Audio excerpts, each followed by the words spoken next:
YouTube's a little bit of a different beast because when you go and you click on a YouTube video, even if it's a live stream that you're watching, you don't necessarily want to sit through like the intro music and like the initial greetings. And so I'm trying to actually start the YouTube streams a little bit later into the flow.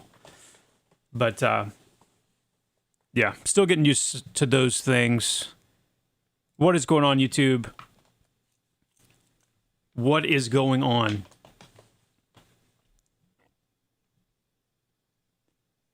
There we go. I think we're cooking. I think we are cooking now. Let's see. Restream. Restream. Just restream it up.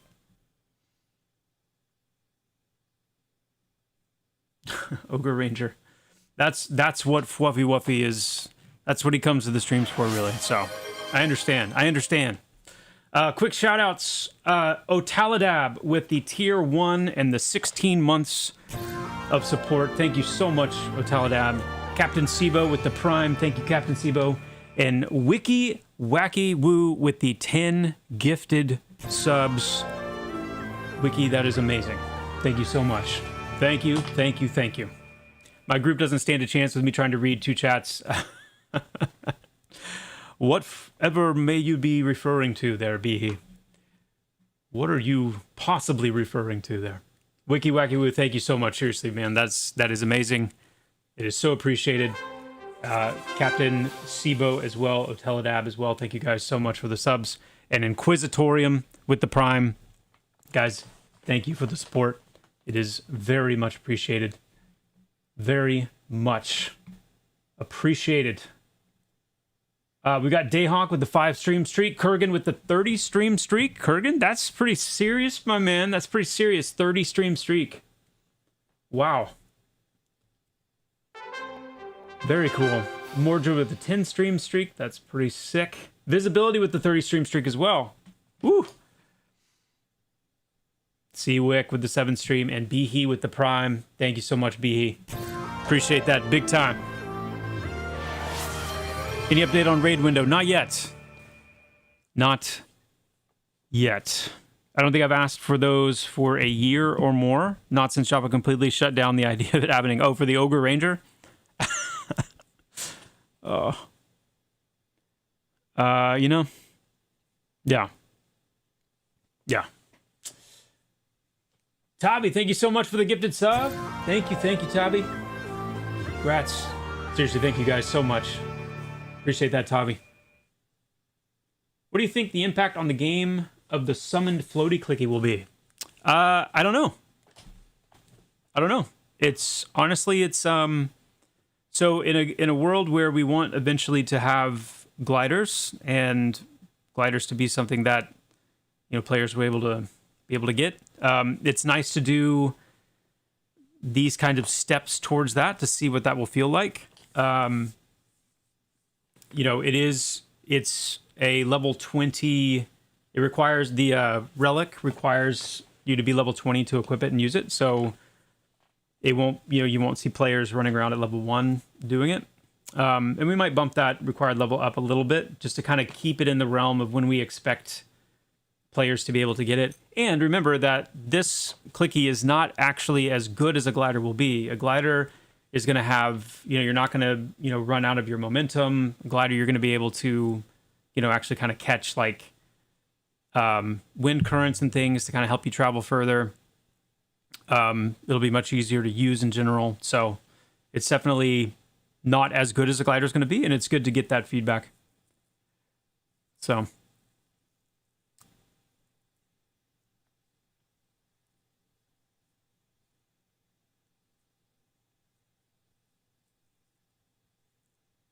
Mm-hmm.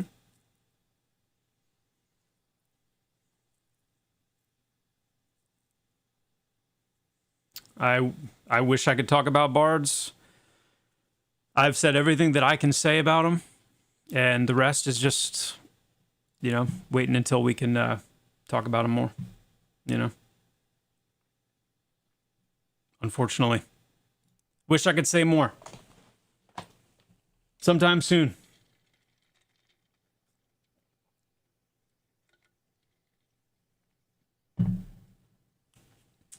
think the glider should let you steer, but the other should not. Yeah.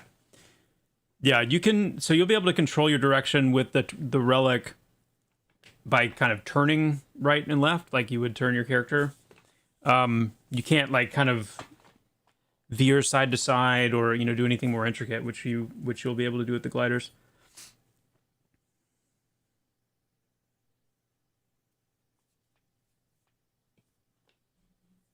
Mm.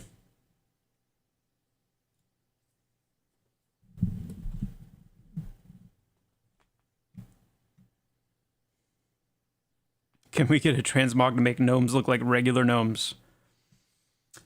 That would be something. That would be something.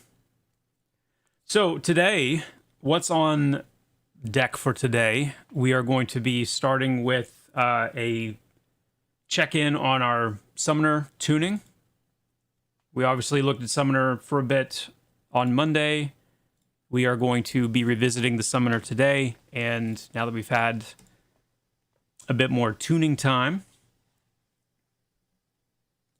and then we're going to switch to, I'm doing some work on some of the Nightfall Crypt NPC ability kits. So we're going to do some testing of those, just make sure everything's working properly. And after that, we'll see about getting back into BRK for a little bit, because we only scratched the surface. And I want to see more. I want to do more in there. All right. Let me get my... Hold on. Hold.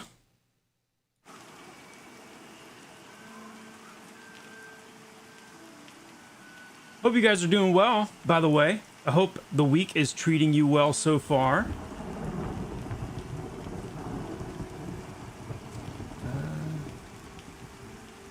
Okay.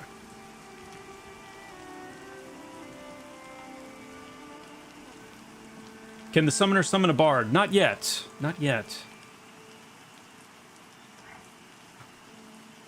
All right.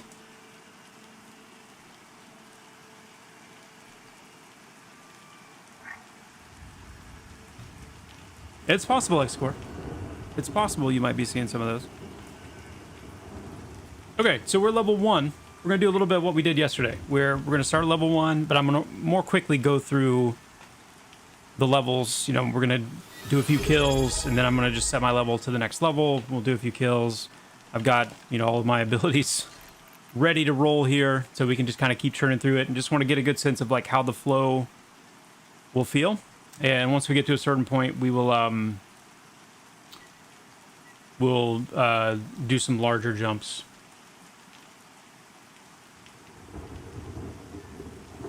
Bihi, Joppa, a question on animations and race ID silhouette. Are there plans for race animation passes to make them more unique and add flavor? I think it's a huge part of people identifying with certain races in MMOs. Yes, there are. We have quite a bit planned there, not only to differentiate between like male-female animations more so than we are now, but also for the races as well. I would say just to be like fully transparent, I don't know that we're going to be able to go as far as I would like to go with that. It's just, at least not, by launch. It's something that we can continue to improve on over time, but we're definitely going to get further than we have gotten thus far. We also have a lot coming with character customization and all that kind of stuff too, which is missing right now. Yonder Be Wild, thank you so much for the tier 1, my friend. Appreciate that. And the 13 months of support. That's amazing. Thank you so much.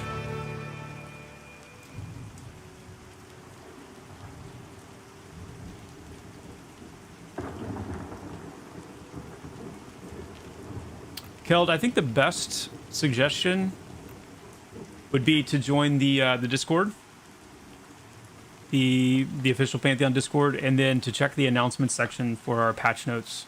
I'm sorry, the patch notes section for the patch notes, and just kind of scroll back and see. That would be my suggestion.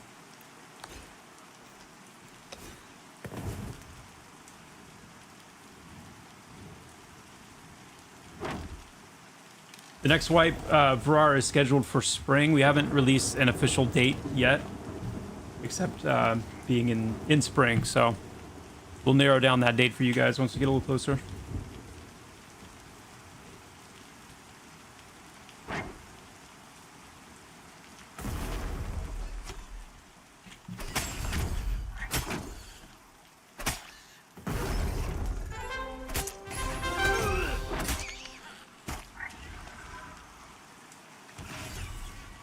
Can you share anything that may be upcoming regarding the Necromancer?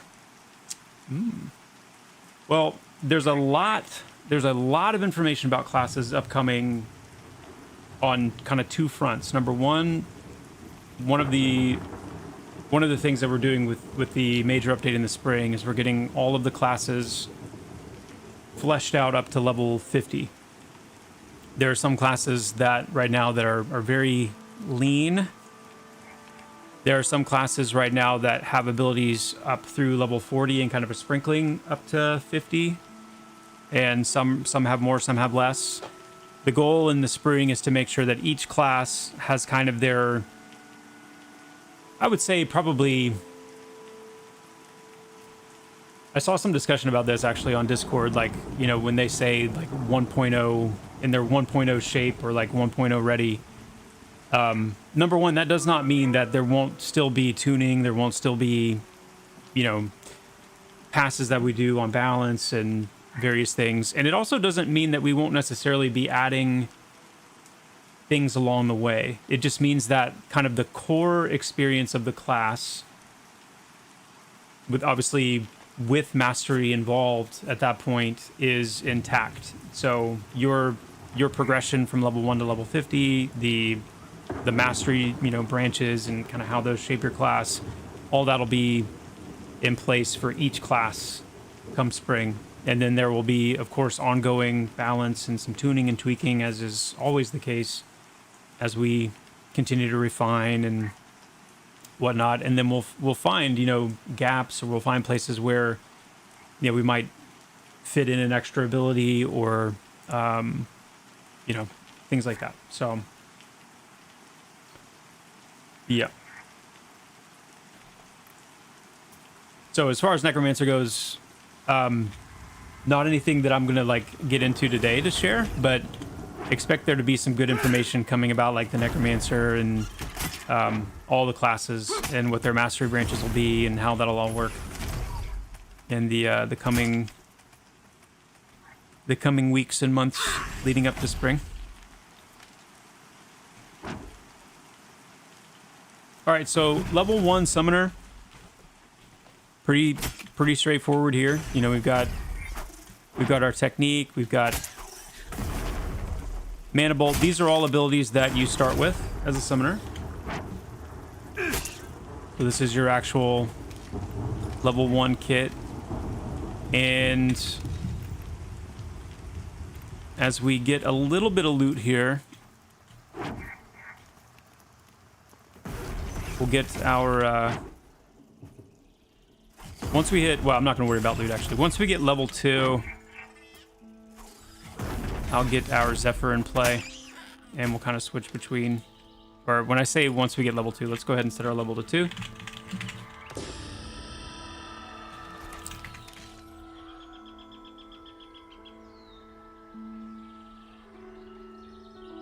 Did I get the Zephyr? I can't remember if I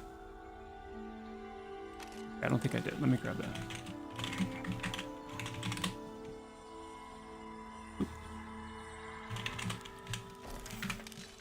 This is also a level 1 ability, so you won't start with the Zephyr Scroll, but you'll be able to buy it at level 1. And the goal there is that you're going to be able to, as a summoner, you'll be able to choose between the caster pet or the melee pet in case you have a preference. Obviously, in later levels, you'll be using the pet that best fits the situation you're in. If you're dealing with something that like has really high magic resist, for example, you might want to use the Zephyr and vice versa.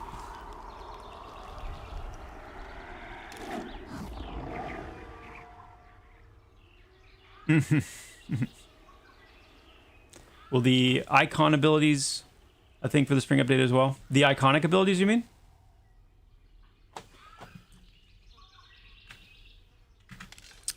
We get Windblade at level 1 as well, so we can go ahead and learn that. So assuming that we switched out our Fury for our Zephyr.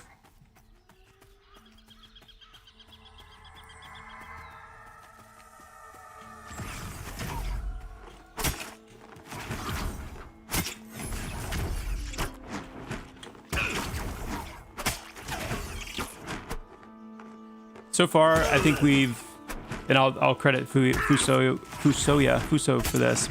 I think they feel very, very well balanced between the two, the Zephyr and the Fury. Our goal was to make sure that there wasn't one, that was like the clear, like you only ever use the Fury or you only ever use the Zephyr, like unless you're in these really niche circumstances. That it really was more of like they both feel really solid. So it can be either like a preference or you can just and it will depend on gear too. I mean, as you level up, like you may end up finding more gear, better gear more quickly for your Zephyr versus your Fury or whatever, and so you end up favoring one, but until the other one catches up, kind of thing. Also at level 2 we are going to get Aether Darts, which is our first new kind of like summoner casts this ability. Everything else right now is flowing through our pet. We've got Summon Black Bread, and we also get the Summon Drink, and then we have Mana Flame. So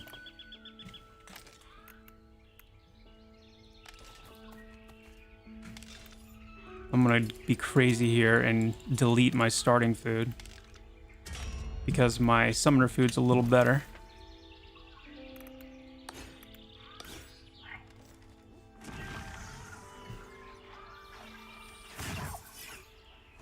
$20 globes of water, 20 loaves of black bread.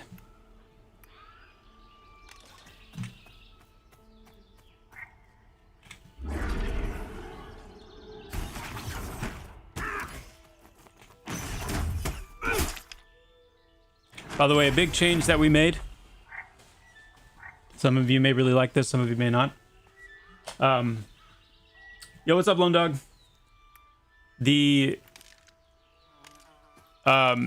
So as you guys know, the goal with Summoner and this refresh has been to make sure that the Summoner feels like a class that does the majority of what it does through their pet. The majority of your DPS and your role in a group is coming through your pet, and the Summoner's abilities are going to be a kind of a burn component. So when you really want to go all out and kind of chew through your mana, you can do that with your own abilities woven in. But one of the things that just has not felt right, and not only to us, but we've gotten a lot of feedback from you guys as well, that the stacking, the 3-stack abilities just haven't felt very good. And so we the Aether Darts, this ability that was kind of the evolution of the Swarm, the first Swarm line, we turned these into Aether Darts that were a stacking dot, and now they don't stack. Now it's just a single cast. And it just feels so much better because you don't have this feeling of this need to kind of continue to stack that, and I feel like no matter how we tuned it, no matter how we weighted it, it just constantly felt like this babysitting that needed to be done, and it was also leeching a little bit away from how much we wanted to lean into the pet power. Every bit of DPS, every bit more DPS the Summoner is capable of doing on their own takes away from what the pet's capable of doing. So anyway, when you see that I'm not actually stacking that, you'll know why.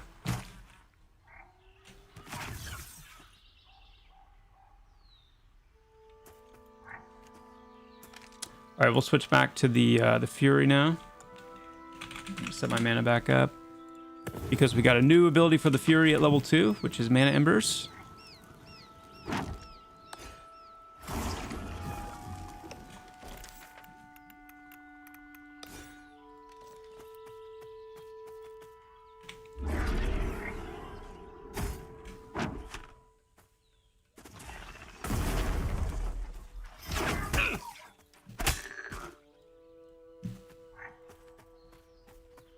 Mana Embers is a magic damage dot to go along with the Mana Bolt. There's still one little bug here, though, where we don't... If I try to cast Mana Embers on the target before I've engaged, it doesn't do anything, so we need to fix that. But we got Mana Embers on the target ticking now, along with the Mana Bolt. It's level 3.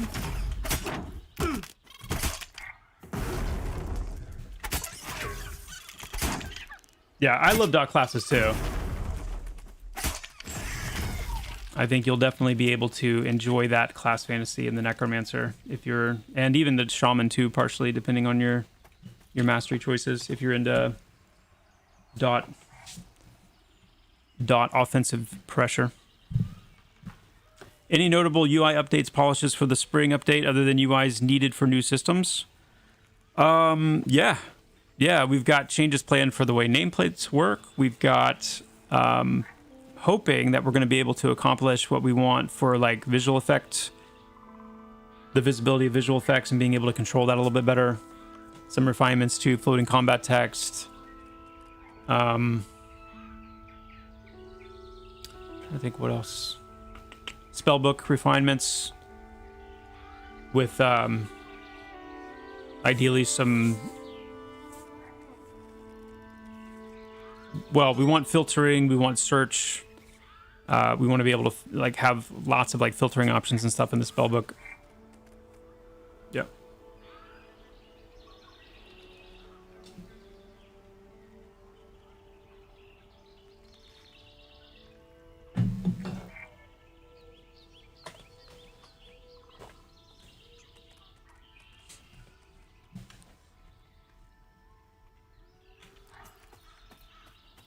No, you're good, Puddles. I just generally try to stay away from win questions because it's so easy with game dev to to have a pretty good idea of something and then inevitably it can change. So if I had to like, I don't want us to get out of 2026 without a map. I'll say that. I don't want us to get out of this calendar year without a map showing up at some point. But that's about as comfortable as I feel. Let's go ahead and set level to 4. So at level 4, we're going to be getting our first damage shield. We're going to be getting Mana Bomb. And Gale Step for our Zephyr. So Gale Step is our teleport behind the target into the backstab for the Zephyr. Let's switch back over to the Zephyr.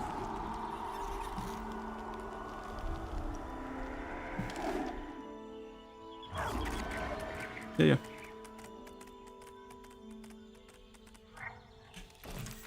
All right, so we got Gale Step now.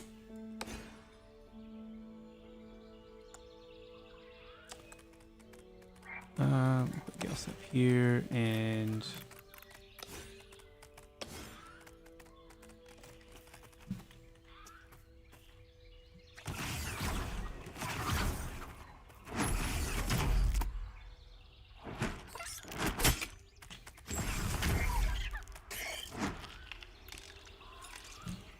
let's go to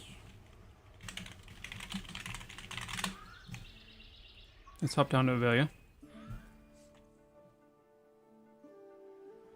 Yeah, the level 1 pets are super tiny. Yeah. But yeah, as Malphellus said, they have ample room to grow. Ample. Yo, Liren, thank you so much for the Prime sub in the 2 months. Sorry I missed that. Thank you, Liren. It is very much appreciated. Thank you, thank you.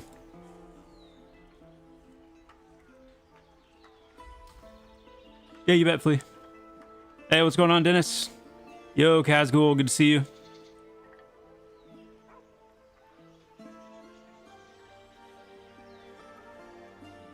The real misfit. Give me an idea of what you mean by that. What information are you looking for there? Any plans on giving summoners the ability to summon players? It would cost a lot of mana based on the distance of the player, so on low levels you couldn't summon people from very far away. Hey, what's going on, Virtual? Good to see you. Hope you're doing well as well. Yo, Tavin's good to see you. Hey, Sup, I was looking for this game. Is it worth to buy or other ashes of Popo game? I think it's worth it to buy, but I'm also the game's creative director, so I'm a little, I guess you could say I'm biased. But I absolutely think it's worth the buy for sure. Let's see. Funny story, someone in-game the other day told me they had 2,500 mithril. And in my mind, I was like, what is that? High-end ore? Then it hit me, that's how broke I am. If somebody has 2,500 mithril...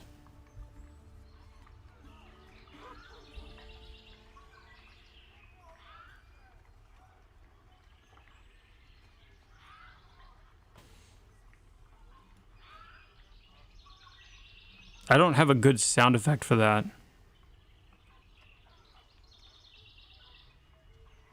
But it would probably be something like the... Noni? 2,500 mithril is a little sus. And by a little sus, I mean that's big time sus. That's a lot. That's a lot.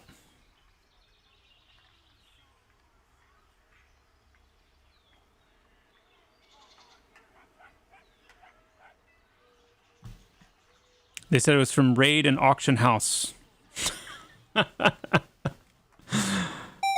They must... whatever auction house they're using, I don't even know about it. Because we don't have one of those yet. Oh my.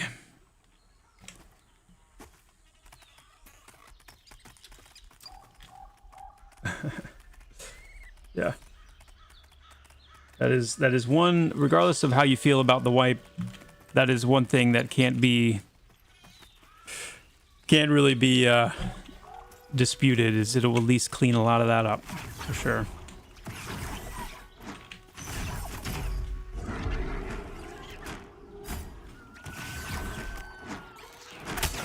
So we are level 4, we're fighting level 4 right now.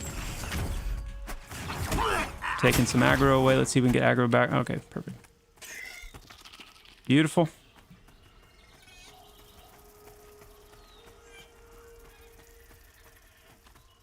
I don't want to linger at any of these levels too long. Just want to kind of give you a sense of how things are flowing.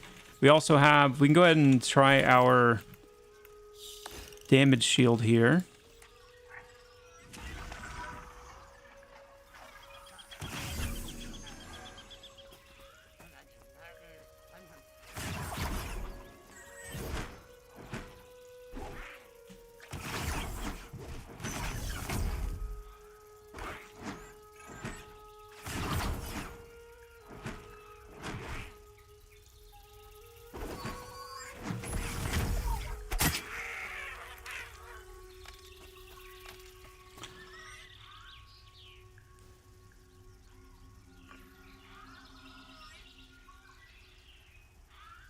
Oh yeah, if I had even a whiff or a concern that there was any current duping going on, like, we would definitely know about it.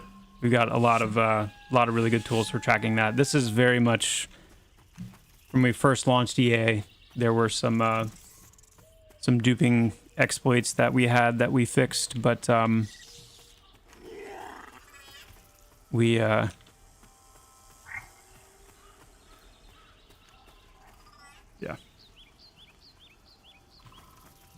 We've committed to not wiping unless absolutely necessary, and we've let it stand until spring. Spring is the great reset.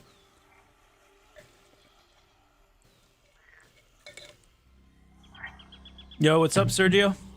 Good to see you.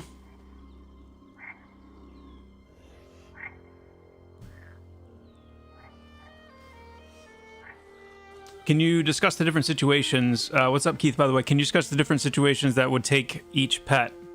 I mentioned it would depend on your items, but how would content shape the decision?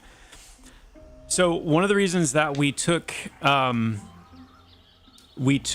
the main Fury Archamental and made it a magic-based instead of a fire-based, and also we've leaned the Zephyr more completely into physical damage instead of like physical and nature damage, is to make sure that the summoner, based on the NPC that they're fighting, would be able to, you know, compete in their role, their DPS role. And so now you have, as far as content goes, if you've got a very magic resistant enemy, you've got your Zephyr. And if you've got a very physical damage resistant enemy, high armor enemy, then you've got your Fury.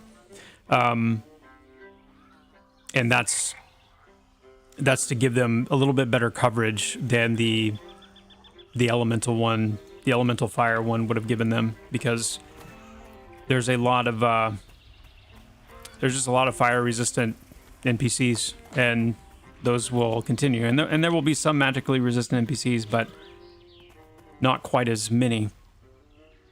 Items will play a big role, because while armor is often like agnostic from pet to pet, like I could switch it from one pet to the other and they can all equip it, there will be some exceptions to that.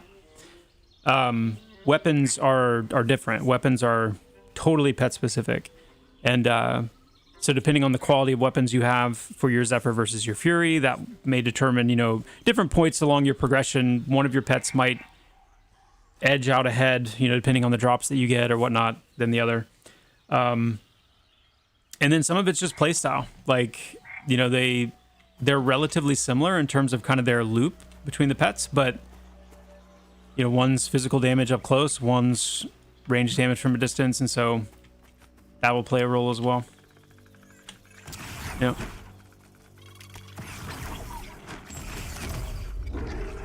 Yep.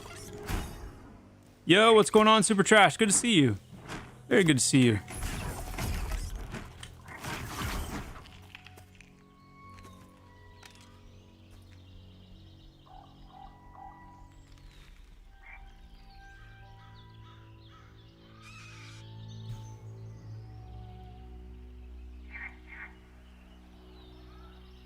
Wait, you're soloing without a Titan? OMG, all the doom gloomers on Discord are like, oh no, without the Titan we won't be able to do anything solo. Oh yeah, you're gonna be in an even better situation solo after this patch than you were now, for sure.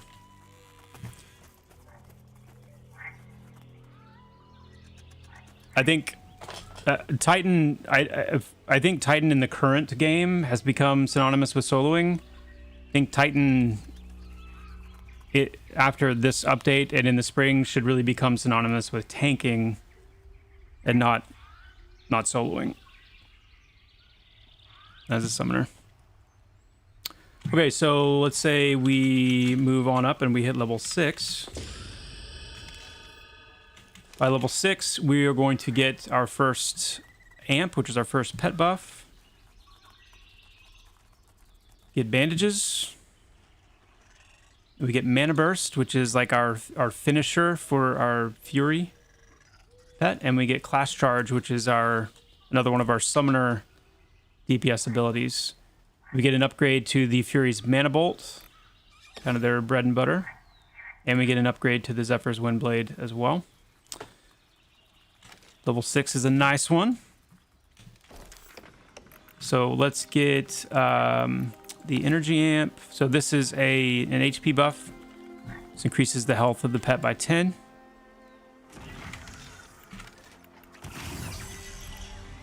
So 63 to 73 HP now. We've got Bandages, let's go ahead and get Clash Charge down here. Upgraded Mana Bolt. And upgraded Windblade. Those should have upgraded. Okay, we need to make that a line. Mana Burst. Okay, so we're going to switch back to our Fury. I already had it in the bar. It's fine. That's fine. So will the pet weapon stay equipped permanently and persist through pet death? Yes. If we find or craft a rare weapon, will it stay around? Yes, it will. Joppa, I'm so excited for spring. Me too. Me too, Lars. Thanos wipes out 50% of the universe. Pantheon, hold my beer. Yes. Didn't look very good to solo the other day. You were playing What Will Change from what you did Monday. It's the tuning. Like, that's what I was saying on Monday, that we still had a big tuning pass to do on the pets, both offensively and defensively, like their health and their armor and various things. So you'll see that difference reflected today as we've had more time.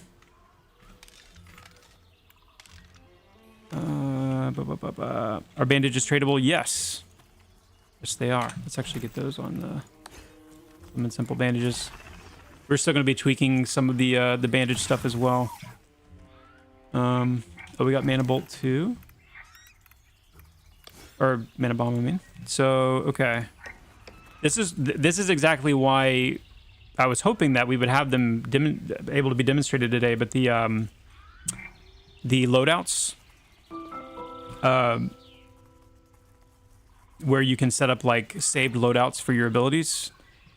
This is one of the reasons why we went ahead and did that now, because summoners really need it. When you summon your pet, when you go from Fury to Zephyr, you don't want to have to like totally switch out your bar manually every time. You want to be able to save like, okay, here's my Zephyr loadout, here's my Fury loadout, here's my Titan loadout, and then you just, with a click of a button or a hotkey, can switch all those over. It's gonna be really nice. So now we have our full loop for the Fury here by level 6. I really need to get my hotkeys. Let me go ahead and hotkey that.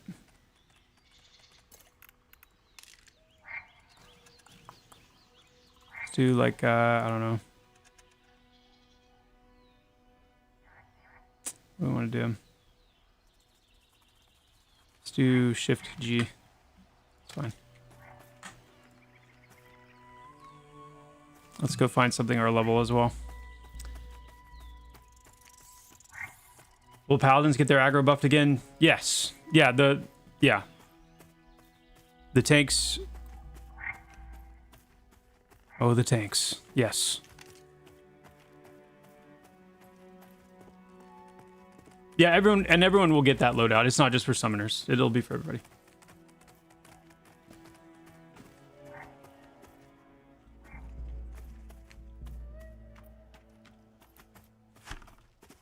Okay. We'll just go with you then, I guess.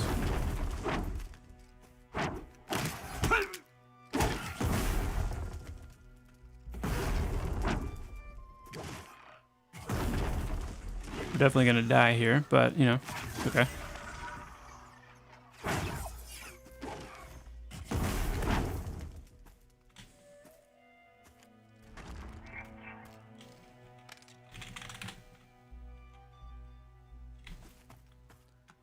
I did not mean to aggro the elite.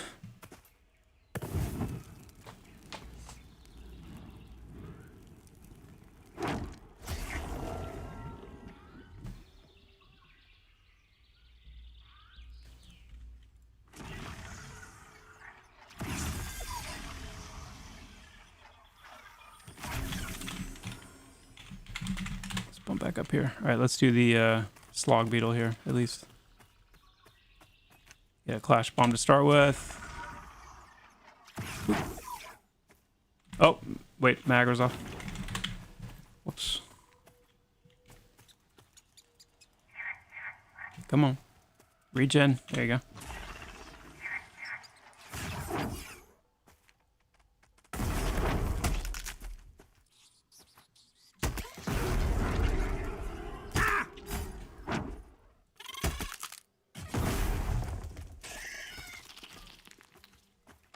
Beautiful.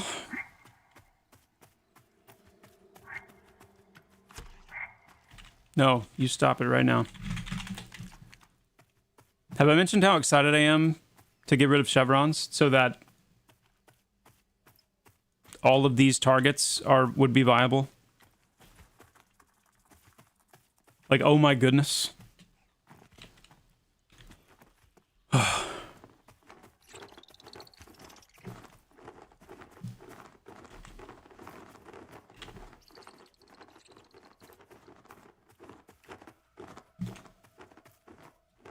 All right, let's keep moving up in level. We're gonna get kicked off here in just a second anyway. Level 8, we get our armor class amp and our resistance amp. We get an upgrade to our Fury Dot. We get Tempest, which is the Zephyr finisher. And we get our first pet weapon summon spell. The Gale weapons for the Zephyr. Oh yeah, that is a nice one. Switch back to the Zephyr.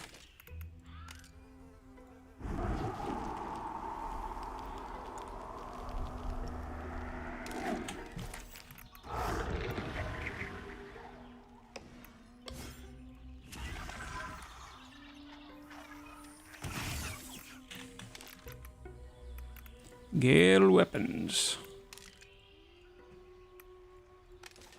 So now we have a Zephyr with wind blades, level 8. Oof!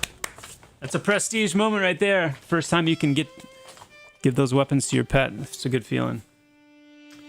It is a good feeling. Hold on, I want to see what was just pushed through here. What patch did we get? Patches are like candy, guys. They come through and I just want to know, like, okay, what new thing? What new and exciting thing now do we get to see and experience?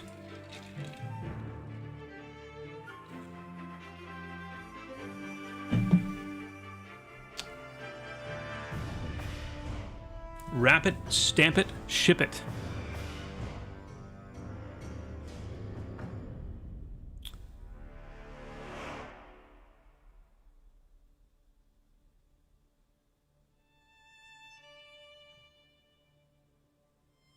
Okay, cool. Cool.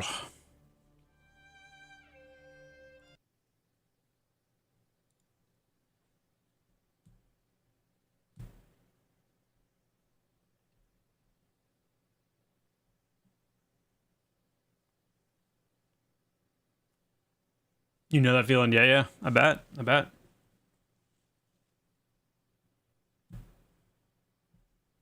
I've always thought the idea of selecting the 2 pets depending on the group combination. Is there a reason why the water pet is a constant?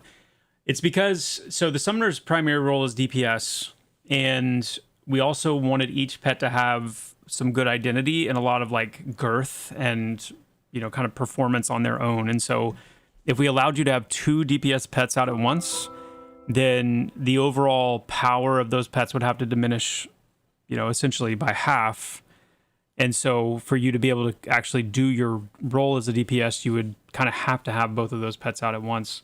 Whereas the Undyne functioning almost purely as a support pet means that we can, you know, run buffs through Undyne. We can have a lot of the healing capabilities that the summoner's capable of towards their pets, and even other players come through the Undyne and not have them sacrifice on their DPS. So it's just a role dilution decision. Girth. Yes. Girth. Pallies will be able to tank again. Are you pulling my leg? No, I am not. I'm not. Paladins will indeed be able to tank again. Yes. How much will TTK be increasing on average? It depends. It definitely depends on your group. If you're in a group, if you're solo, your class, your gear, what kind of an NPC it is. I mean, I would say on average, you know, we're looking for TTK to be in a full group around 45 seconds to a minute. That obviously, 45 seconds being kind of the absolute low end we would want you to be able to hit, and then expecting that to go above, 60 seconds depending on the fight and the situation. And then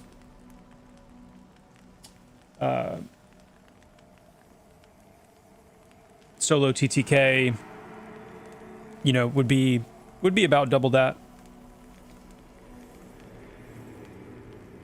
Maybe a little faster depending on how much you're willing to burn, how much mana, how much resource you're willing to burn. But again, like I would keep stressing, that the other counterpart to making that work and feel good is the amount of experience gained. If you're getting that TTK increase, but you're still getting, experience like you're getting now, then that's a no bueno.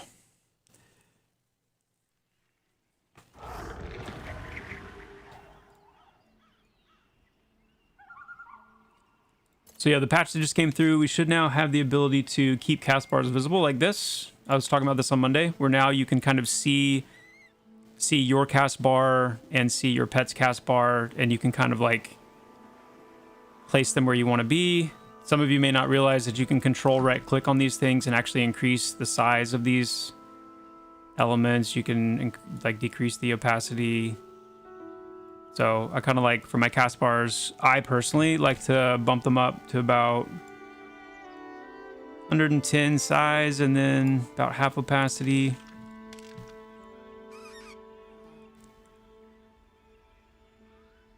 Somewhere like that. And then just kind of have them like,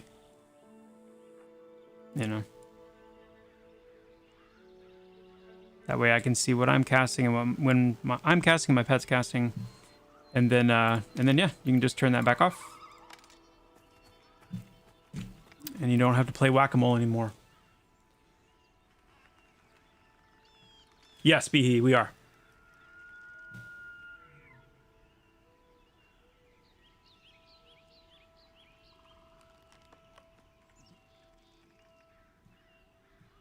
Virgo says, Joppa, I started playing retail WoW again last night just to try before midnight releases. It was even more chaotic than the last time I played it 2 expansions ago. It felt really sad to me, but I'm glad it's there for the people who want it. What do you mean? I'm curious, Virgo, what you mean by chaotic? What are you meaning when you say that? Just like, yeah, I feel like I could imagine that in a couple of different ways.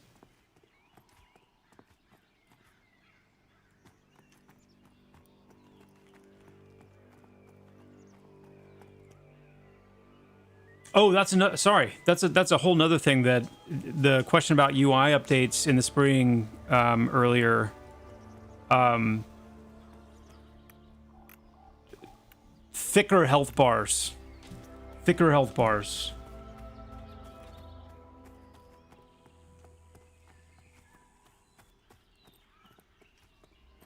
My goodness.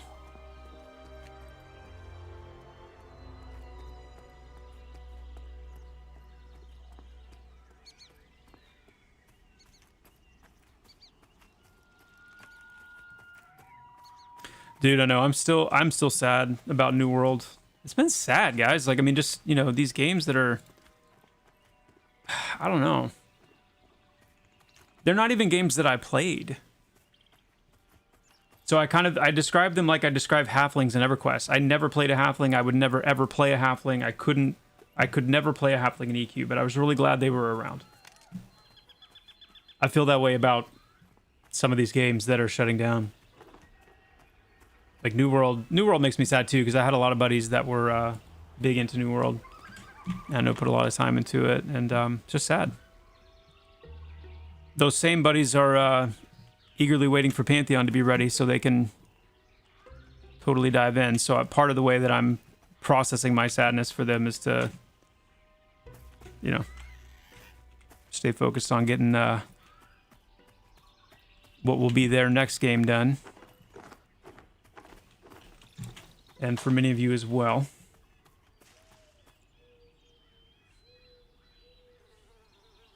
Harvesting does feel really good in New World. It feels really good. How stressful is my job? So Stressful enough to be 42 years old and to have lost all color in my face, my facial hair, and to be starting to lose up here as well. Stressful enough. It is very stressful. Like, MMOs are stressful. MMO, they're the biggest games. They have the most failure points. They're tough. They're tough.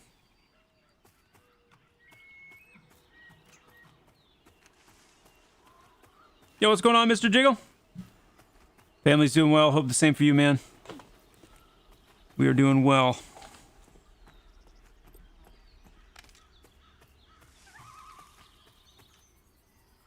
Can't wait until the spring update. That's when I'll be coming back to play again. Nice, Brandon. Pantheon Rise of the Fallen has a lot of potential. Keep up the hard work. Yeah, we will. We will.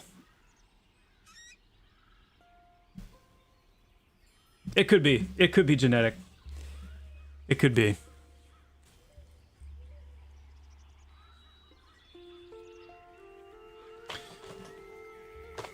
But at the same time, like, it's very rewarding, and I would not trade. I would not trade it. There is nothing I would rather be doing professionally than what I get to do here. I mean, it's such a cool thing. Like, it's kind of hard to describe.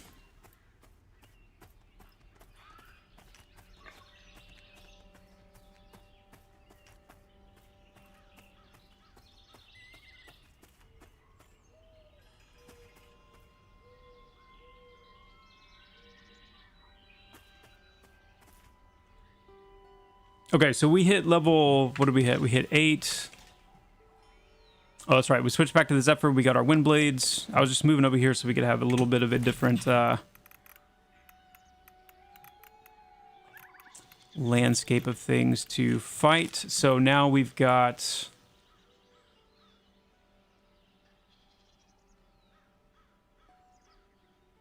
Okay, we got the upgraded Mana Flame. Got Tempest. We got our finisher.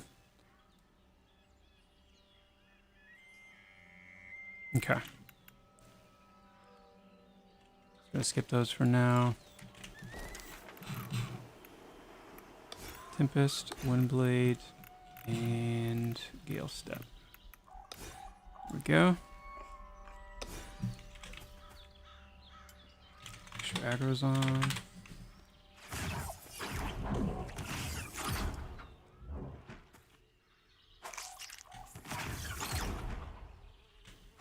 Get a Clash Bomb in there. Throw on an Aether Dart. So Tempest, this ability is kind of like a finishing move. It will do more damage based on how many stacks of Whirling Winds you have. So every time you use Windblade, your pet's gaining a stack of Whirling Winds. And then when you use Tempest, you consume all of those and do an amount of damage based on how many stacks that you had. Getting low on mana, so we're gonna use a mana bomb here. I am chugging on aggro right now. Right. Come on, let's find something. We're level 8, so let's go down to Lars's camp.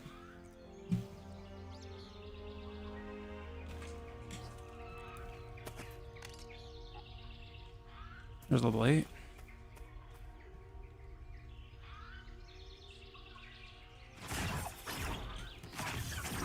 Get another mana bomb on there. Clash bomb.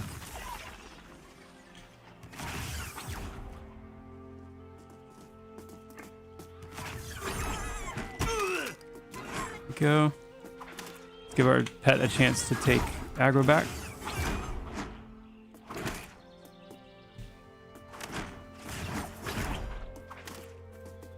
Okay. Dual wielding with the wind blades. So we've got 5 stacks now, so we can use our Tempest. Boom.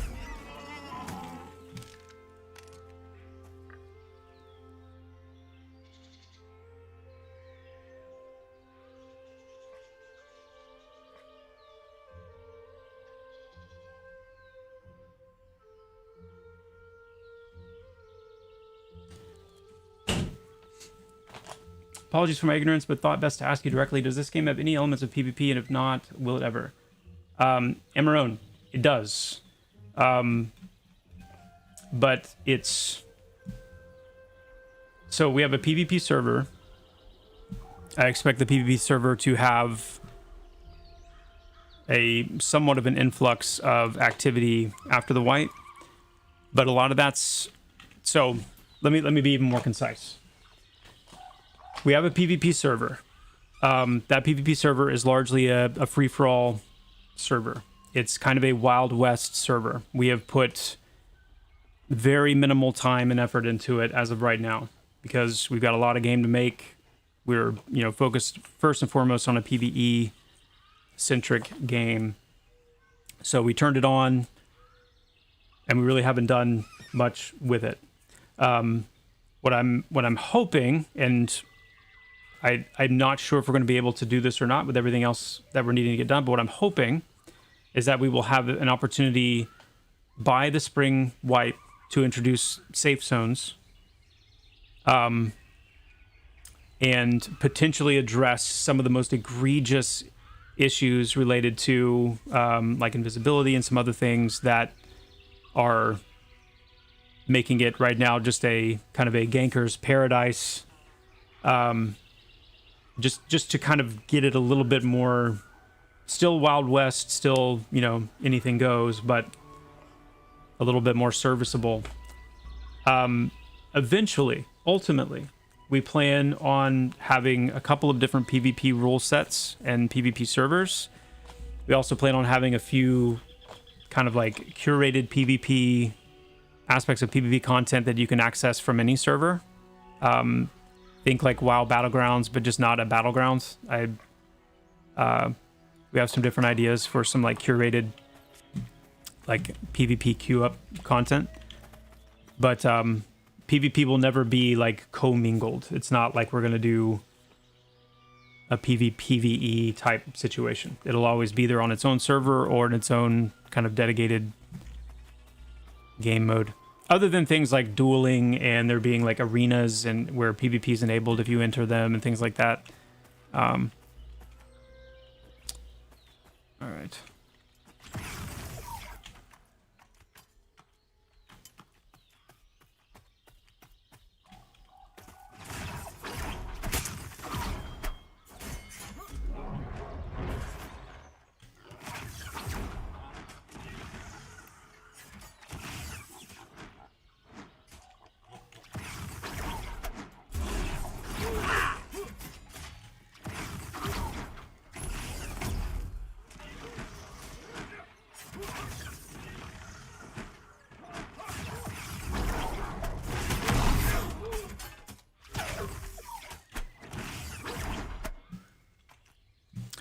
Pet's looking good. I just soloed a level 9, one level above me.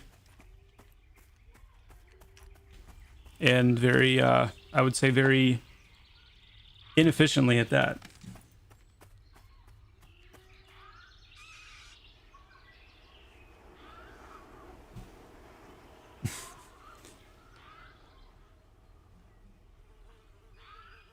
Yes, Bobby, yes. That's one of our big focuses right now is improving the aesthetics of the gear.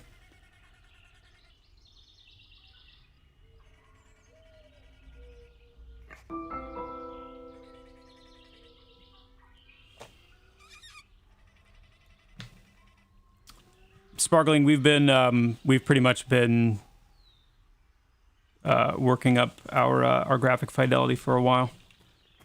It's just constantly improving bit by bit.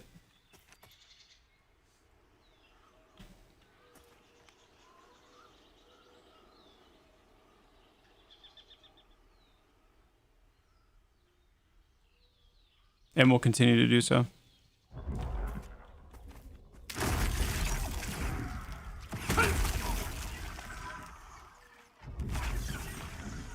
This could get a little interesting.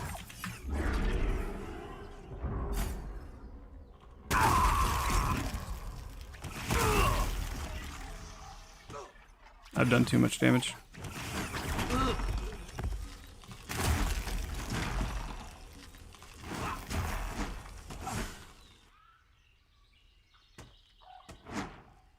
Maybe my pet can bandage me.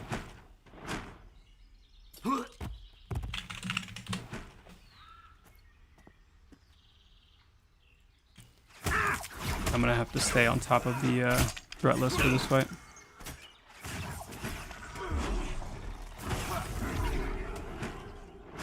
If I can.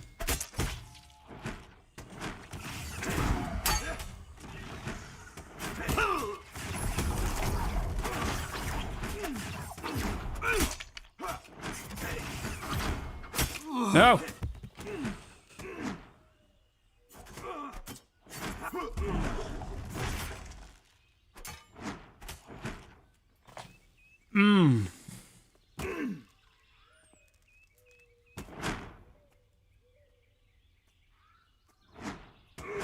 Yeah.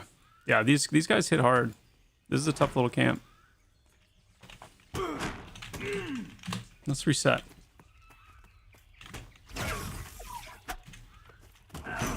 Me also. I've been jumping up in levels, but I haven't been jumping up my skills. So I'm taking uber damage.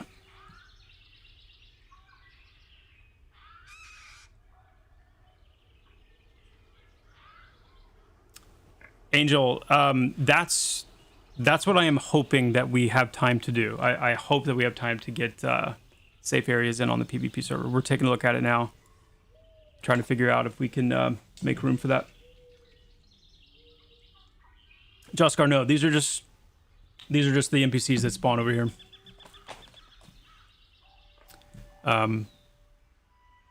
Yeah.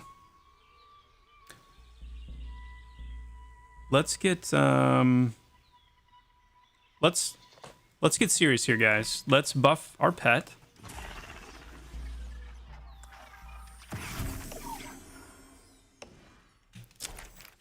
We've got damage shield. We've got, let's go with the energy amp. Give the pet a little bit more HP. So we're sitting at 109 HP for the pet right now. So it's just 10 more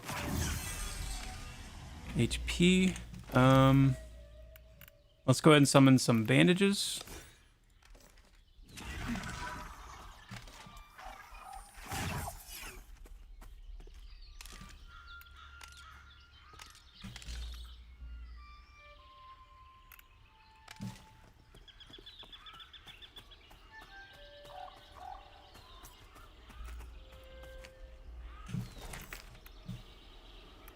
Let's also get ourselves buffed here.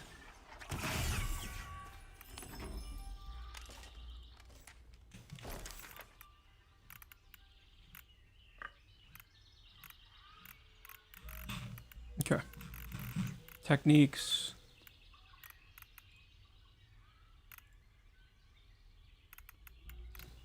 Okay. You still need it in the slot to be active for now. We're planning to address that soon. Yeah, Master definitely will have effects on buffs. Yes, Bobby, that's correct.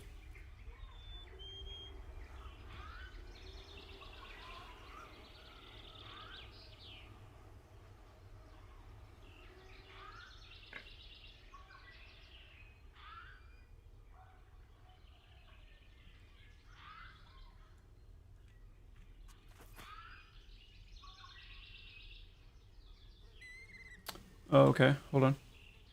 Corwin. Good win.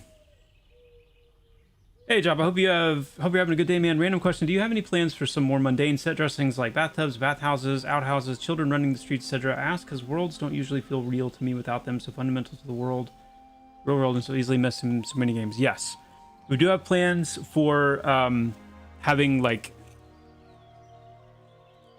more kind of, I don't know, day-to-day utilitarian type props and things like that. You know, we have a few passes planned to kind of sweep back through areas and introduce a lot of that kind of set dressing, certainly in the places where it's missing currently. We also do plan to have children, like you know, human children, elven children, like where it makes sense. I don't know that we're gonna have like children of every single race, but But we do plan to have some of that in places where it makes more sense. Just in different parts of the city, not like abundance or anything. But when we talk about like our major cities, I think there's room for things like that.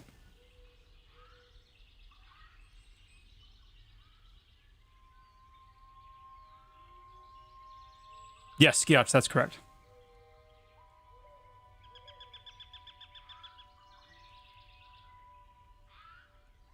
All right. Let's actually give this a go now.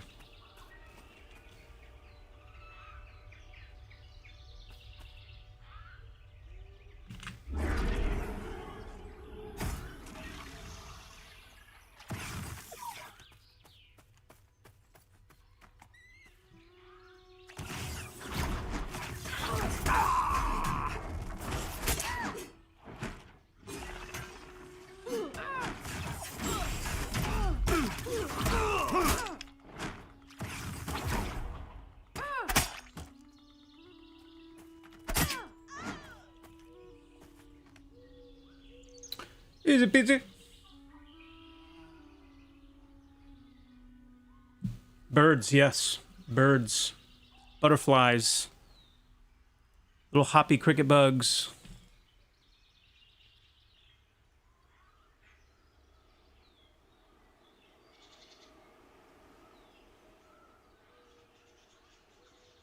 What's going on, Dosey? Am I familiar with Pillars of Eternity? Yeah. The chanter bard in the game could slot songs on a song sheet and play different groups of phrases. Has anything like that been considered for your bard? Oh, yeah. Yes. Song composition is going to be a big part of the bard for sure.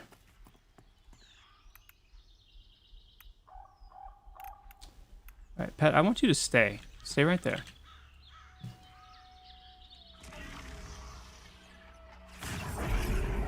Thank you.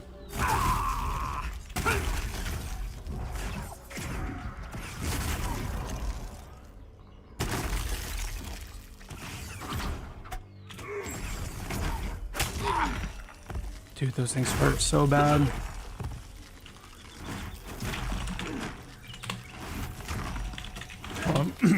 I want to try that fight again. Without pulling an insane amount of aggro. I'm just going to summon one of those myself. Try it out. Hold on. Let's move back up here.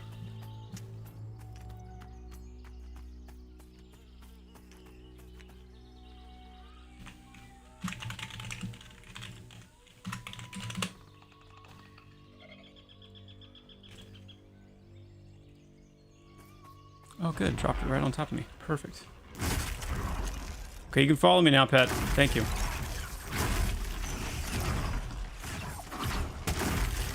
On the pet, thank you.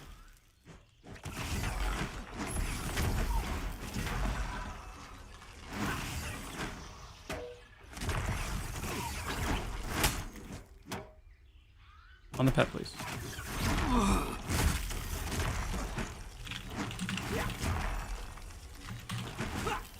We're not done here, guys. We're gonna actually do this right. We're gonna do it right.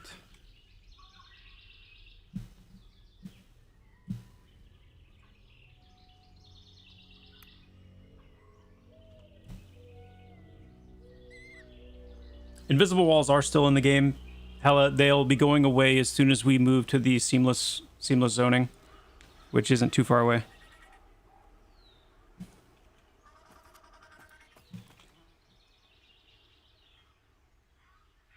Need a dual box. Yeah. Let's see.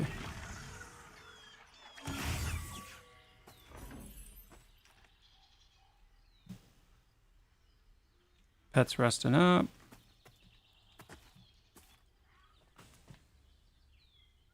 So one of the things about current summoners that it's going to take a little bit of getting used to and kind of recalibrating. The current health regeneration for summoners in combat for summoner pets is like busted. It's busted. There's no, like, summoner pets are able to fully regen and regen at a pretty heavy rate while they're in combat. And so it's led to a sense of like pets being able to keep up their health like crazy, as opposed to actually like having a defined health pool and that depleting. That will be the same for the Titan as well. So that's just kind of a general fix that it's going to take some getting used to. Actually having to be mindful of your pet's health. Okay, how do we want to do this? Pet's buffed. Let's get damage shield back on the pet. I'm actually going to get damage shield on me as well. Because why not? We'll get, we'll refresh the energy amp.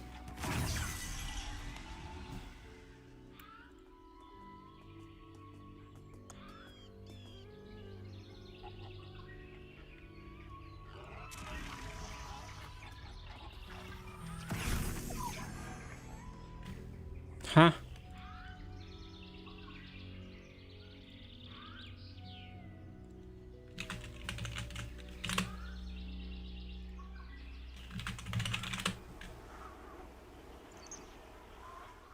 Oh.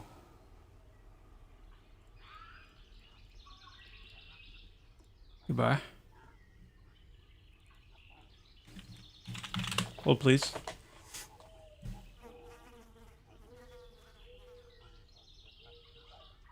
It's been like that forever. You talking about the damage shields?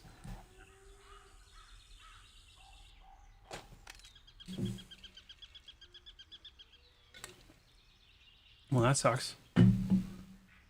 No more. No more.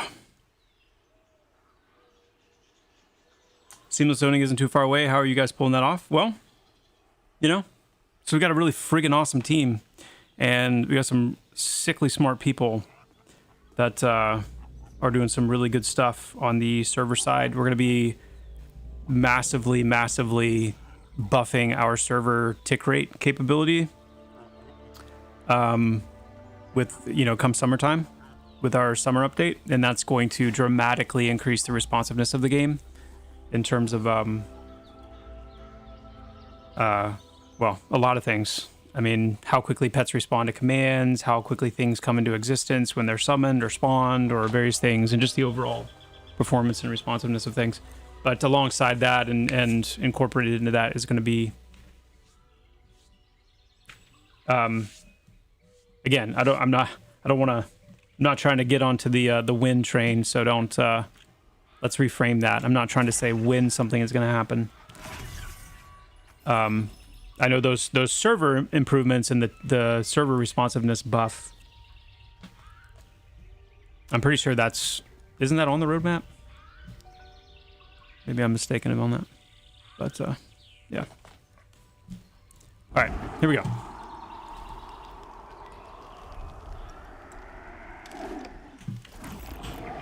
Let's get our weapons again.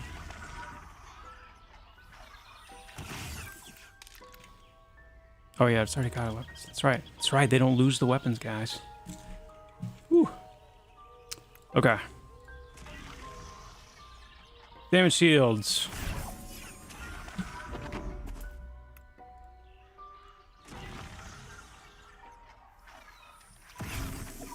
Thank you.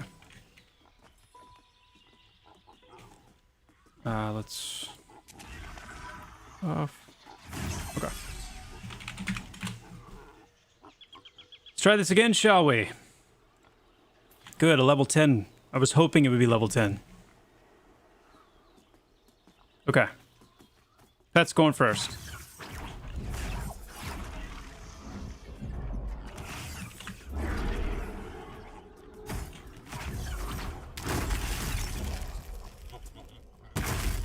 Ow.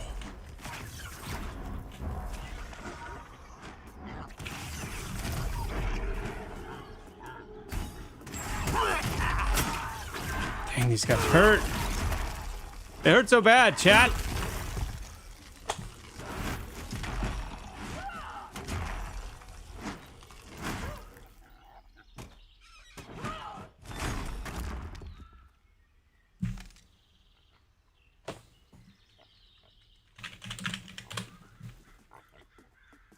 I made the spell punks.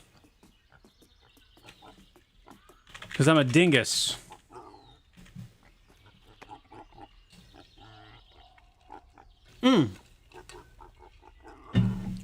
hold on. You reminded me of something that's very important. Very important. I don't mind if they hit that hard.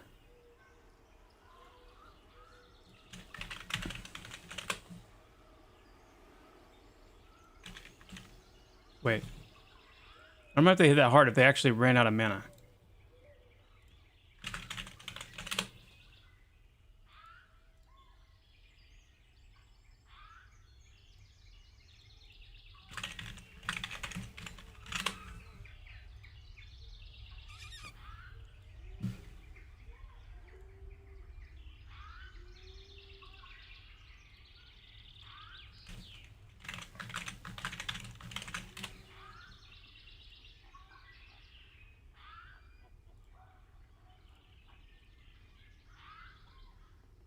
Okay, hold on. They're using...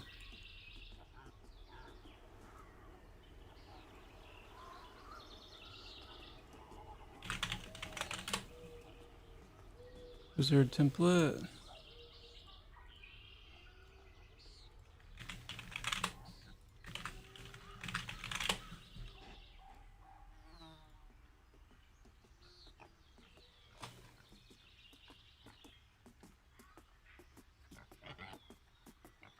So level 10's got, you know, roughly 200 mana.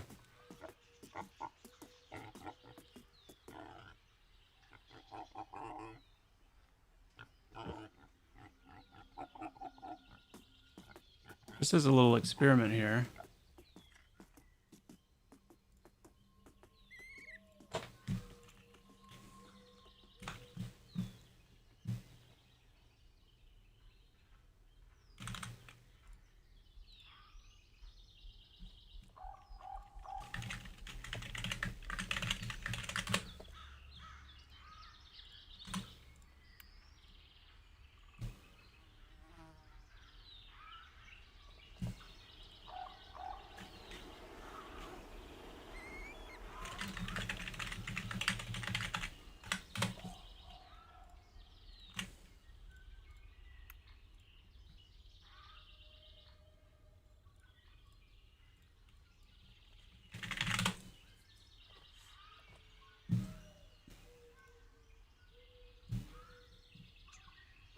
When did that change?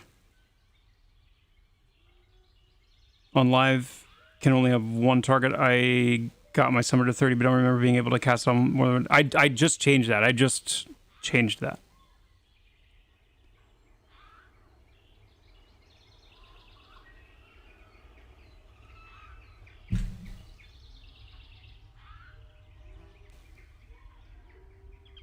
We work remotely, yeah. It's a remote team. Yeah.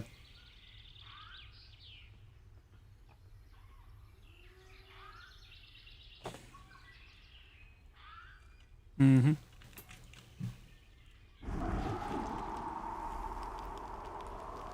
I'm on the dev server right now, by the way, guys. I'm not on the live server, so I'm not gonna be able to like group with anybody. I'm going through the summoner progression here, just testing it out.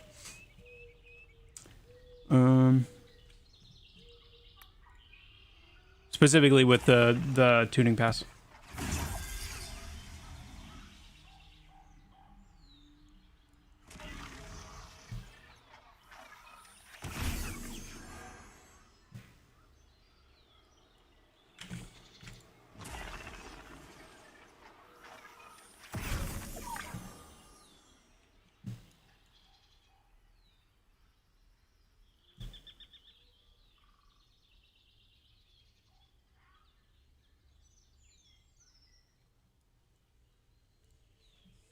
Okay.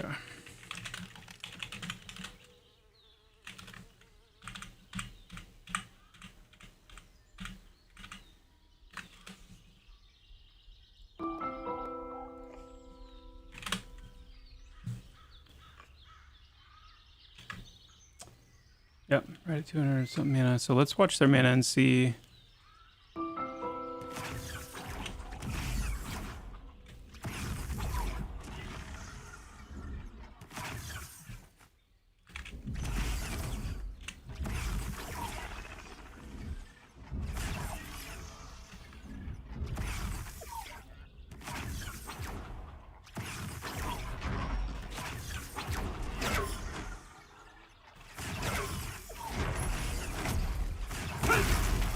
Almost out. They're almost out of mana.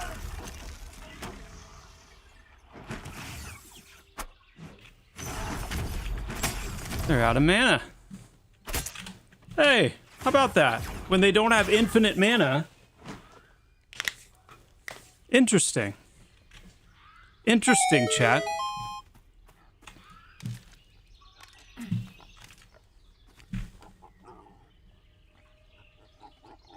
Am I up for an interview between two MMORPG devs? Any opportunity I have to talk about Pantheon, I'm down. So let me know.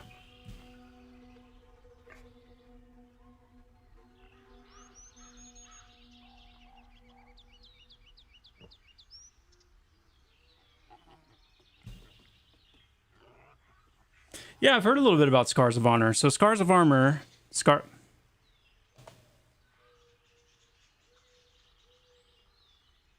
of Honor. Chat. Scars of Honor. Hold on.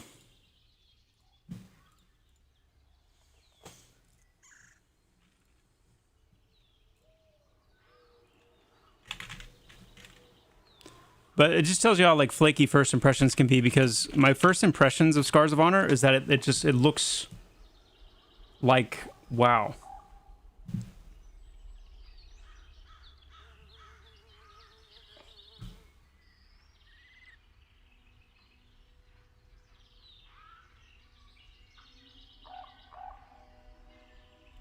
Where you think you're going? Where you think you're going, mage? Man, mages hit like truck. Mages hit like trucks. Where you think you're going? Where you think you're going, mage? Man, mages hit like truck.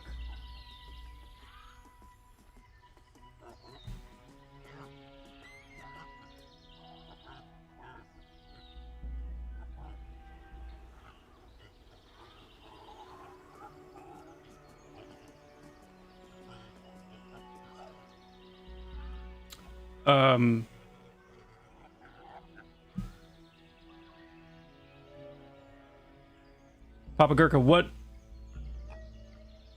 is it that you what resonated with you about what you've seen so far from Scars of Honor?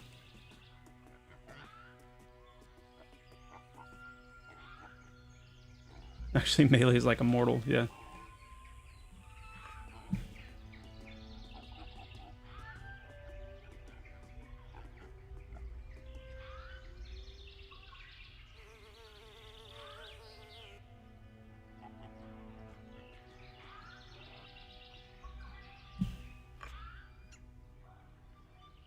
Amagon TV is the dev.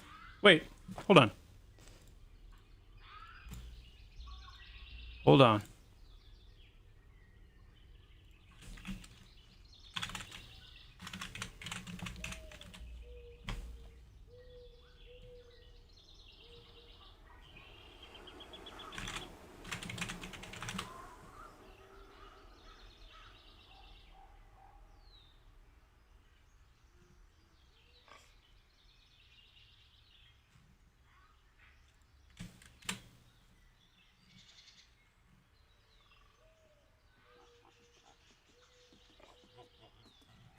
I see now. Okay.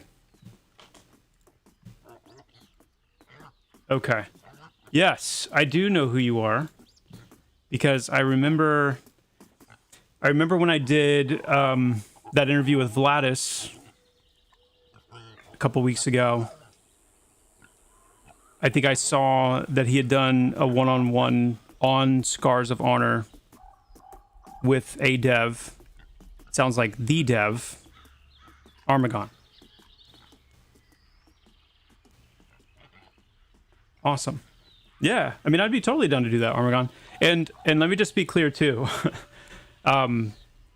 because I typically, the way that I communicate, sometimes I'll say something, my brain will travel on and kind of process, and I'll have more to say. Usually after I say the first thing. So let me catch back up with my thoughts here.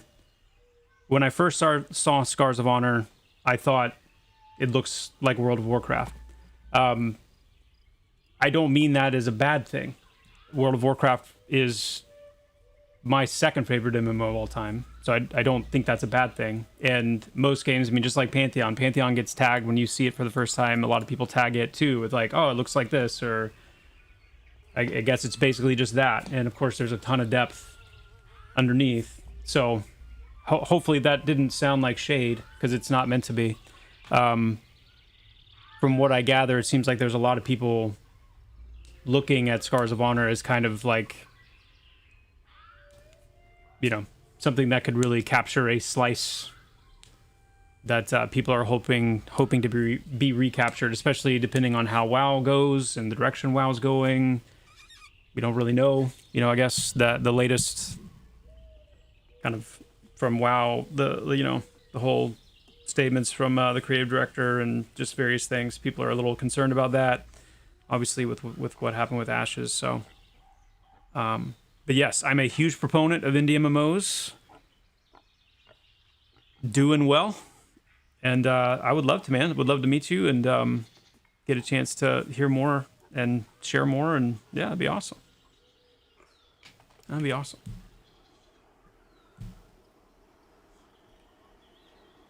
Yeah, let's do it. Hold on. Are you... I'm assuming you're on Discord, Armagon? I'll just send you a... I'll go ahead and, like, send you a message, and then we can follow up. I'll follow up with you after the stream. Oh, let's see.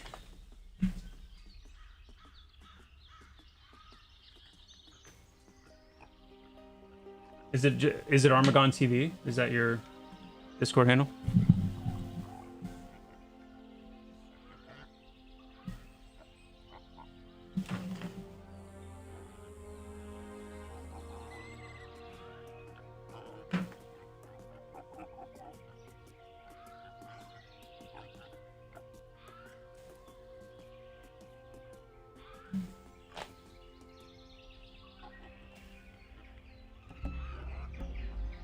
What's my number one? Yeah, EQ. EverQuest, my number one MMO.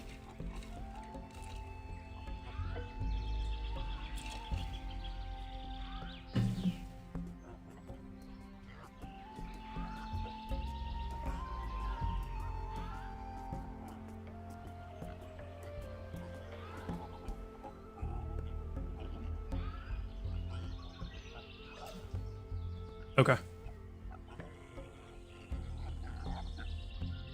Cool. That's sick. Yeah, it'll be fun, man. Looking forward to that.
Yeah.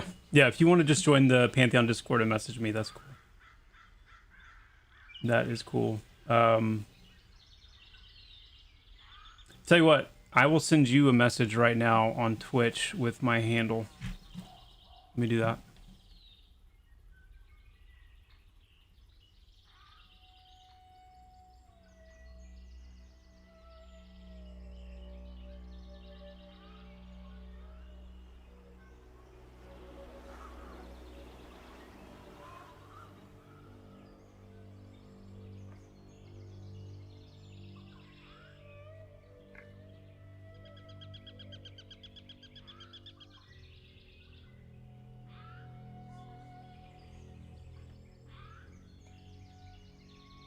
Oh, actually, Armagon, you're set up to block whispers, so you need to message me first. So just send me a whisper on Twitch.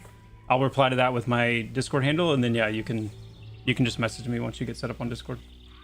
Yo, Crushneck, thank you so much for the Prime, my friend. And the 7 months of support. Spring cannot come fast enough. Yes. Yes. Me too. Me too. I mean, what does that even mean? Me too. Yes, me too. I can't wait. I think that's what I meant. That's what I meant. Cool.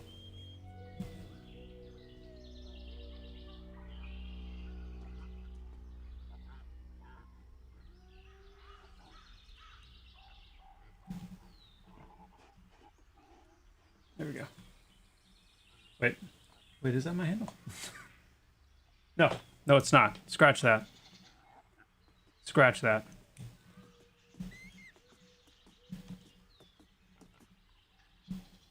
There we go. Okay. Sick. That's exciting. I'm looking forward to that. Meeting everyone in Pantheon makes me feel like I really missed out with EQ. Met a guild called Luckland Lunatics on Black Moon last year, and now I know about EQ Moon. Yeah, I mean, it's, you know, we talk about this a lot. You know, EQ obviously comes up a lot, and EQ's my favorite MMO of all time. In my opinion, it's the GOAT. It just is. But I understand, and I'm aware of the fact that some of that has to do with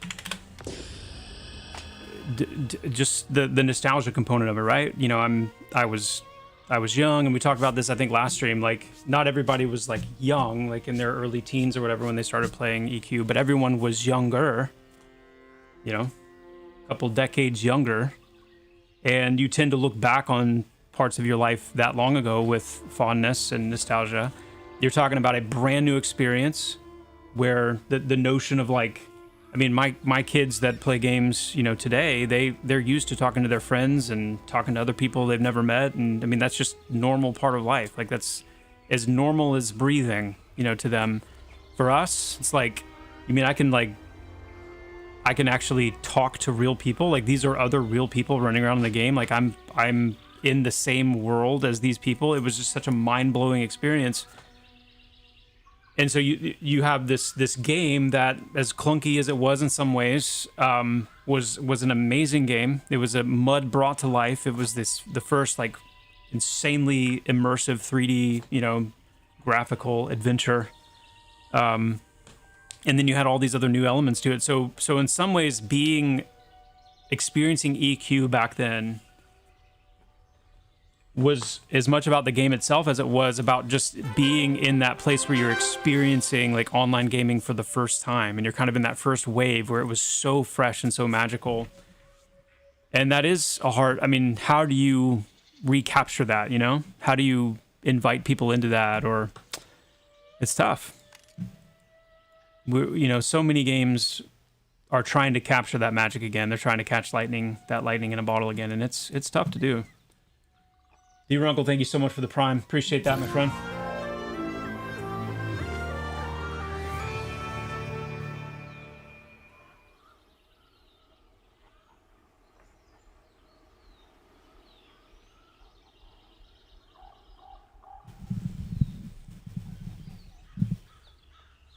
Can't be all nostalgia. There are many early MMOs no one is reminiscing about. Well, I think it's that I agree with you. It's not all nostalgia, but I do think that EQ was unique in the sense that it was the one that most people played. I think it was the one that most people played. And yeah, like, but that's where the other side of it is so important. Like,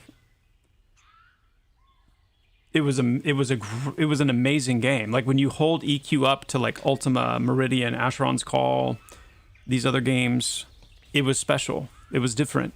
Like, part of it was the game, for sure, and a big part of it.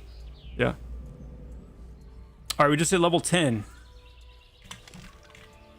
So at level 10, we are getting an upgraded damage shield, an upgraded Aether Shards. We've got our first armor summoning spell. So now we can actually summon kind of some baseline crude armor for our pet. Get an upgrade to food and drink. I'm not going to bother with those now. And maybe most importantly, most excitingly, we get our first pet upgrade. So now we're going from the minor Zephyr and the minor Fury to the lesser Zephyr and the lesser Fury. We also get Quickening Amp, which once haste is working, this is a 10% haste increase, which is pretty sick.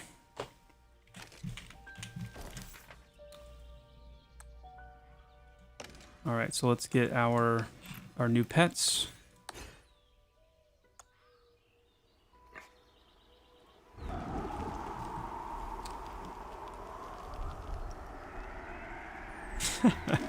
Joppa has all of his spells. 100% he's still on the dev server just by seeing that. Thank you, Glorf.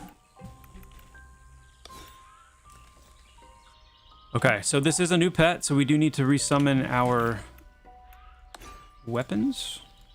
And we're going to summon our armor as well.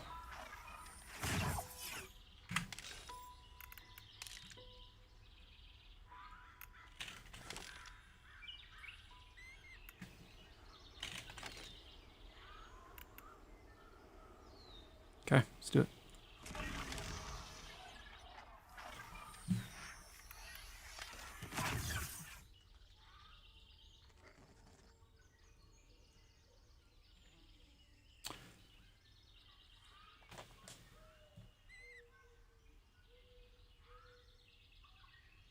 Nine health, 3 AC, 6 health, 2 AC, 4 health, 4 AC, 6 health, and 4 AC.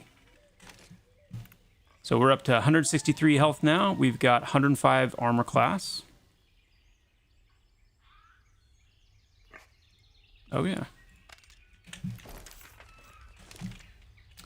Oops. We got our new damage shield. Our new Aether Shards. Huh. I think we might be cooking. Nightfall Crypt is coming out with the update this month alongside the Summoner update. So it's not out yet. All right, I want to go after this Spell Punk again, just because needs it.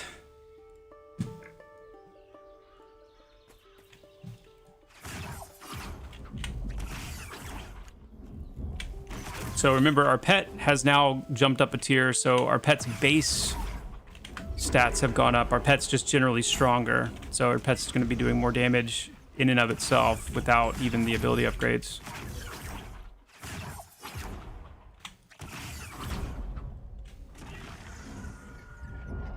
Not to mention, of course, having more health and things like that. Well, now we got a Vulture in on the mix as well. That's great.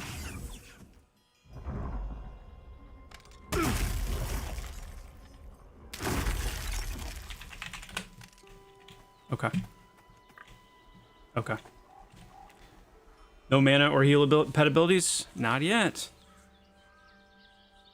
Not yet.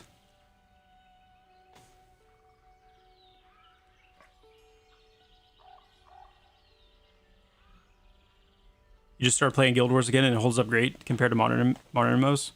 I never played Guild Wars, the first one, all that much. I played it just a little bit. I remember just being really kind of like, I feel like I was put off by the fact that it felt very like hub based. Like you were kind of in this hub and you were like solo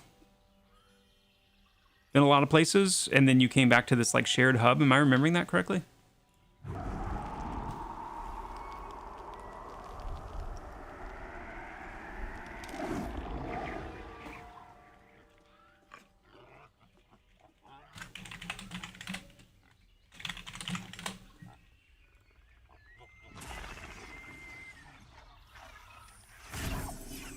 Yeah, Guild Wars 1. That's what I mean. Oh yeah, let's get the amp on here as well.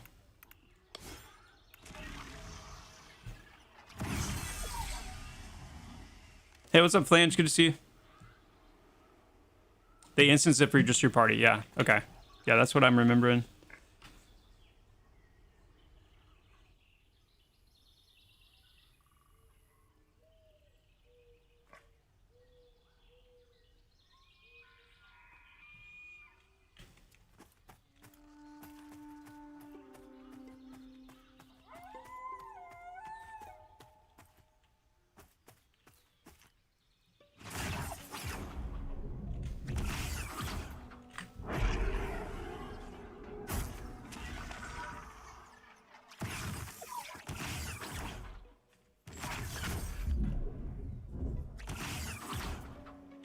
Oh, oh.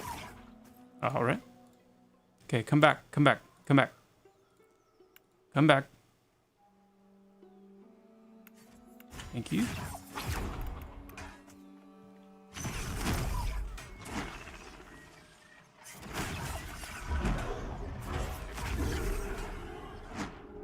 And try to pull aggro here. Oh, that waylay's gonna hit. Okay, we're good. We're good. Come on now. Whew. Yeah, I went through some mana on that one.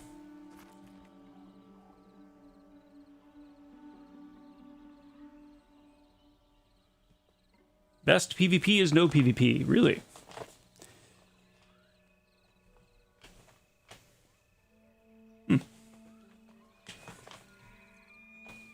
What's the volume like, by the way, guys? I know I'm asking almost 2 hours into the stream here, but is the volume too low in the game?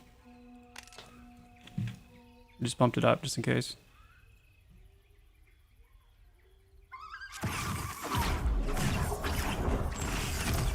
I did turn it up though, so hopefully it's not too loud now.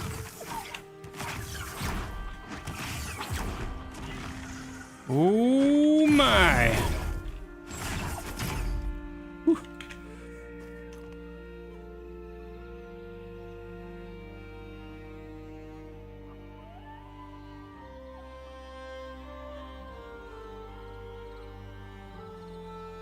Okay. I don't think PvP makes MMOs less good. I just think it has to be... I think forced PvP makes MMOs less good, personally. That's my personal opinion. I think as long as PvP is separate, and as long as PvP is not...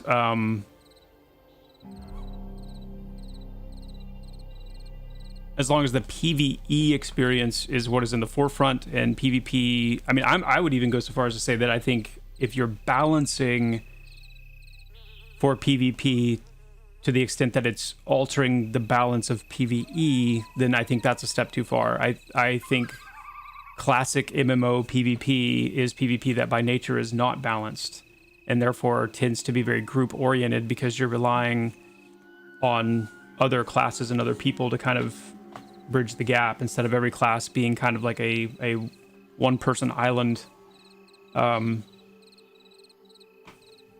then you can still, you know, if you find people, you can still do kind of the lone Ronin style PvP and play certain classes that excel at that. But I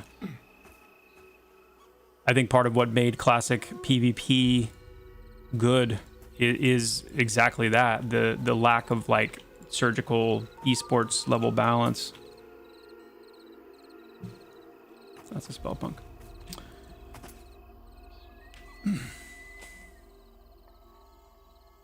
Why are you playing from the Unity editor? Just because if for whatever reason, like I've done a few times here, if I want to make some changes, it's the best, quickest way that I can see data changes and even some like visual cached changes with more immediacy. There's a little bit of a reduction in performance and whatnot for the sake of like being able to iterate in real time more quickly.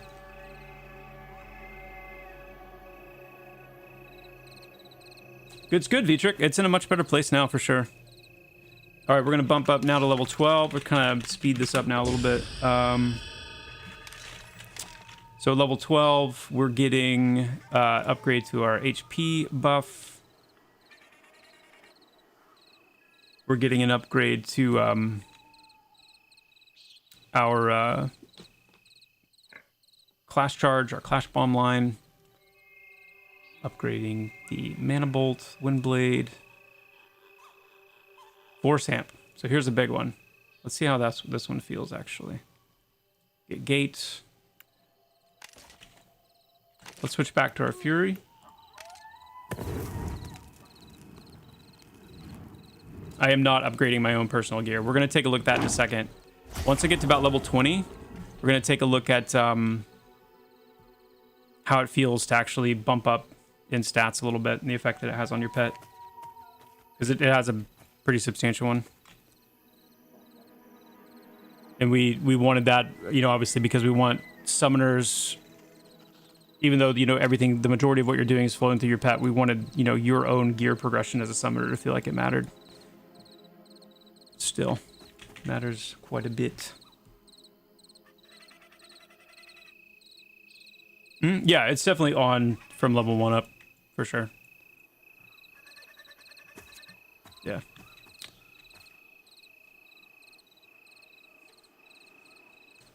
Yep, but as you get higher level and as your pet's abilities get higher level, as they get higher rank, the higher rank of your abilities, the more they're going to take advantage of your stats.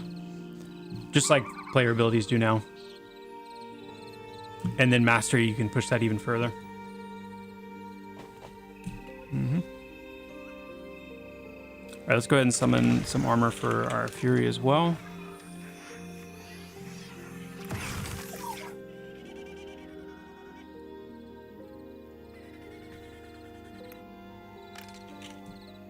Still gotta get finalize the Fury weapons today. That's one of the last things on my to-do list for the summoner.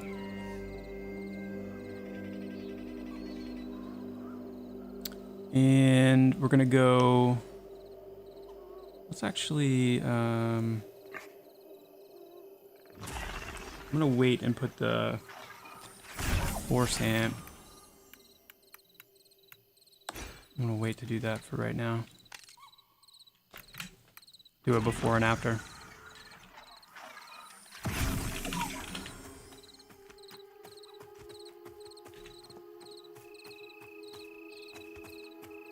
Spell punk. All right. Probably get my Fury's abilities on the bar. That would be good.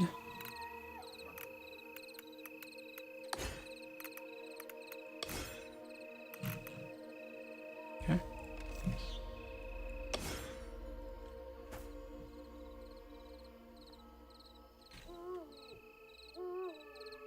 Two spell punks. Let's see if we can wait for this one to.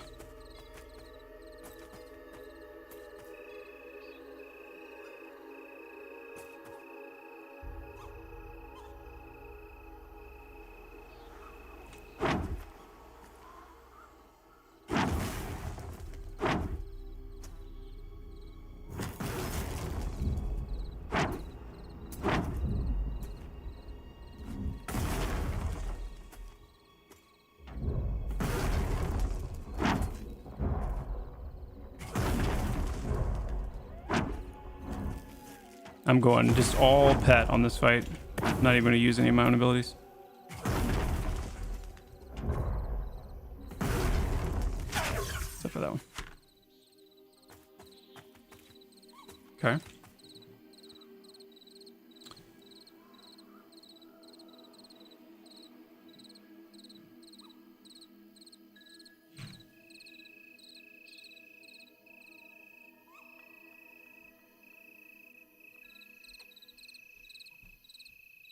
.24 magic damage, 24 damage with mana arrow, 25 damage, 24, so 24 to 25 damage with mana arrow, 30 damage with mana burst, non-crit, and 14 per tick for mana flame. So now, let's buff spell power with the force amp. And then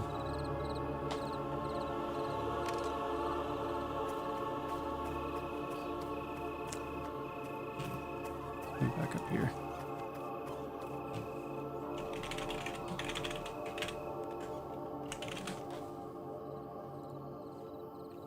It's gonna be right on top of us. Yep. Okay. Oh.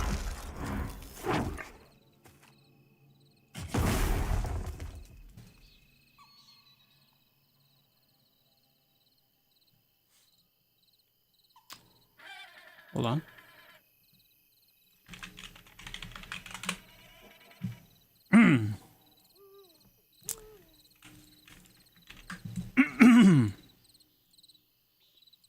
We're testing some things earlier, and yeah. Put that back where it belongs. Whew.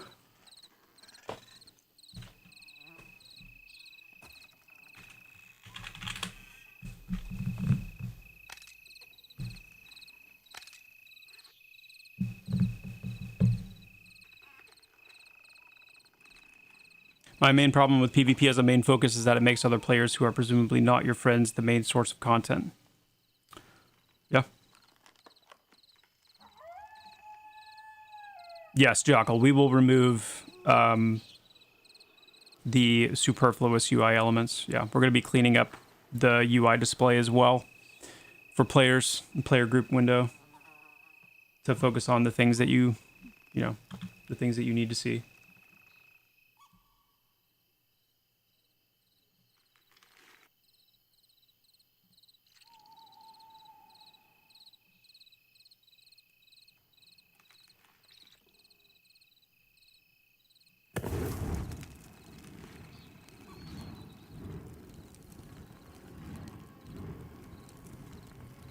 Watching Glorf and Joppa die many times, 10 out of 10 would see again.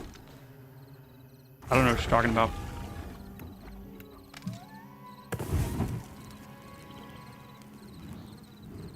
I don't know what you're talking about.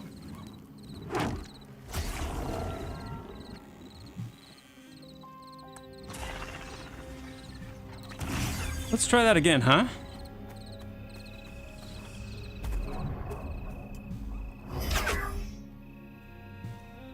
Oh my. Okay, so now we've got... Yeah, so I mean, spell power is basically a 1-to-1 right now. So 1 spell power equals 1 damage. It's a little bit of a different calculation on dots, though.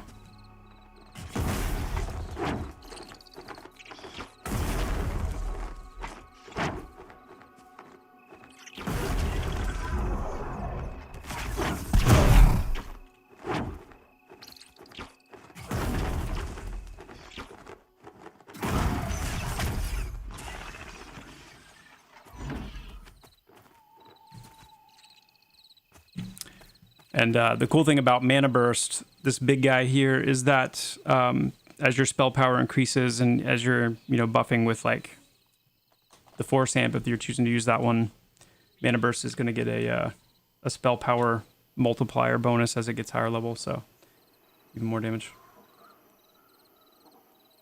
Yeah, there's multiple tiers. So this is just the first one, Force Amp. You'll get upgrades to that all the way up into your 40s.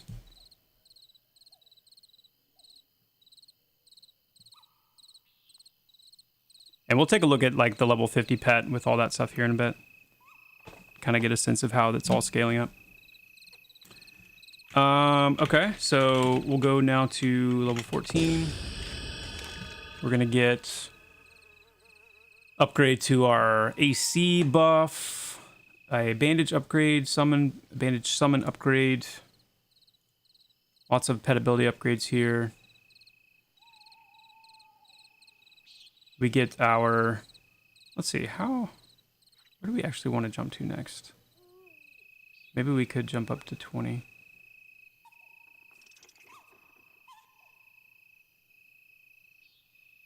I didn't grab all of the spells either. Just mainly wanted to show like the tuning progression. We can jump up to 20.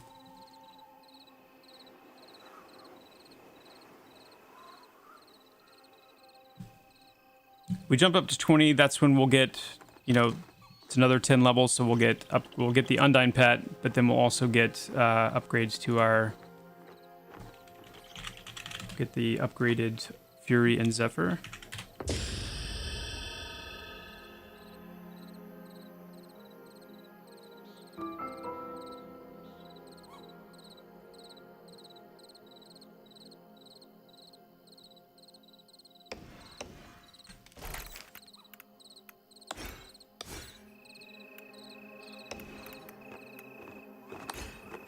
Level 20 is a huge level for summoners because this is the first level that you get to have 2 pets at once.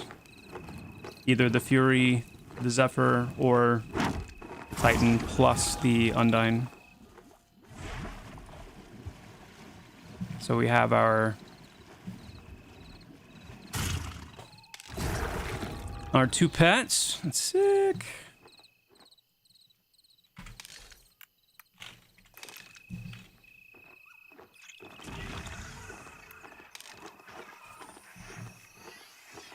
Yeah, we're going to reduce the cost of the new spells coming in. Yup.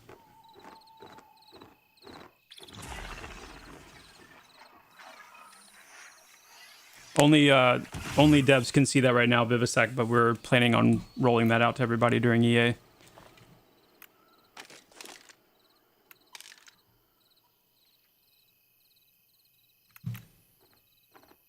Okay. Armored up. Both pets armored up. Now, we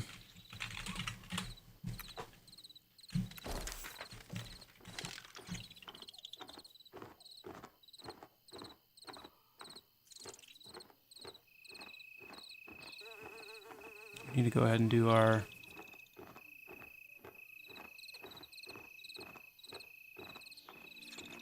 Let's go ahead and scribe all these.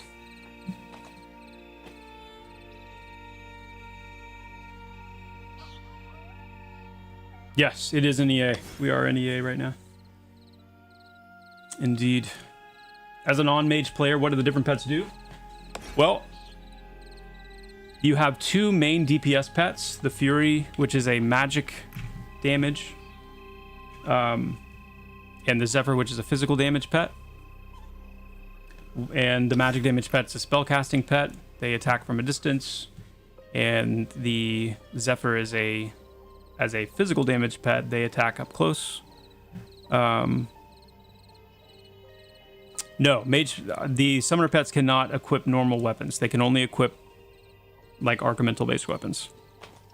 You'll be able to summon kind of baseline versions of those as you level up, but the best ones, the most powerful ones are ones that you'll get through like drops and special quests and things like that.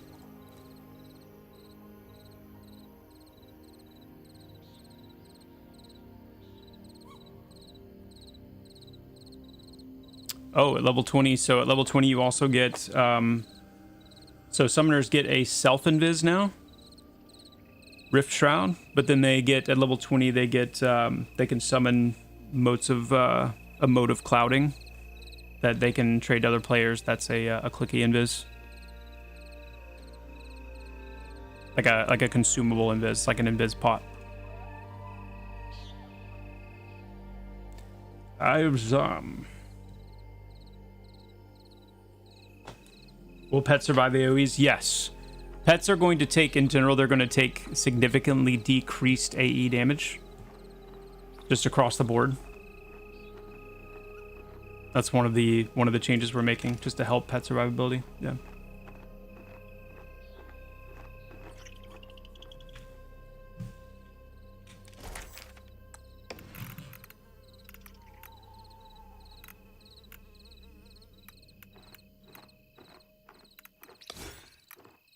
Mana Scorch, Mana Spear, Mana Blast. Cool. We also got Crystalline Mending for the first time, so put that here. This is one of the abilities that our water pet, our Undyne pet, gets.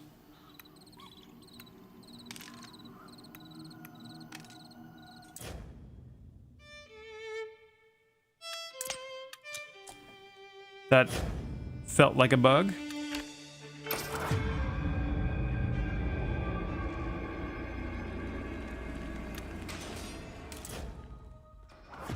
All forms of invis right now have the same kind of innate drop chance.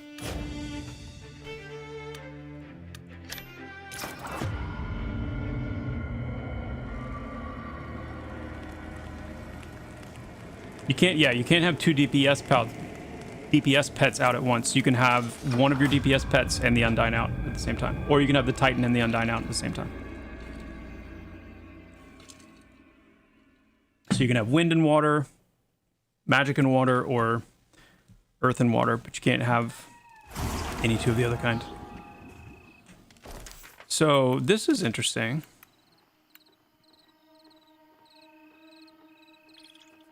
Oh. They don't... Okay. So I gotta fix that, actually.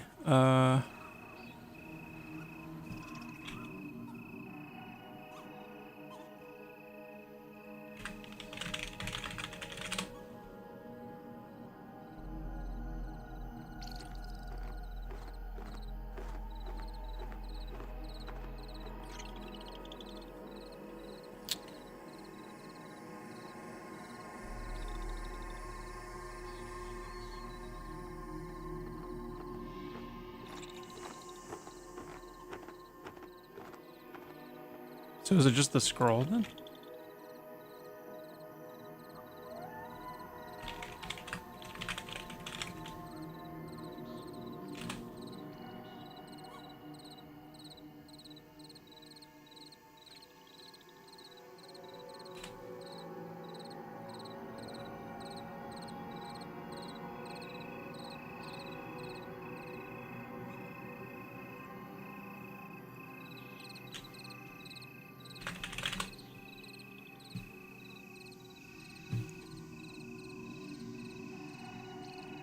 Oh, I'm looking at the wrong ability.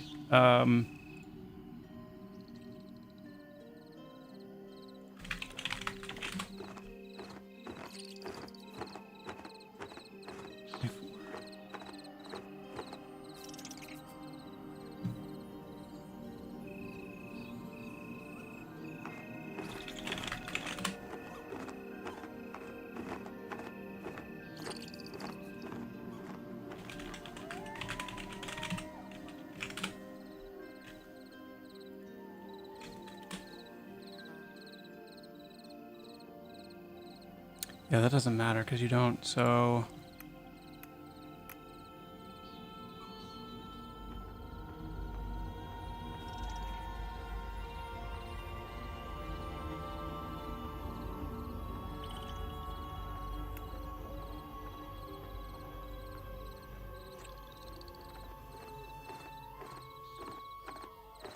Okay. Okay. Yeah, I'm gonna need to have a chat with Steve about that. Because you can't use... So Water Lash is an innate ability that the Undyne gets, but they don't actually get it until level 24, even though it's part of their kit. So I think there's just a bug somewhere where if I try to actually, like, assign this ability... Like it says level 24. Like, it should just give me a message that says, like, you know, not high enough level. When I try to assign it, though, it... Yeah, like, if I right-clicked it to assign it, I'd probably get kicked out again.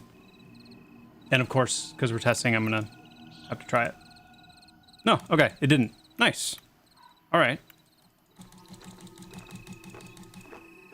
Interesting.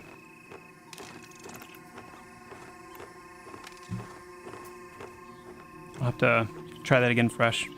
Wait, your pet has gear? Yes, pet has gear. Indeed.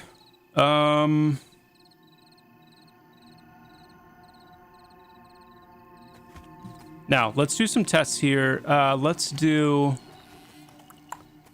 me summon...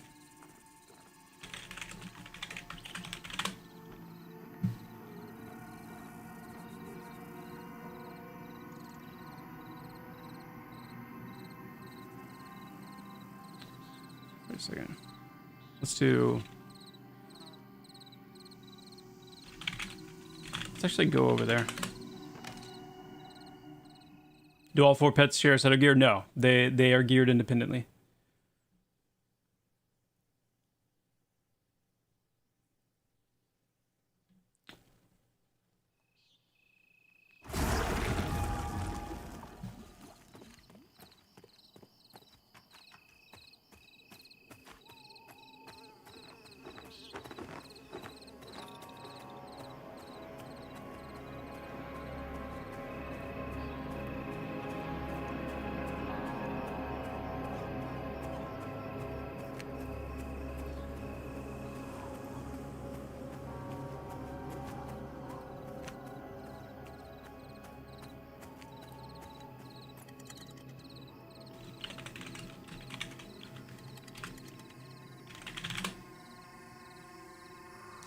Wait, what are they called again?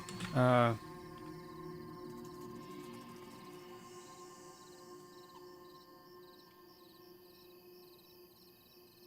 thought they were... Yeah. Let's jump there. Up. Whoop. Excuse me, boys. Excuse me.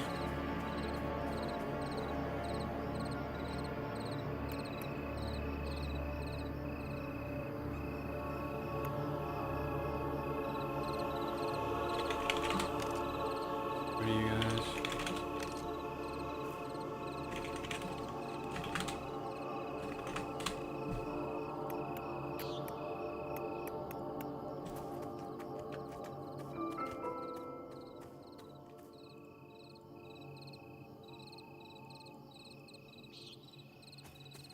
That was a perception ping for those of you wondering.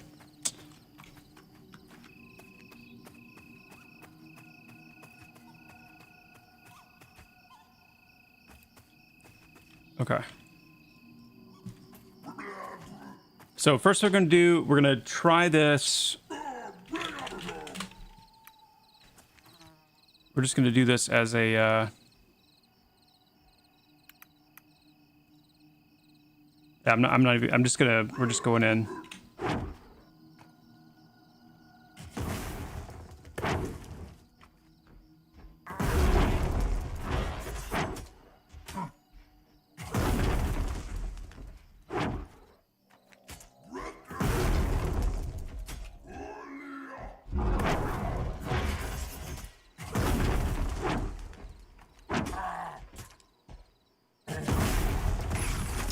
I'm gonna start weaving my own abilities in now.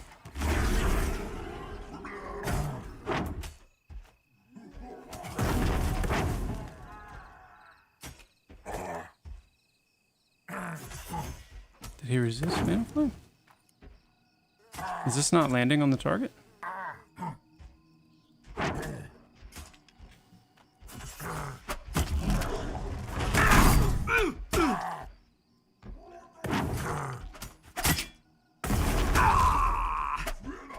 Finding some bugs, guys. Are gonna heal my pet with the Undying.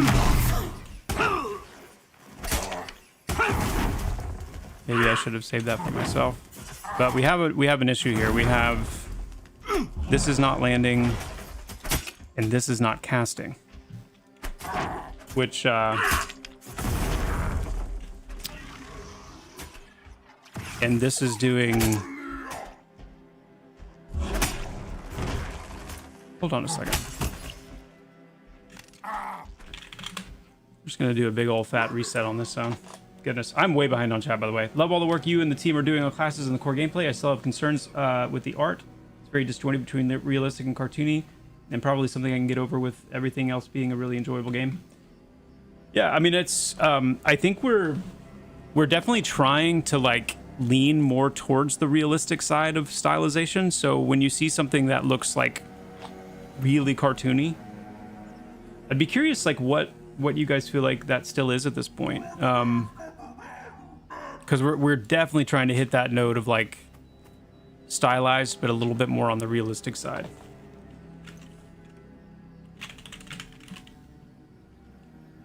Yeah, I know that's something's going on, Goonie. That's what I need to figure out. Part of it is wanting to make sure that so I want to start with a clean reset. Oh, yes. Okay, so things like the rabbit and stuff that are still just like fully gray box, that might be part of it. I did not up my skills, but which I'll do that now. But that shouldn't affect the pet's abilities. Let's let me get some daylight out here too so we can see a little bit. Let's just summon this guy. I'm going to set this guy to be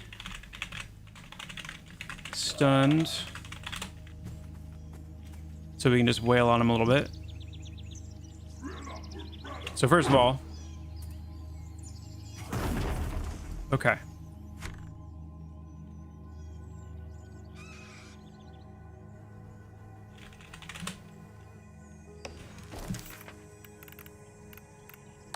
Level 1 mana bolt.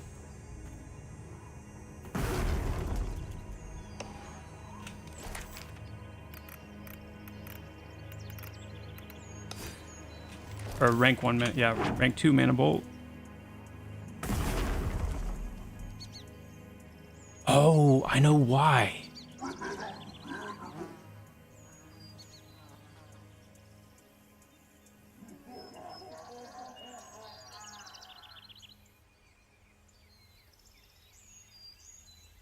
I know why that's happening.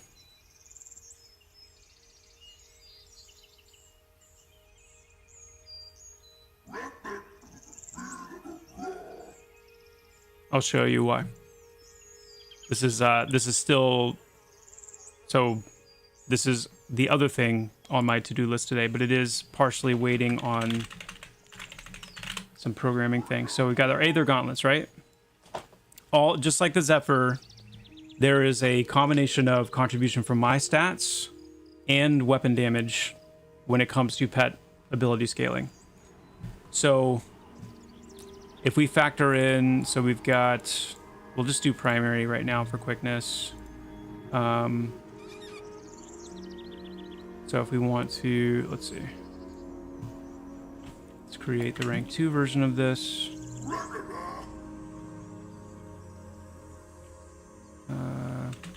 Let's just do this for now.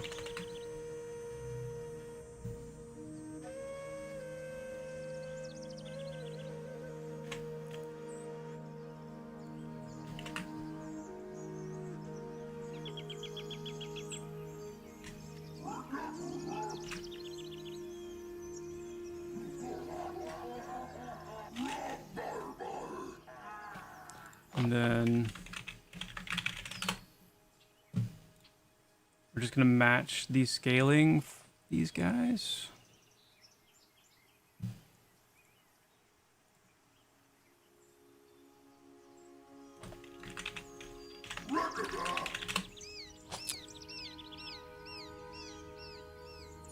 Okay, so rank 1 is, okay, 4, 6, 8, 10, 12, 15. Got it.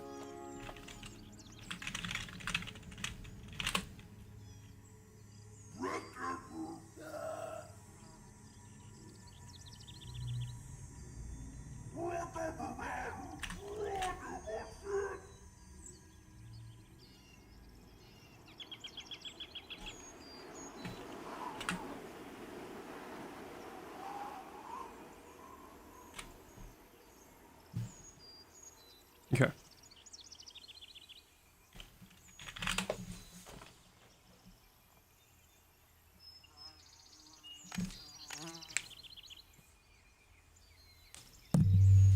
Oops, sorry guys. Yeah, Lethal, that's, I totally hear you on that. We're gonna get that cleaned up nicely.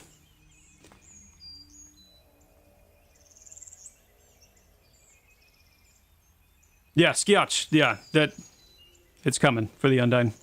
Same with the Fury.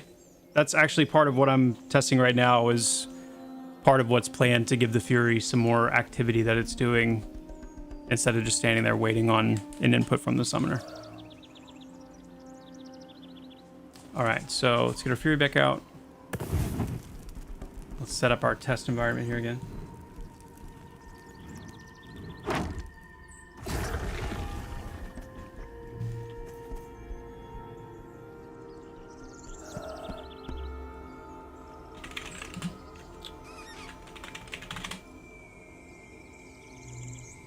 Okay, let's get him stunned. All right, so again, yes.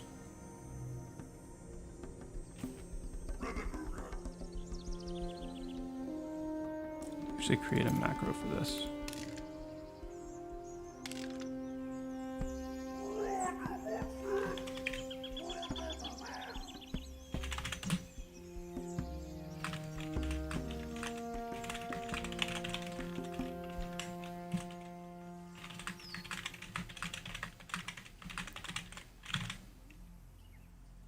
And then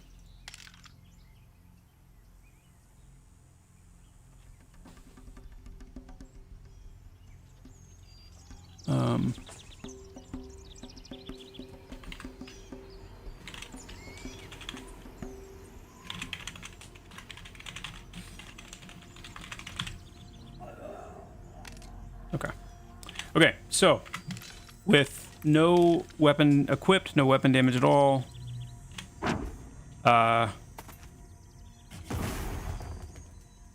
It's the wrong ability.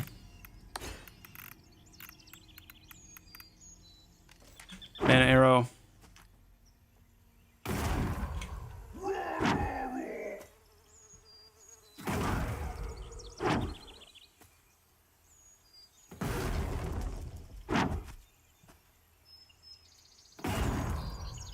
Okay, crits. 21 damage. 21, 22. Now, by level...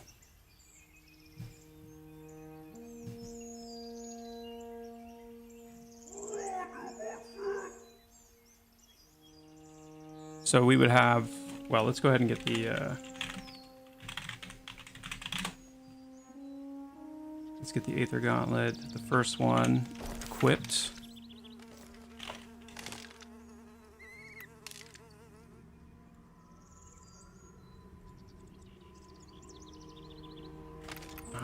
Hold on.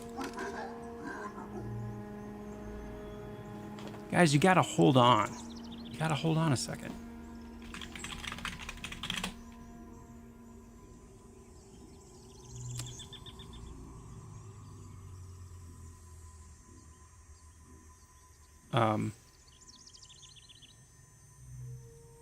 We'll just call them swords for now. This is going to,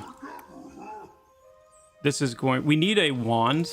So the specific thing I'm waiting on from programming is essentially like wand support, where you can have a held item that deals like spell damage and can cast spells from a distance in a melee sense and use melee like weapon damage essentially.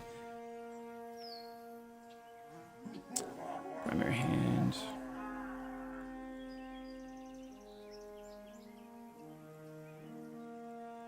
No.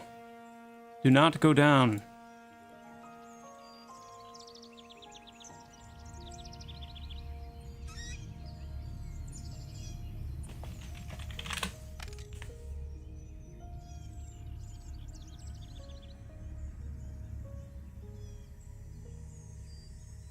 This is not being done willy-nilly.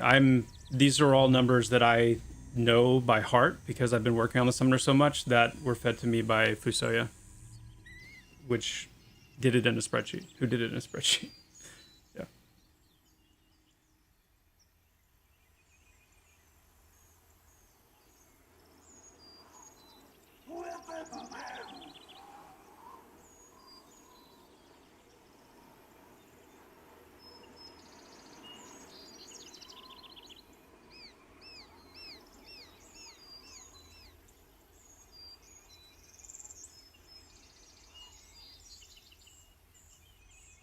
All right. Nothing Shrink can't solve.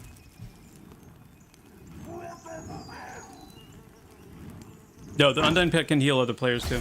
Yeah.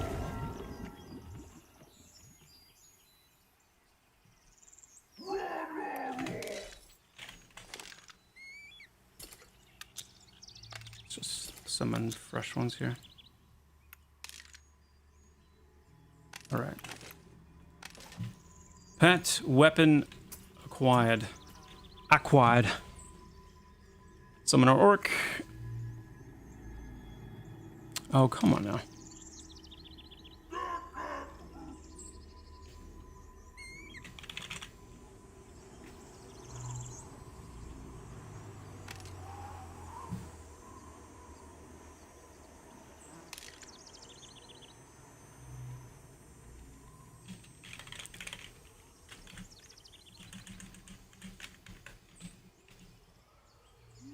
Go with that. Since for whatever reason I can't remember the spawn command. All right, so the pet has the first weapon.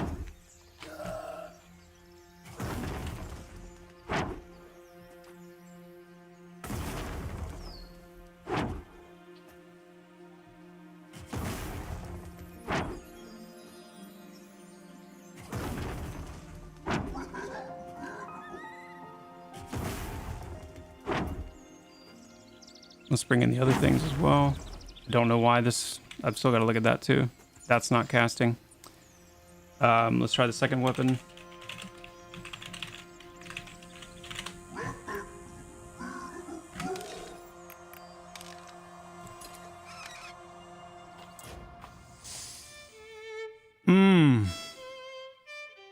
Oh, let me see what came through.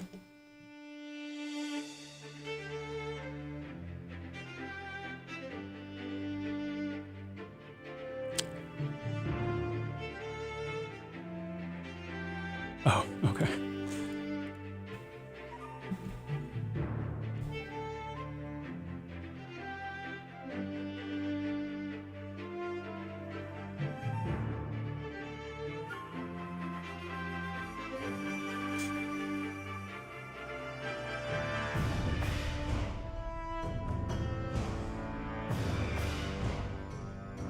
Ooh, had a world building update come through on that patch. That's exciting.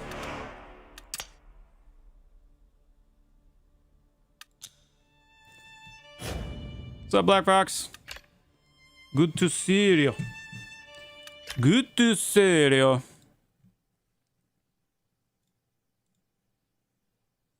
Summon bicycle in yet? Not yet.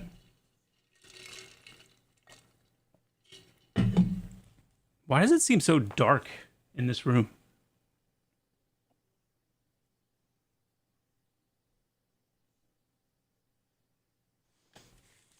Chat, you should know the answer to that.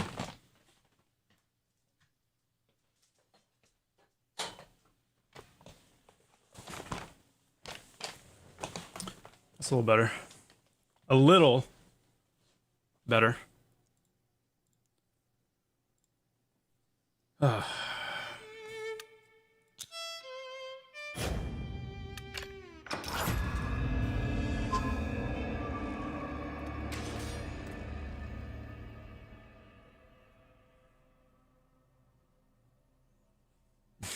Chair needs googly eyes. That's the last thing Chair needs.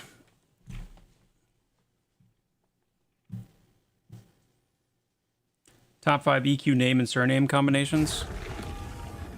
Oof.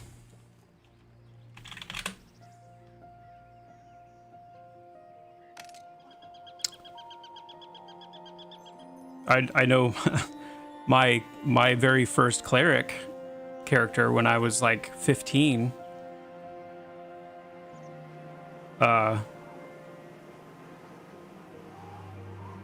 was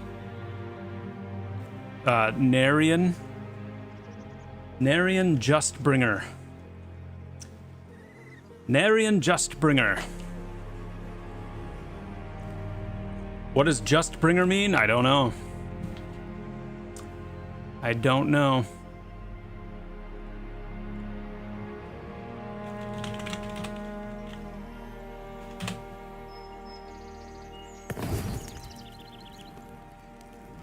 He just brings her. Yeah.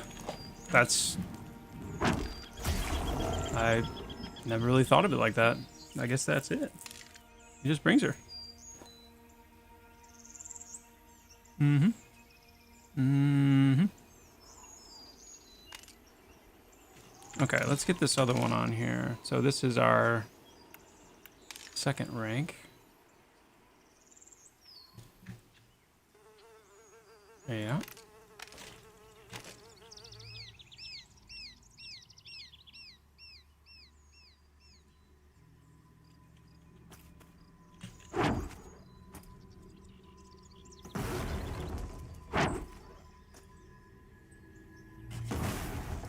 Okay. Let's dig into this for a second.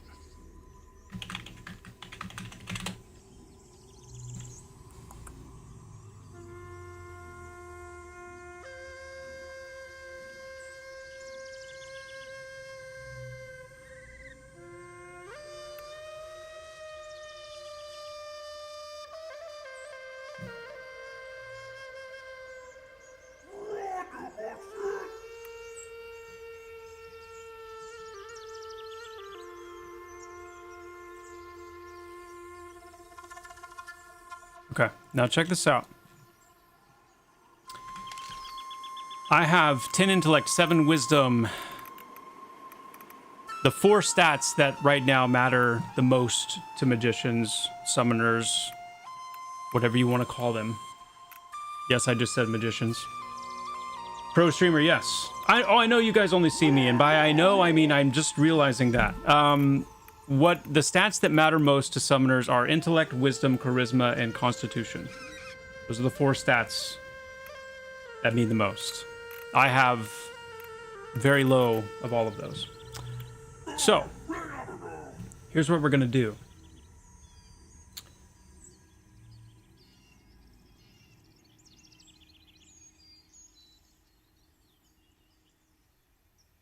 You know? Here's what we're going to do. Hey, what's going on, Hawk Moon? Good to see you. My Fury abilities scale with wisdom. Okay?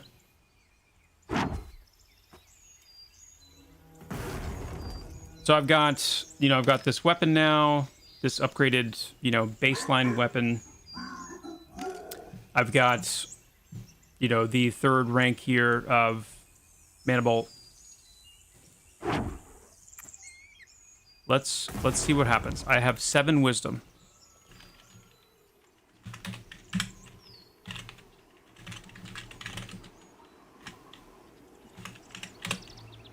Ten wisdom. Increase it by 3.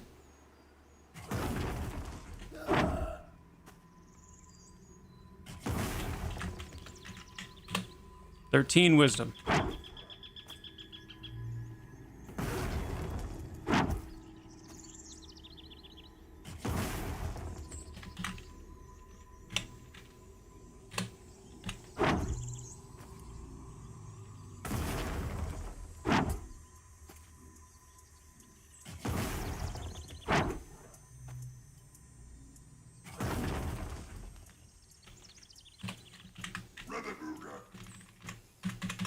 Hold on.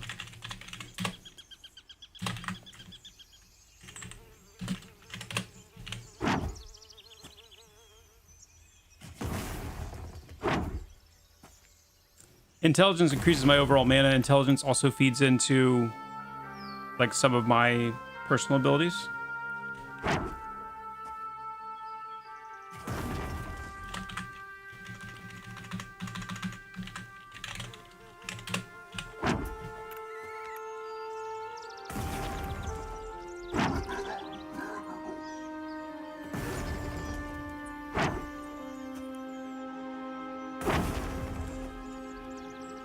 What's going on with that ability? Hold on. I'll check this.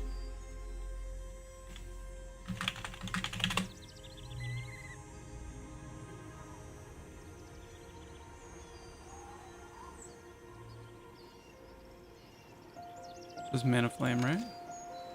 Mana Scorch. That's what it is.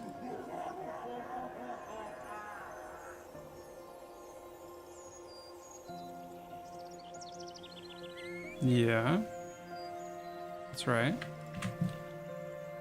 And then...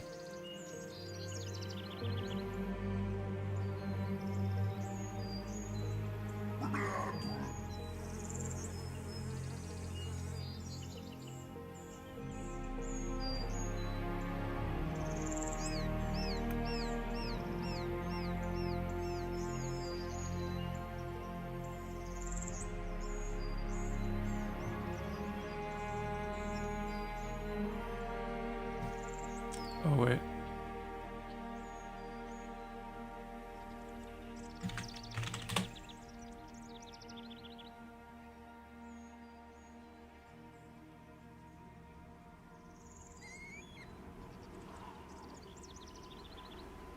No, that's...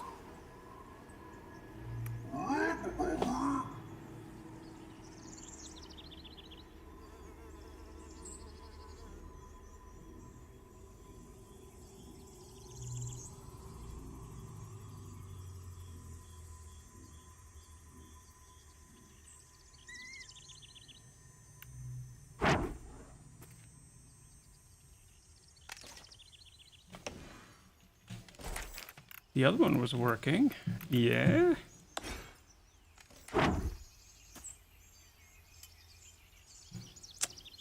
Okay.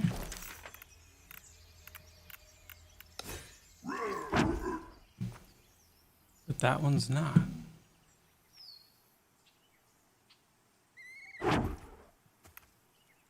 Oh, the sleuthing, chat. Sometimes the sleuthing. Rank 1 works.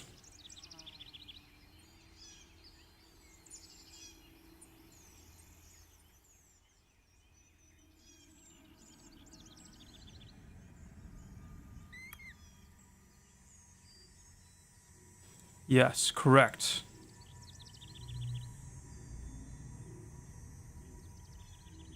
Correct.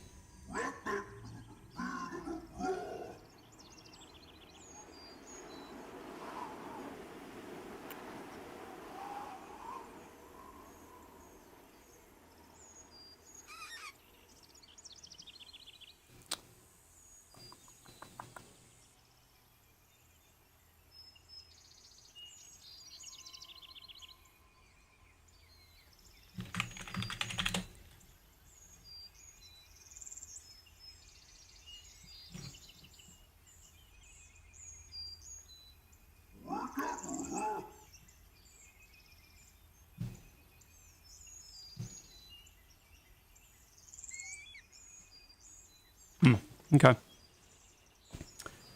That's something we're gonna have to dig into a little bit. Oh. Joppa streaming like a pro since we'll let you know.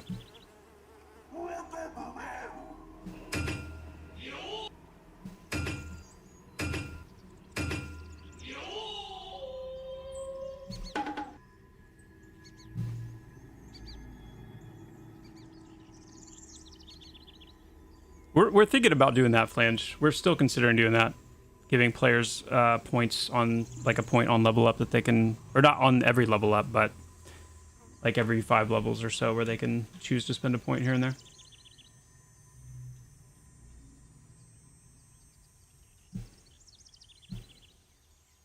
Yes, Black Fox, we are moving away from that.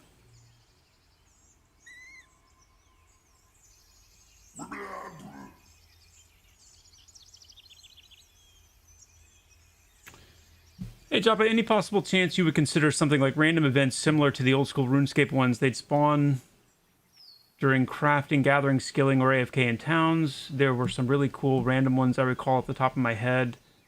Genie quiz for rewards, evil chicken chase minigame, shady stranger pickpocket trap, drunken dwarf, item delivery, mysterious old man sandwich guessing, that ever kept the world interesting, fought bots, and made the world feel alive and lived in. Well, we definitely want to do events, for sure. Dynamic events, big ones, small ones. Some of them GM-led, some of them, you know, ways that just kind of dynamic events within the game itself.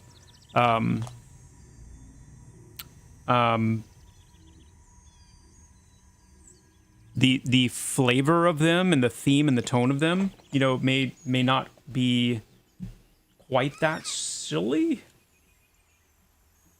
But I think there's room for some whimsical stuff, you know, some sillier type things. But I mean, the answer is essentially yeah. We definitely plan on doing events and things like that.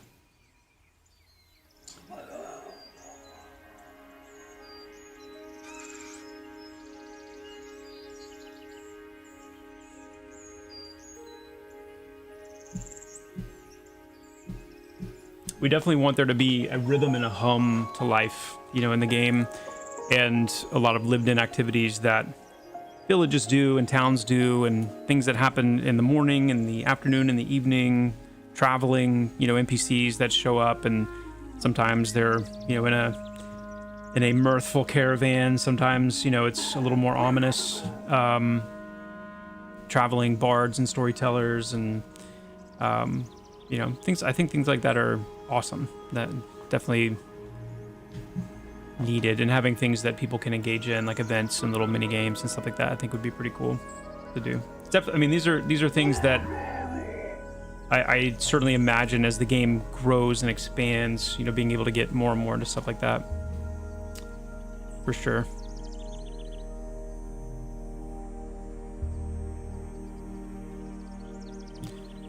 Guys, typically when I run into something like this, I don't like get stuck on it.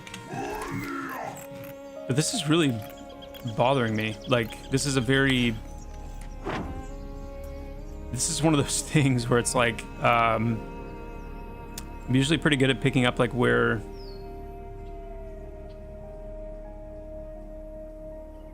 something is different, but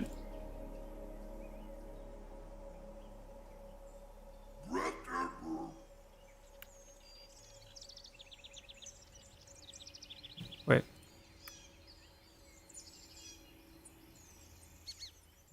I see it. I see it. I'm assuming all of these have been set this way? Yes, they have.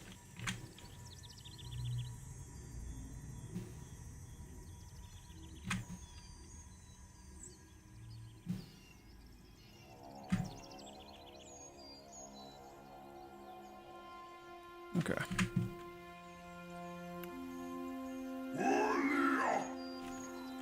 Somebody asked, what do I do to like refresh myself after a long time of working on things like this?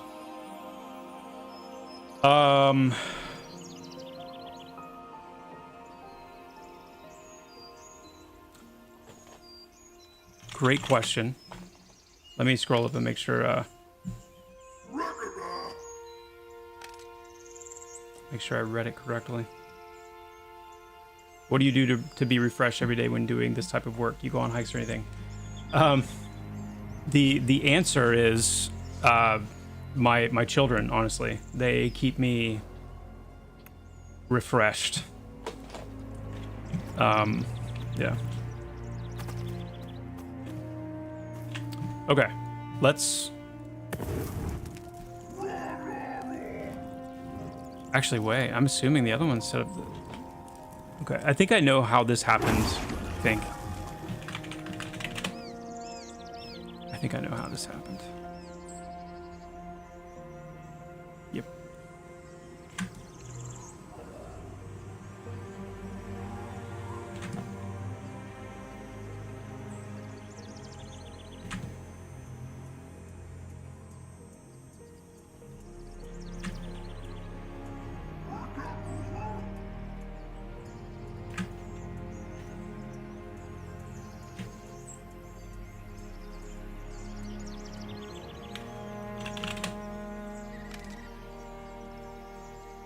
Okay, what's the topic at hand? The topic at hand...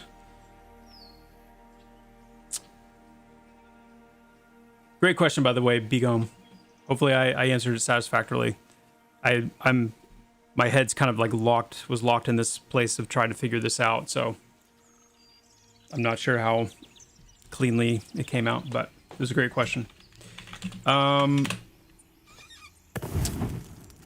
Would it be better to reduce the number of priority stats for each class? 4 seems excessive. So, one of the unique things about Pantheon, if especially if you haven't been following the game for a long time, and I'm talking like, you know, I think the first time I started talking about it was like 6 years ago, ish. This idea of soft specking with your stats, where you know, stats are good, you get stamina, it increases your health, you get intelligence, you know, it increases your mana pool. If you're a caster, you get, you know, dexterity, and it's gonna bump your crit rating and things like that. But we wanted to try and take it a little bit of a step further, where within your class, individual abilities that you have actually are further amplified based on particular stats. And what that allows for is things like, you know, if you love your Zephyr pet, for example, then the Zephyr pet's abilities scale off Constitution. And so that's going to incentivize you beyond just increasing your stats generally for your base kind of like scaling for your own character and what your own summoner abilities scale off of. Now it's like, I really want to lean into Constitution, so that I can increase my Zephyr pet damage and really kind of lean into that build, as it were. And so part of the way that your character scales is through those specific stats, and you can, you know, choose to kind of keep everything somewhat even, or you can really lean into like, you know, a specific build, like I'm going all in on Zephyr and just like blowing it out like crazy. And 4 stats gives us room to kind of give some expression, because a lot of what we're doing with mastery now is expression. What parts of your class do you really want to lean into and emphasize, or are you wanting to kind of go more of a general balance route? And it is a little bit of a learning curve. I mean, it's definitely, I know that people coming from most MMORPGs are going to like imagine, you know, stats to be kind of the same way it is for everything else, where it's just kind of these passively beneficial things. But in Pantheons, there's that second layer to it. All stats that you benefit from generally are valuable, but some stats are even more valuable depending on what you're wanting to do. All right, let's test this and see.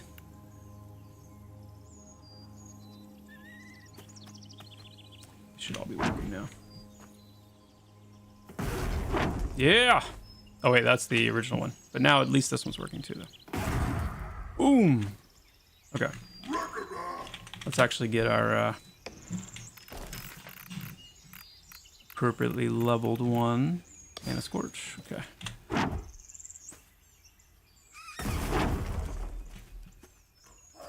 Nice.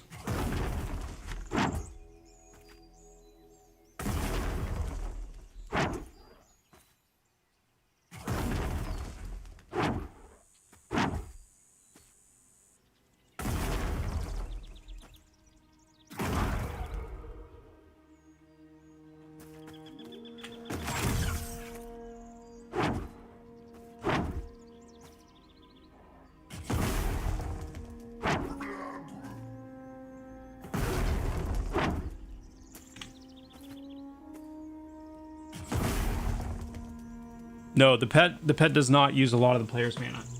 The pet uses the player's mana, doesn't use its own mana, it uses yours. But because the summoner's a DPS class and needs to be able to sustain for long periods of time, you're not going to be burning through your mana very quickly just using your pet abilities. As soon as I start weaving in my own abilities, they are much more mana intensive. And so, you know, I'll go back here and do I'll show you kind of the difference.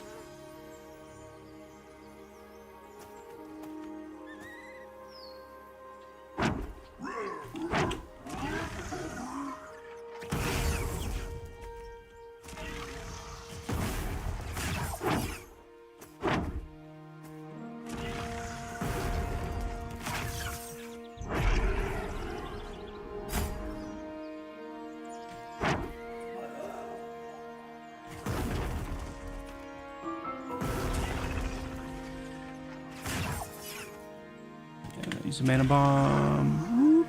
End with a mana bomb. Oh. Oh, we'll still got off giving my mana back. Nice. So. Yeah. So that's the thing with the summoners, that you can choose to sustain by just kind of hanging out with your pet's abilities, or you can really lean in and burst. Or I should say, well, yeah, burst and like kind of burn the target down with your weaving in your own abilities. Yep, that's pet armor. That's the lowest kind of baseline pet armor, yeah. If you're stunned, does the pet keep casting and vice versa? You can cast independently of your pet, yeah. So you're saying I can AFK? No. So that's the thing, though, is like these are all manual abilities that the summoner is still using. So think of the summoner class kind of like a puppet master in a way, where your pet's capable of these things, but you're basically attacking through your pet. Yes, you can cast spells while moving. If you're talking about your pet spells, yes. So like if I wanted to reposition,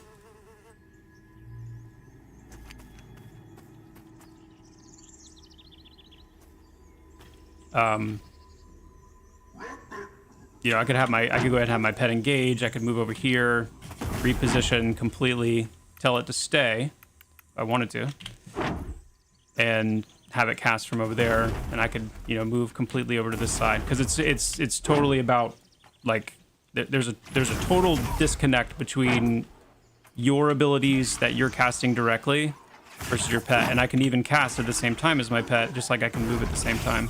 So part of the summoner skill ceiling is going to be kind of getting used to that, like learning how to play guitar and sing at the same time. You have to kind of get into this mindset of, like, my pet is completely different, but still 100% controlled by me largely. The Fury will auto attack, yes.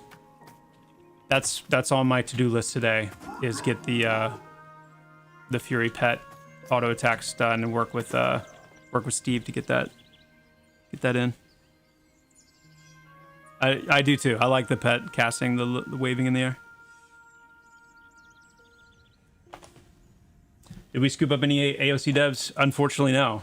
At least not yet. We're a pretty scrappy team resource-wise. We don't have an abundance of resources, so we can't. A lot of the AOC team was, like, really top tier devs, and we cannot afford, unfortunately.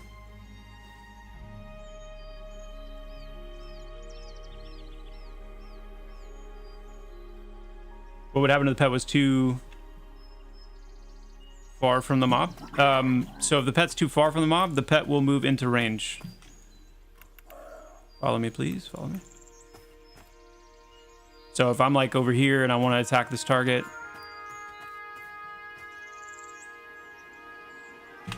the pet's going to move into range so it can cast.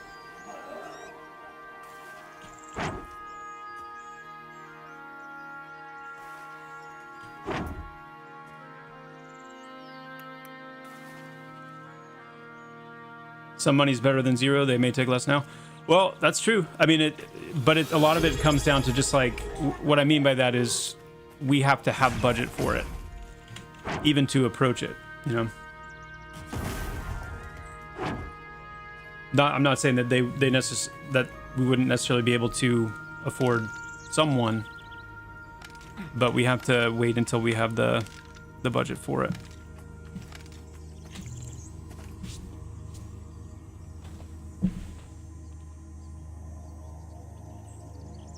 Come on, Bronson. Of course, Bronson's in the chat, picking that up.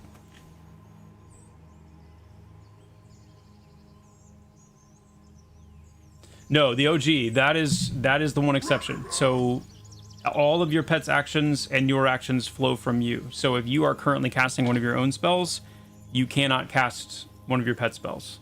You can initiate your pet to cast before you cast one of your own spells. That works, but you can't do it the other way.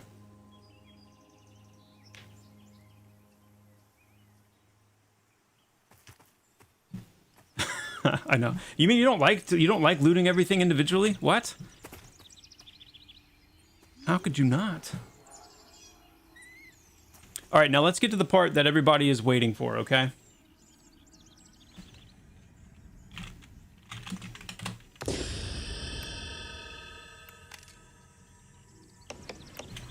You just dinged level 50.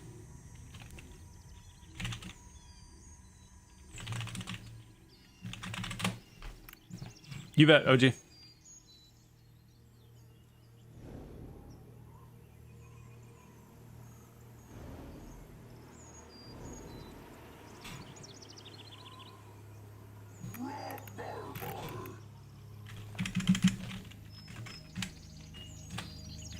Oh, ruby armor. Oh, yes. Woo!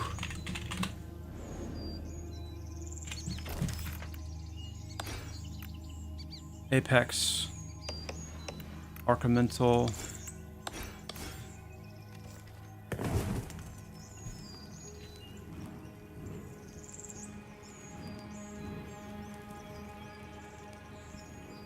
Yo, Decos! What is going on, man? Came a long way from last year in September. Cheers. Yo, bro. Thank you so much for the tier 1 sub, first of all, in the 14 months. It is good to see you, my friend. Very good to see you. What's newer? Man, there's been so many things. So many things. And we're on the cusp of so many things. Like, yeah. We're going to actually also...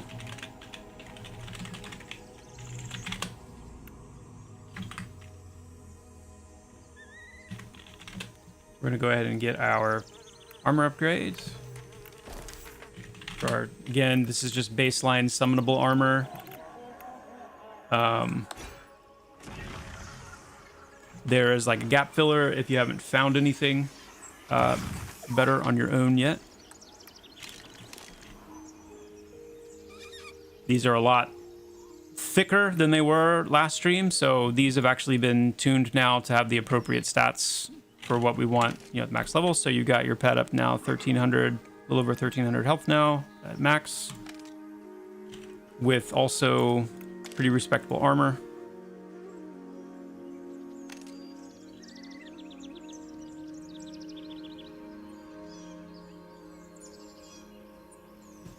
One sec.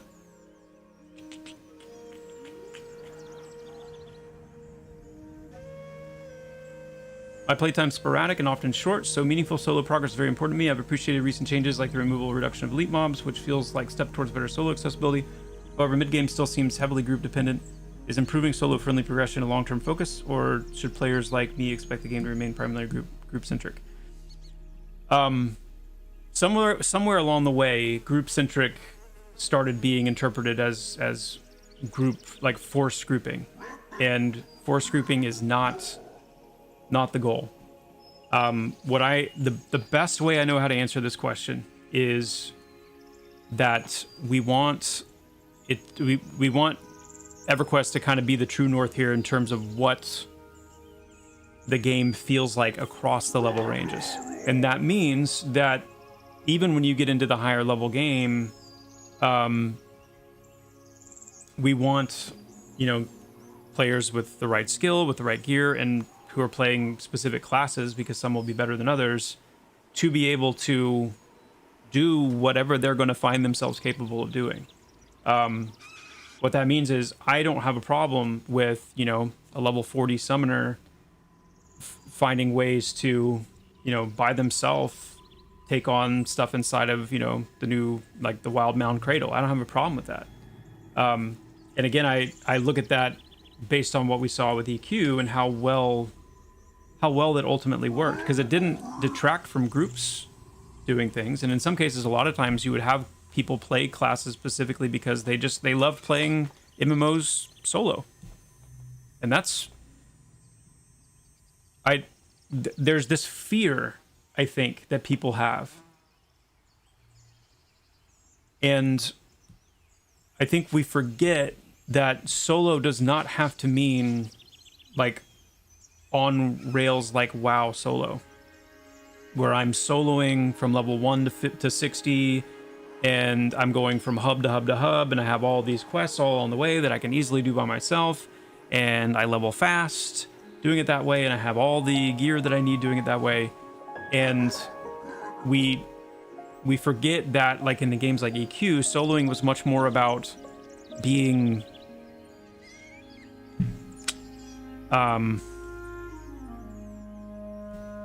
it was kind of an art that developed over time, because it wasn't presented to you as like, here's your solo path. It was more just like, if you can figure out a way to do it, then we're not going to artificially stop you from doing it. And that's the main reason why getting rid of chevrons is so important, because it doesn't mean automatically that everything's going to be soloable, at least at level, you know, or certainly if it's above you. But it means that you're not going to have this artificial barrier keeping you from finding ways to solo different content. And part of the joy of these games for many people is exactly that, the challenge of like, the only thing stopping me from doing this is if I'm the right class, and, you know, I'm, you know, again, those caveats, is just me figuring out a way to do it, or maybe getting a level or two, or whatever that looks like.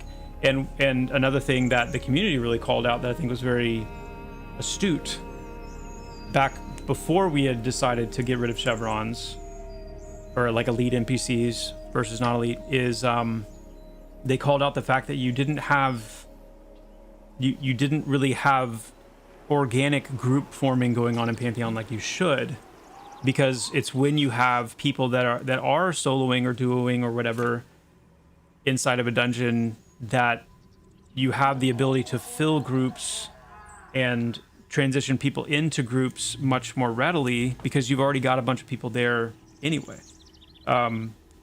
So I just think it's going to be a huge net positive for including people that really, you know, enjoy soloing and want to approach the game that way. Does that mean you're going to be able to do everything that a group can do? Of course not. Like, there are going to be places where you just can't swing it, you know, unless it's somewhere that you're, you know, maybe, I don't know, 10 levels above the content or more, and you're kind of coming back to it for whatever reason. There will be places that, just by the way that they're populated and the kind of NPCs that are there, just be too much. But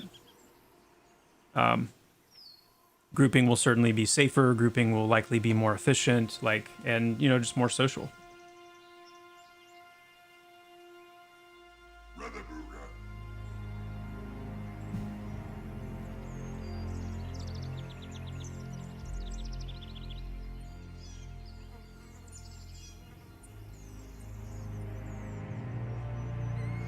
I don't know that I agree with that, guys. Like, this idea that unless you kind of force or heavily push people into grouping, they're not going to do it. And again, I look at EverQuest and I say, like,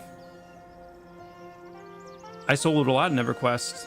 If I was playing Necro, I was playing one because I soloed. I enjoyed soloing and played Necro a lot. Did it on the Shaman, but I also played Bard. I also played Cleric, and I grouped a ton, and there were constantly groups, you know, going in that game.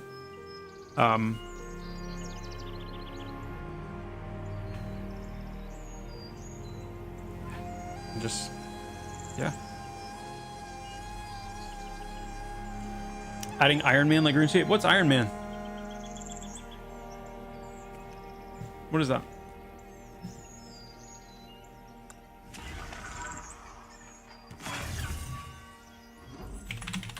Oh, solo self-found. Yeah, heck yeah. Yeah, I love the idea of that.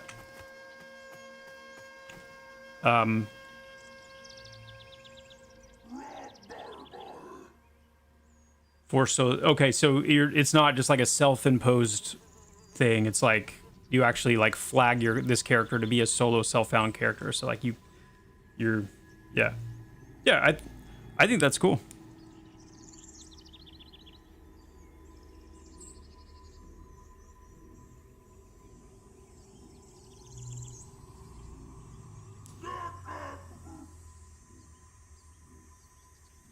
Yeah, Skiatch.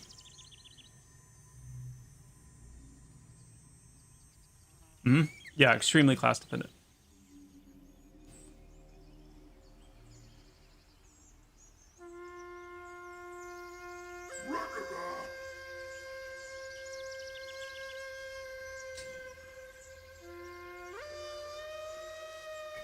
Oh, there's a map coming.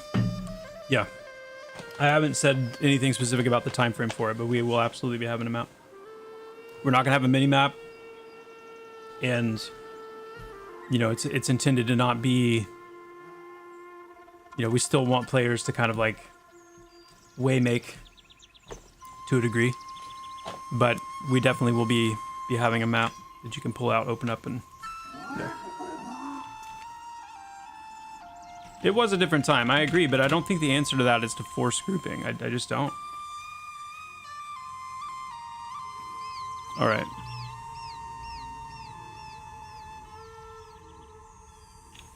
Oh wait, this is well, this is a level 20 NPC, but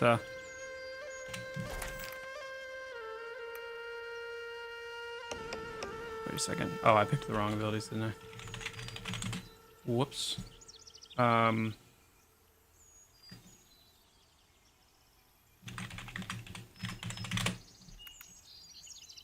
I picked the pet version of those abilities.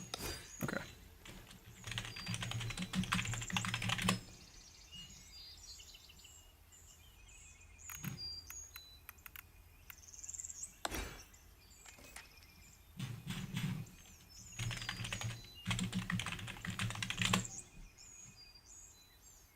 No! Stop! Stop patching goodness into the game. Be convenient for me. Here we go. Again, this is with, you know, not level 50 stats even, but,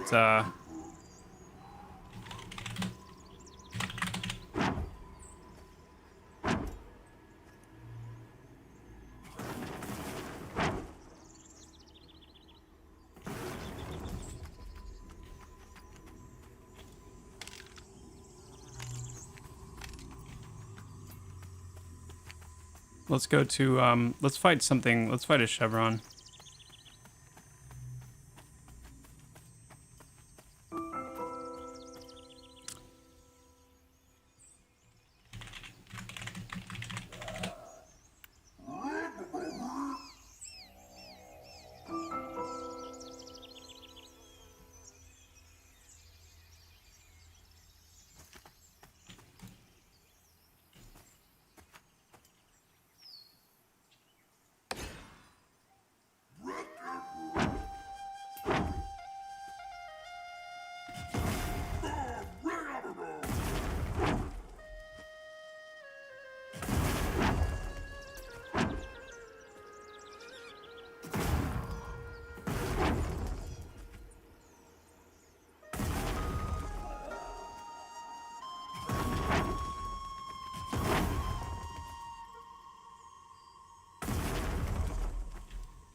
See a little bit of what the Fury auto-attacking would be like there in that fight.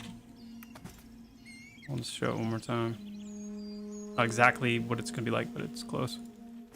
So basically, like, we'll do this blast of magic every so often.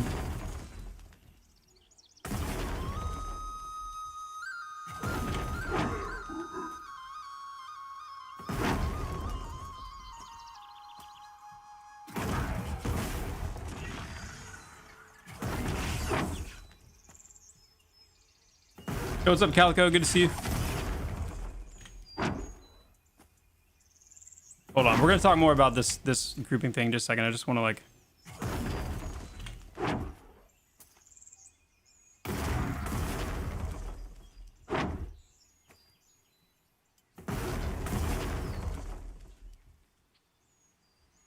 All right, now check this out. Check this out.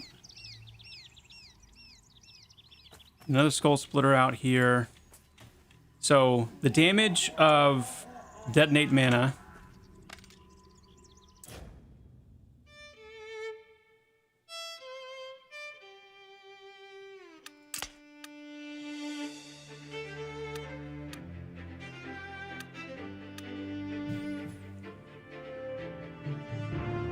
okay. Hold on, let me check the patch.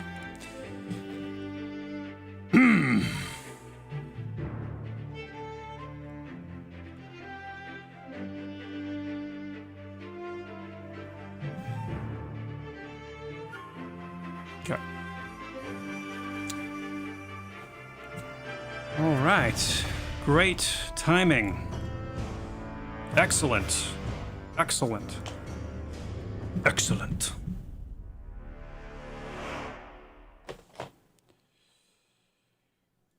Okay. Detonate server, that's right. Detonate server. Okay, what do we got going on here? Bronson chimes in. Mob density, aggro radius, roaming mobs, and things like this also make it hard to navigate solo or smaller groups. Absolutely. Absolutely it does. What part of the game do you think needs the most attention as of right now? As of right now, the thing that needs the most attention, in my opinion, is the immersion of a more fleshed out starting experience, and a kind of a more of a lived in world vibe when it comes to like interactions with NPCs, kind of the presence of lore and context in the game, And second behind that, I would say some of the main differentiators of the game. So things like, climbing having more of a loop to it in terms of like what higher climbing skill allows you to do, and I would go back to number one and say like having quests and perception and kind of storylines and things like that be more dialed in. That's what I would say right now is the thing the game needs more than anything else.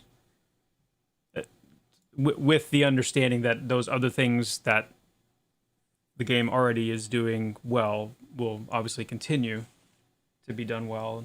But yeah.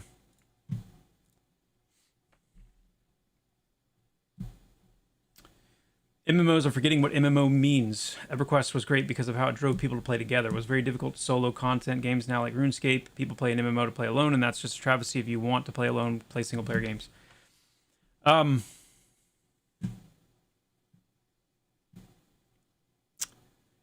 problem with that is one of the things that made grouping and social gameplay in EverQuest so strong is that you had enough people playing to fill the world with people. And a lot of the people that soloed in EverQuest from time to time, or maybe it would be even more impactful to say it the other way, a lot of the people in EverQuest that you grouped with also soloed from time to time. And because they were able to play solo, not all of them, I mean, not every class could. I mean, some classes literally could not. But because you had a lot of people that could play solo, those were people that often like transitioned into group play quite a bit and back and forth. So when you don't have that, when it's like you need to, you have to be in a group of some kind to play, then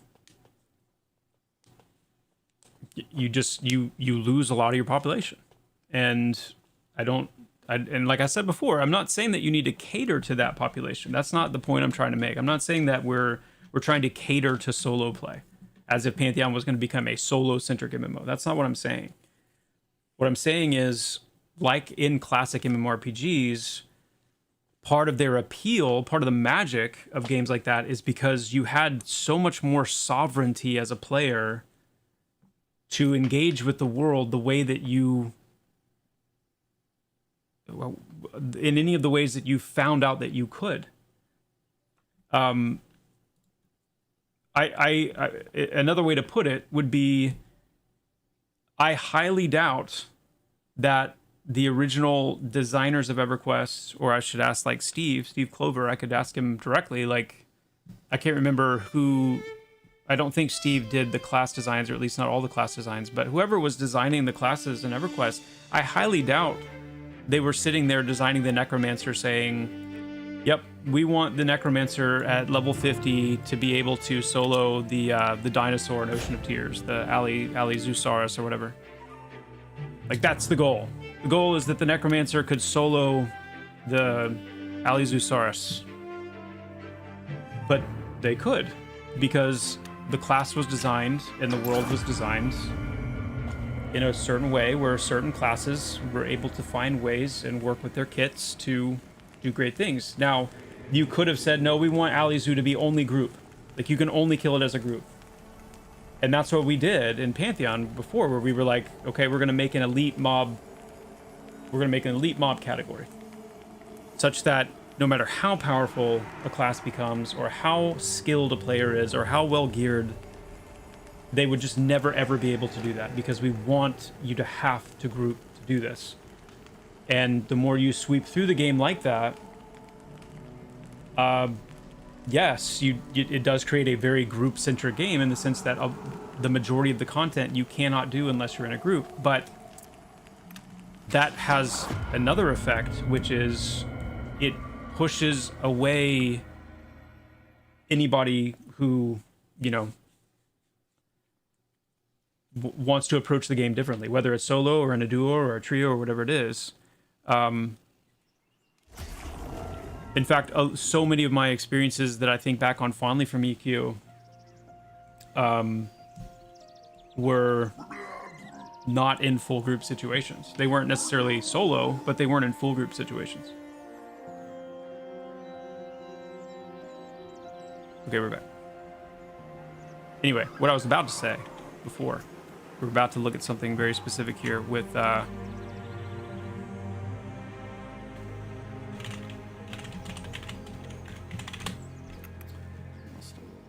splitter. Okay, so this finisher ability for the Fury, the detonate mana, 236 damage. It has a chance when this mana flame spell is active. It has a chance to crit. Through mastery, you'll be able to make this a guaranteed crit, but it has a higher chance to crit baseline if mana flame's on. Now, I told you before that mana burst ability, and this is unique to the Fury. That mana burst ability has a spell power multiplier. So, if I get the Force Amp, this is the buff that allows me to buff my pet's spell power. I think I already have the base one, but grab the max level one here.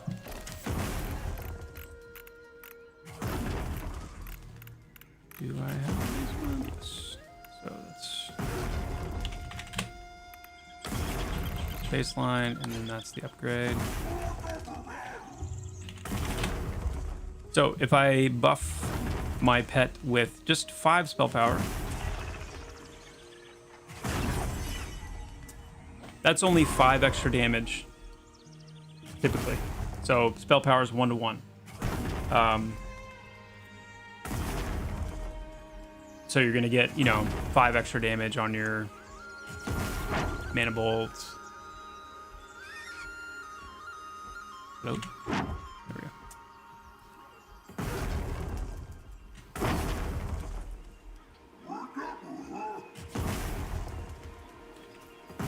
But on your mana bursts,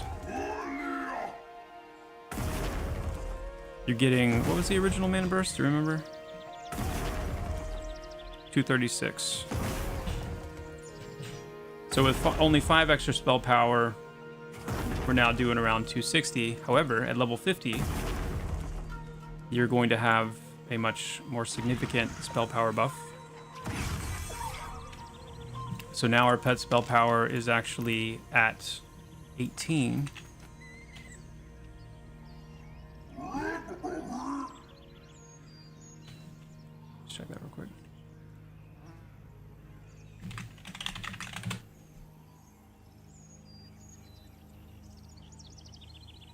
That is incorrect. Hold on.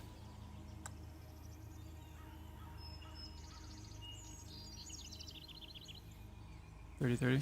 Hold on.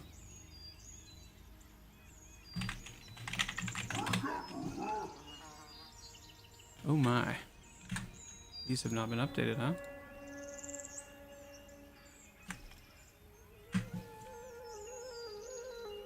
This is something we shall have to remedy now, isn't it? Goodness.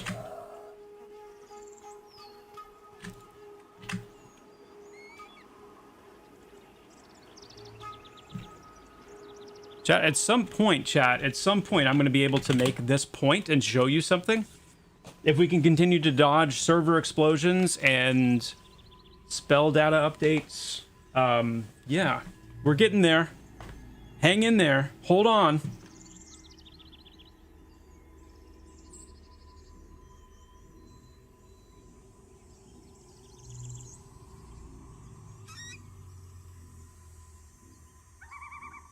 You won't see the 5 extra.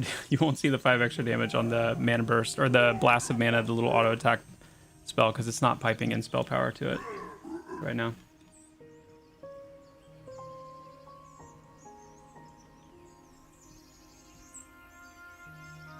What's up, Lazy Crate? Good to see you. Okay. Let's try this again.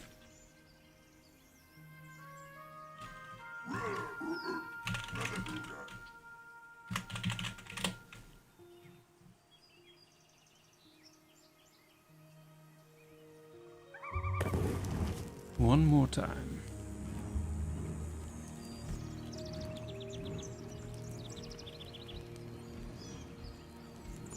Top is an interesting name for a choice for a name. I know. Took me a long time to come up with that one. A long time. So yeah, so if we're talking about just baseline mana bolt, 105 damage.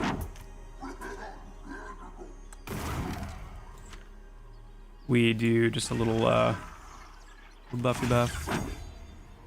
Please tell me that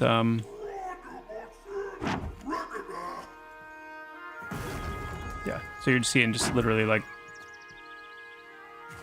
5 points of damage. Now, what was it? 260? So it went from 238 to 260 with baseline spell power. We're going to increase the spell power now by 30.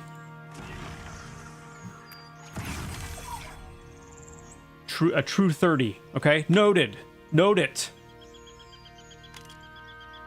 Now, the spell damage multiplier, the spell power multiplier of Mana Burst can be beheld. So that ability in particular, 238 up to, what was that, 434. That's a massive bonus for that. When you think of Fury DPS at max level, and you've got obviously your own spell power buff, but then you're starting to ideally incorporate armor and things that are increasing your pet spell power, you're going to be getting, a little bit of benefit on, your dot and your main bolt, but it's really, and if we can get that thing to crit, I mean, hey.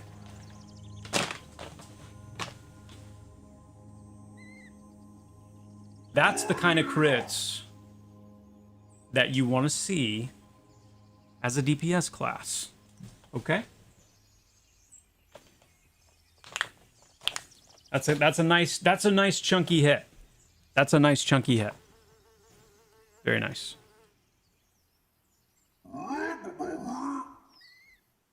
The orc agrees.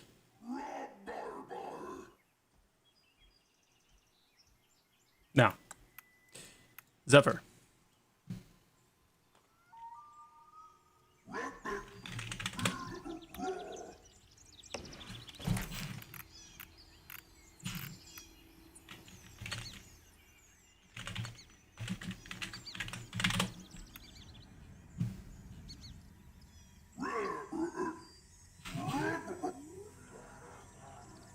Gale Strike.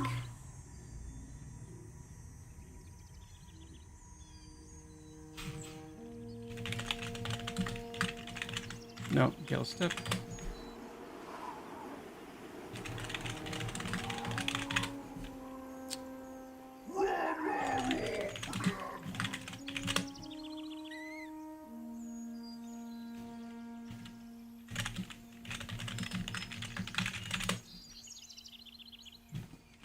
Let's summon our swords.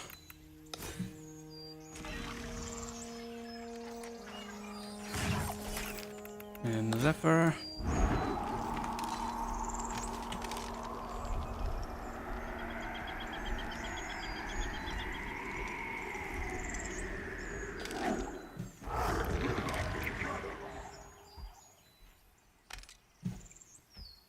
The Masterwork armor.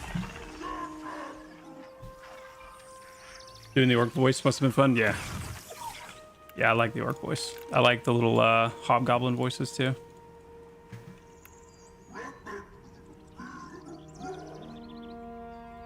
Okay.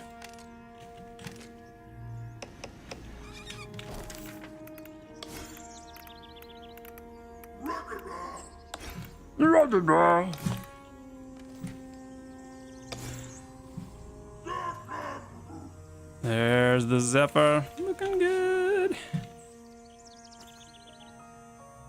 Remember the little tiny guy we started with today?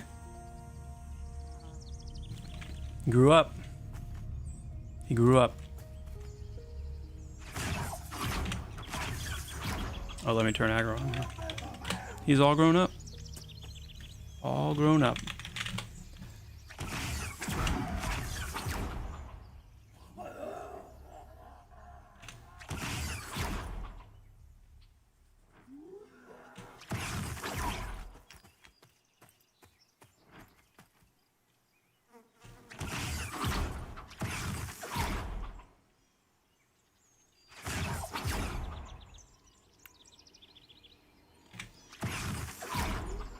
Whew. That's a 675 damage white hit, guys. That was a max stack of Whirling Winds, Tempest. Here's a 4-stack hit. Boom. Okay.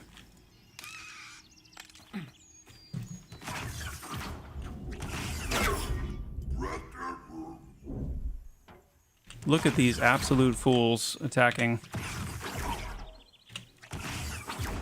They have no idea. They have no idea what they have started or what they've found themselves in the middle of, do they?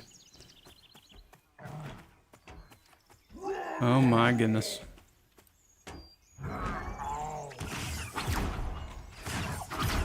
Bro.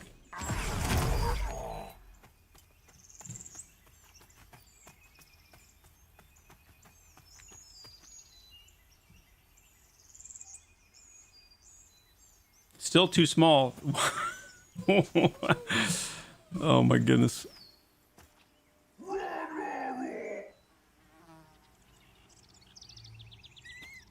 I think they look great. I think they look great.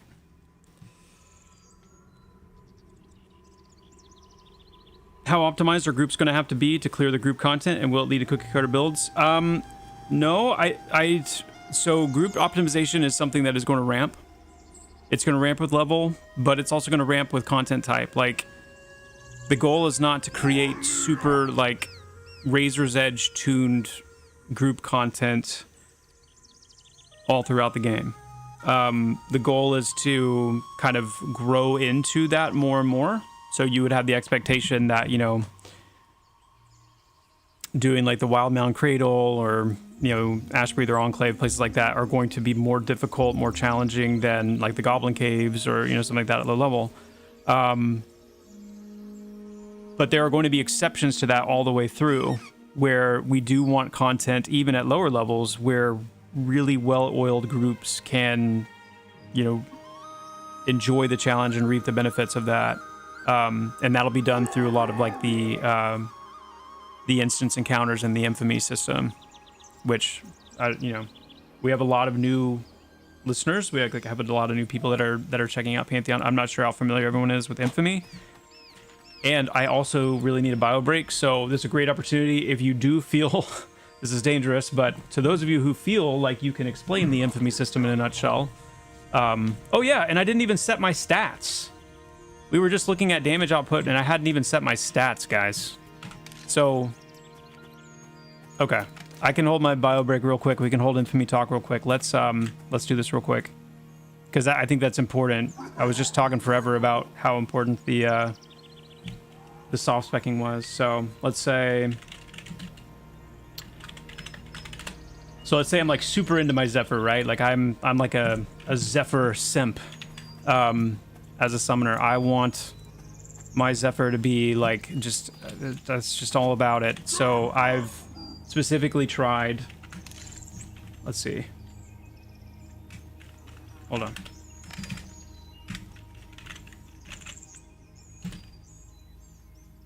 I'm going to set my Constitution.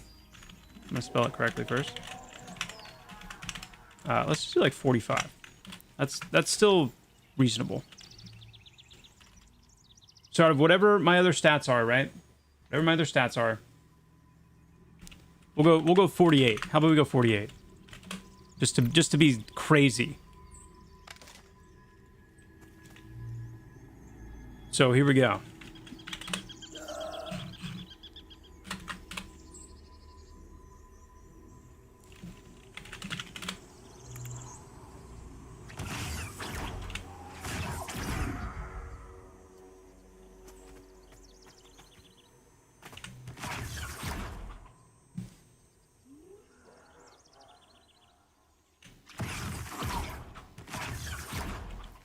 That was a 3-stack Tempest.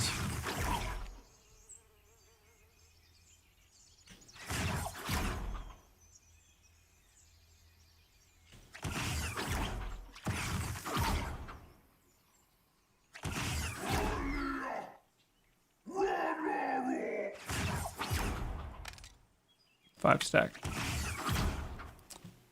Boom, ba boom. Now, again, when the summoner releases, we are balancing and tuning these classes with the spring update in mind, right? Unified NPCs in mind. And as such, you know, they're gonna be strong. Even at level, you know, they're gonna be strong.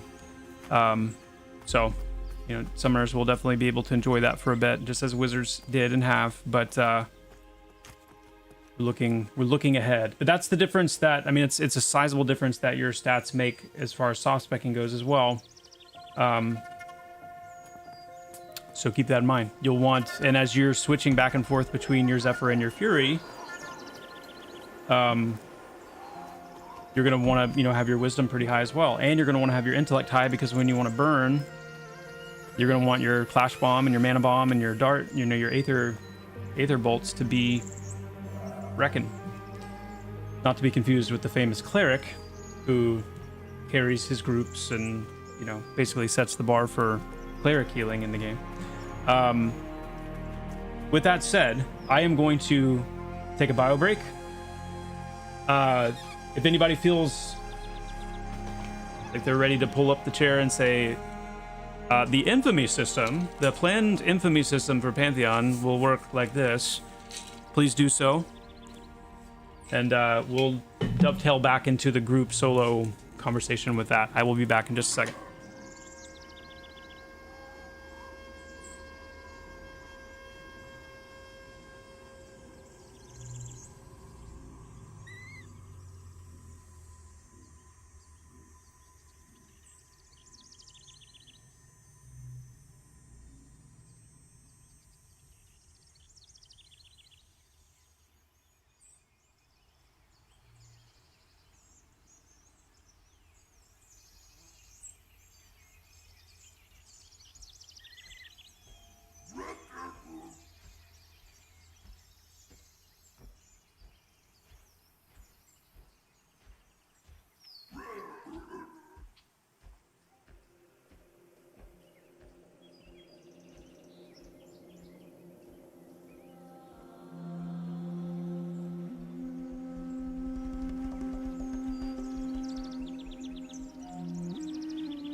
All right, we're back. We're back. Yo, Mr. Babinski, thank you so much, my friend. That is so cool. Thank you, thank you, thank you. Much, much appreciated. Very much appreciated. Very cool. So, yes. Let's see. What did you guys come up with? Did anyone dare?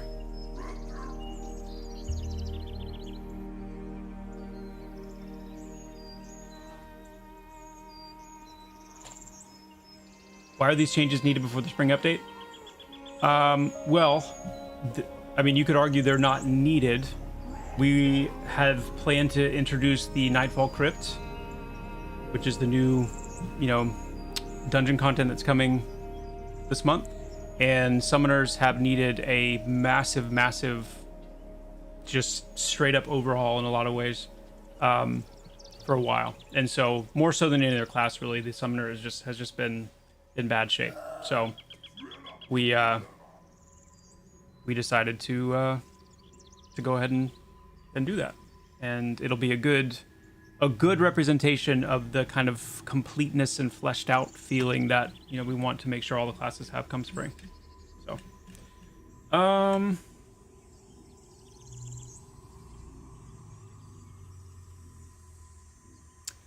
okay, just let me play kicks us off. Infamy is a way of turning a raid boss into a heroic or mythic version of itself. Anyone doesn't know? Glorf coming in clutch. I totally forgot the details of the Infamy system.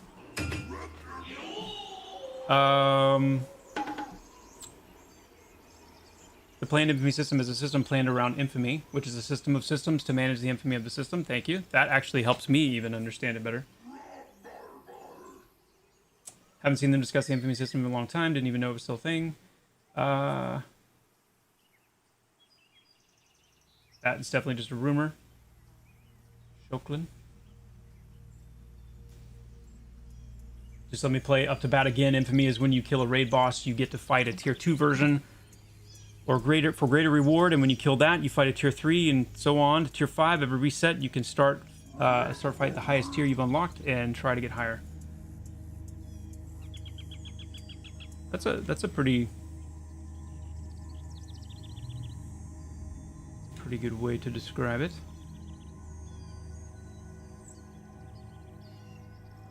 So yeah, basically that's kind of it in a nutshell, right? You have what we call our major bosses. This applies to raid boss targets as well, but will apply to our major bosses as well. And so just as a very quick refresher and kind of an introduction for those of you that are somewhat new to the game, Pantheon is a largely non-instanced game. Our dungeons included, they're shared environments. We're going to be transitioning to a first to engage or a first to tag system for kill credit. Right now it's a most damage done DPS race, but we're going to be moving to a first to tag. We will still have some most damage done targets in the game, throughout the world that are intended to be like true fought over contested targets, but largely it'll be first to engage. But in these dungeons and these like raid dungeons and normal dungeons, they are non-instanced, shared, except for the exception will be for major bosses inside of those dungeons, and that could be 1, that could be 2. Maybe there could be cases where there's 3 if the dungeon's large enough, but these major bosses will be instanced encounters. You'll have rare spawns, you'll have minor bosses, you'll have, again, the majority of the dungeon will be open and shared, but these major bosses will be instance targets, and they will obviously be the most challenging targets in that content. And being instanced, the infamy system, the idea is that as you attack and defeat a target over and over again, that you're going to be, think of it kind of like, I don't know, it's not the same, but think of it something like if you ever played Hades, you have like that burn meter where the more challenges you pick, the higher that burn meter gets. It's kind of like that, except you're not picking individual challenges. It's more that every time you defeat that target, that burn meter is going to go up a little bit, until it reaches a threshold that kind of ticks it over into kind of the like tier 1 of infamy, which once you've ticked it to that point, that means every time you fight that major boss from that point, it's going to be harder. But each tier of infamy that you go up, you're going to have the loot table is going to be enhanced a little bit. So there might be a new item added to the loot table that can now start dropping if you're capable of taking down that tier 1 infamy version. And then you keep, increasing that burn meter through tier 1, you eventually tick it up to tier 2. And now you have that, another additional item potentially that can drop, or you have a higher chance of getting like the better item that would drop. And so that's the idea behind infamy. And so the question that prompted that response was how tuned or how optimized our group's going to have to be to clear group content. The answer is the goal is that, like I've said, I don't want Pantheon to feel inaccessible to your like weekend gamer dads, your, I don't want to say like soccer moms. I don't think that works as well, but I don't want it to feel inaccessible to people who are super casual in the sense that they're wanting to play an adventure RPG MMO that has that kind of classic DNA because they just want to be immersed. They love the idea of like being a character and like kind of, exploring a world and being able to see a lot of the sights. But I also want to incentivize people that really, really want a challenge and pride themselves on being able to, do the hardest kind of stuff and like ramp that up like crazy. I want those people to also have stuff that they're able to do. Yeah, we have to think about the dads that have 100 children and only 30 minutes to play a week between their 4 jobs. That's right. Yeah, that's right. Now, like I said, the higher level you get, and in certain, the higher level you get, and then certain dungeons, even more so than others, will be by design more challenging, be harder. Like Lower Guck was just a really, really hard dungeon, for a lot of people. It was easy for things to fly off the rails. Sebelis and certain parts of Sebelis same way, and there's other dungeons in EQ, for example, that had that same reputation.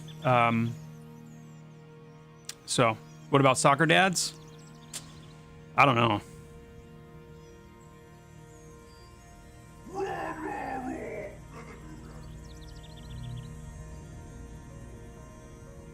Could make people only want meta groups or hard tier bosses. Yeah, for sure. But I think that there's something to be enjoyed there. Yeah, Infamy would. The idea is that Infamy would reset rhythmically.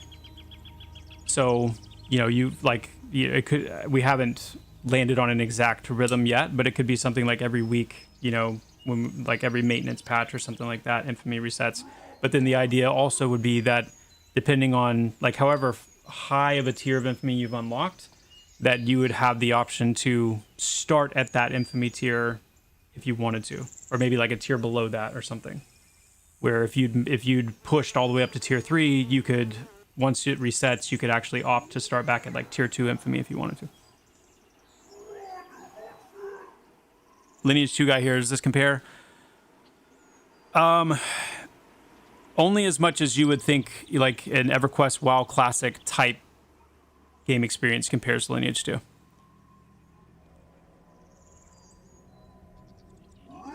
What's a big feature you'd like to implement one day but can't for launch?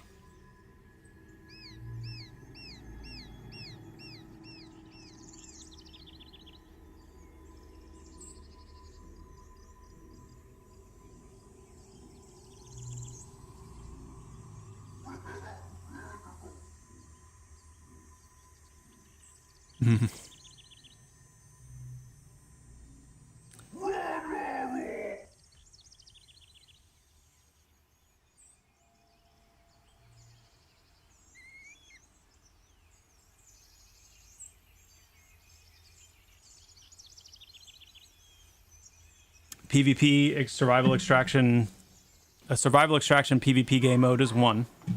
That's a big one. I mean, I hesitated to say that one because part of me is like low-key hoping we can maybe figure out how to make that happen by launch, since we already have so much of the infrastructure there for it. But that would definitely be one that, if not, you know, would be a post-launch stream. The other one, yeah. What should I say about the other one? It's an idea that I've had for a long time that is probably a pipe dream. And that's this, I call it player preeminent faction, which is the ability for you to actually become the leader of an in-game faction, certain in-game factions. And there being a lot of implications that come from that.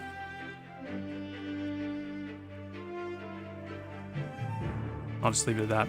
That's one that I would really love to explore eventually. This game is a spawn of EQ1. I'm not familiar with Lineage 2. Yeah.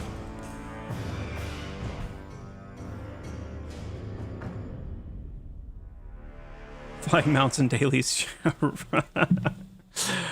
Yeah, that's it. Woo! Flying mounts and dailies.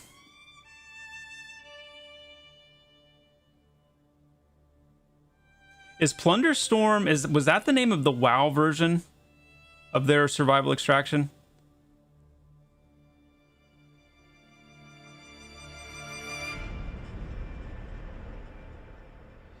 Ugh.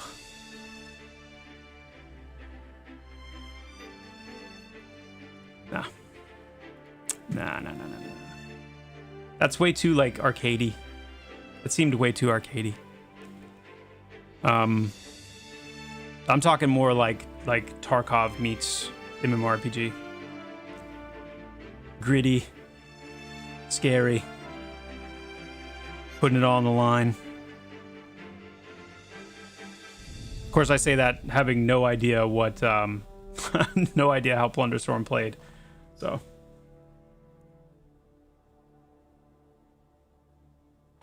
Yeah, is there even any like good footage out there of 247 testing? Like, we were still under like crazy MDA at that point, weren't we? To where I don't know how much like actually exists of what it was like. If anybody has footage, please send it to me. I would love to have some footage. That'd be sick. Because it's so, it's, I mean, it's easy to explain, but like, it's also, it leaves a lot of room for just, I mean, who knows like how people are actually envisioning it in their heads. So yeah, hold on, I'm gonna hide my screen real quick. I do want to take a look at some of the Nightfall Crypt NPC kits. Am I gonna get to 50 on live this run? I don't know. Plunderstorm was more like a battle royale. Yeah, see, no, that's definitely not like what I'm envisioning and what we were trying to kind of create with 247. So the idea with 247 and the idea, the vision kind of for this would be, it would be something that you would access through an actual location in the game. So whether you were on a PvE server or a PvP server, you would go to a location in the game where you could actually interact with this experience. And in what we built, it was a tower. It was like a tower environment where you had your own instance kind of room and stash. And from your room, you could queue up to do matches, 30-minute matches, or an hour-long match. I think it was an hour. And you could choose your different zone. So you could say, like, I want to go to Thronefast. I want to go to Avenger's Pass. I want to go to Silent Plains. I want to go to Wild's Inn, Eastern Plains, you know, wherever. And you would go in and the requests that you could do, that you could get from like the different merchants and stuff in the tower. You would go into the match. You would try to complete those quests. You would loot everything you can. There was PvP, obviously. So, but I think we could do it, and we actually had a PvE and a PvP version. So it was all just, it was whichever one you wanted to do. But it was very Tarkov-like, in that if you died, everything that you had on you, everything that you were carrying, it was all lost. It was really fun. It was cool. Yo, Flange, take care. take care. And I think about it a lot in terms of how I think we could evolve. Yeah, like similar to Dark and Darker, similar to Arc Raiders. Yeah, if you're not familiar with Tarkov, very very similar to those games. And I think it's a cool way to think about evolving something like a Battleground. Instead of just doing like a Battleground, like everybody does Battlegrounds, it's always just whatever. This is more like, it gives you so much more freedom to, like, if you really want a PvP, there are definitely quests, would be quests related to PvP and stuff like that. But you can also, if you enjoy the PvE, then you could be a rat and kind of slink around on the outskirts and just try and scrounge and scavenge, or you could be, go in as a full group and like go for glory and risk it all. I think it'd be cool. But again, that's down the road stuff. Are you worried something like that could just take people out of the game? I mean, I guess you run that risk anytime you have like game modes or things like that. A lot of it depends on the population, and also, to be clear, like it's not the kind of thing where you would. It's totally kind of encapsulated. Like, it's not like whatever you loot and find in that mode you can like bring into the main game or anything like that. Like, it's all kind of contained in there, and so it's more about like totally be inside servers. Like I was saying, you would have to actually, there would be a location in the world that you would have to go to. A lot of people think it's the Tower of the Rex Magician. It's not. It's actually not that. If you look at the map, the one of the current maps of the world, it's called Tazrin's Gaze. That's the tower that this takes place in, or that at least that did when we set this up. But but that's enough talk about this, because I don't, there's a lot of mixed feelings about it. And I think the key is, let's get Pantheon out the door. Let's get Pantheon as it is mainly intended to be, the deep PvE MMORPG, and then we'll see about what else fits and makes sense. But it is something that I'm excited about, the possibility of. Okay. Let's see. Bear with me one sec. I'm going to keep my screen hidden for just a second while I get my bearings here. Kind of get set up. Of course, Summoner's in bad shape. We don't have gnomes yet. That's fair. That's fair, Alberto. I can't wait for gnomes. Cannot wait. I asked this during mini streams, but what can you tell me about the gnome homeland? How would a newbie yard work for something in the sky? So they share. Skyhold actually is anchored in Kadasa, very close to the Dwarven Bastion. So they would share a newbie yard with the dwarves. Yeah.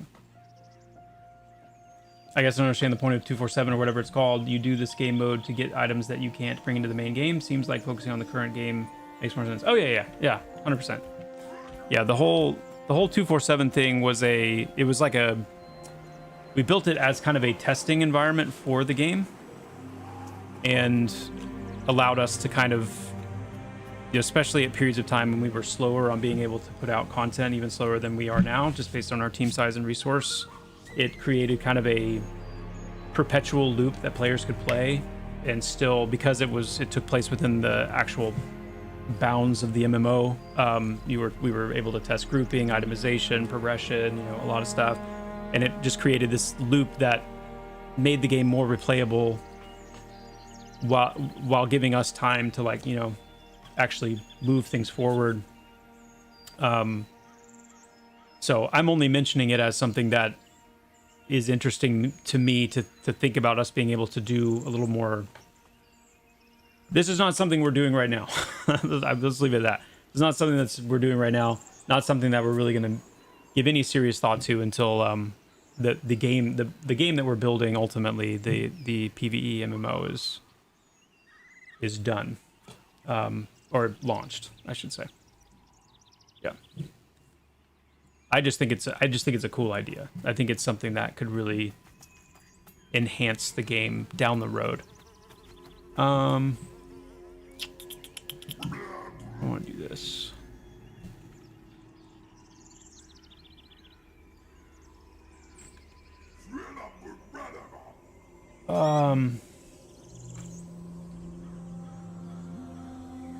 You can't tell me, by the way, that Pantheon's not shaping up to be a pretty beautiful game. You just can't. I'm sorry. It is shaping up to be a pretty beautiful game. Very pleased.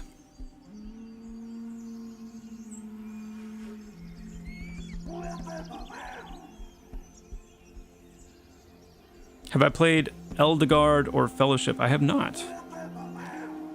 I have not.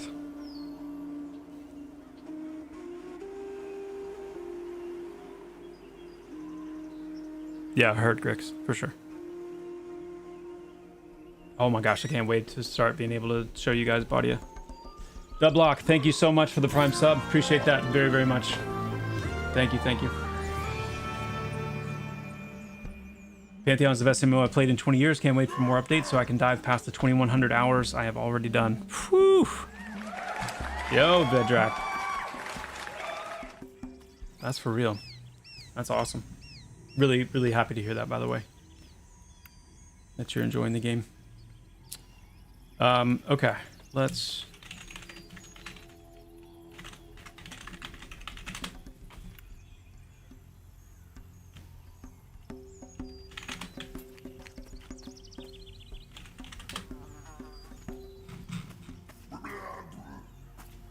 Oh, yeah.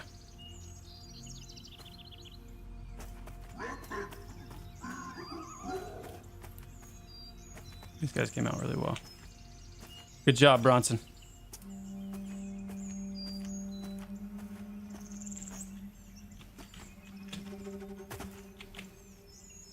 All right, let me... Hold on. Hold.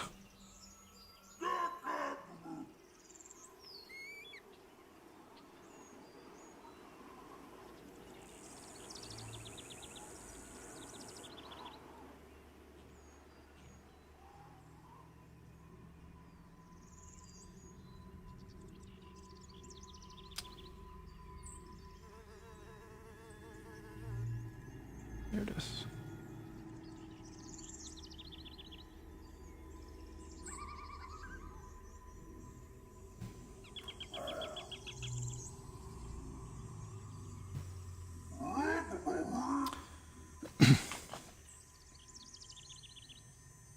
Love how Pantheon looks. Give me some more character customization options and I'll RP there. Nice. I'm buying Pantheon right now. I'm teasing myself by showing up every stream. That's awesome, Cindy. That is awesome. Yeah, character customization is actually something we're about to put a whole lot of emphasis on. Do Ember and Ashen Elves have separate starting cities? They do not. Ember, Ashen, and Lucent Elves all start in Fairthale City. Just waiting for the wipe, then I got 4 homies playing with me now. Nice. That's cool. Show you the crypts? I can't show you the crypts. Not yet. Not yet. Okay.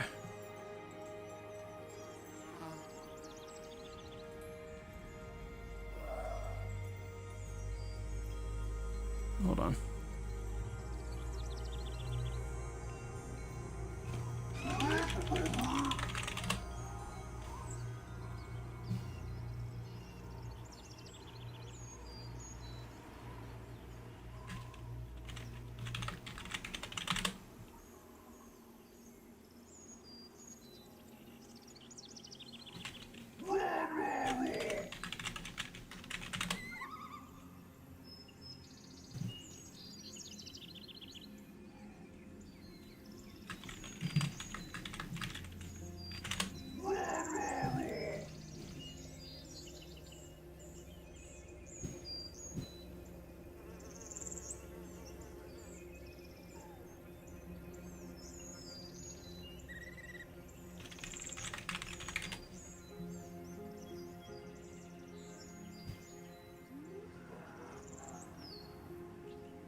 Okay.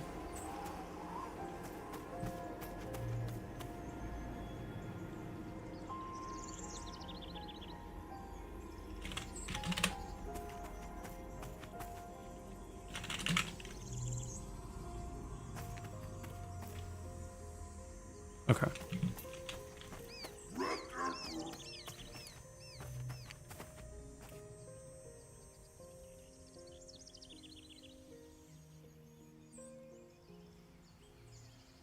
Hold on.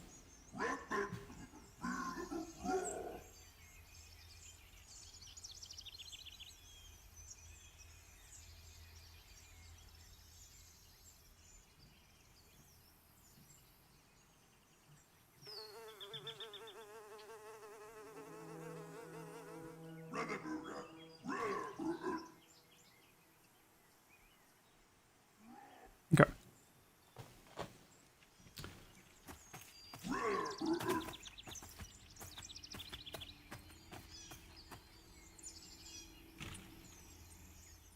Yeah.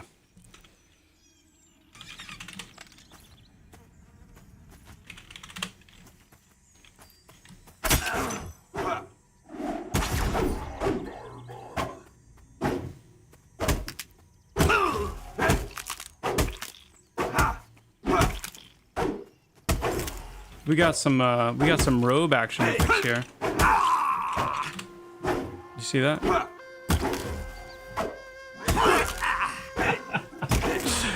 Oh man.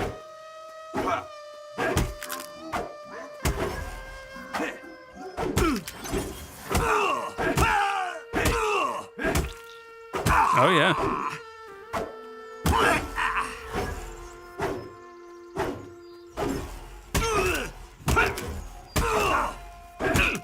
Okay, their synthetic toxin proc is something else.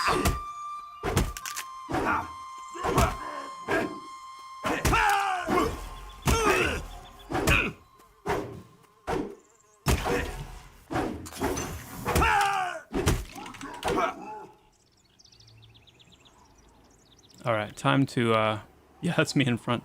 Time to tune some things up here.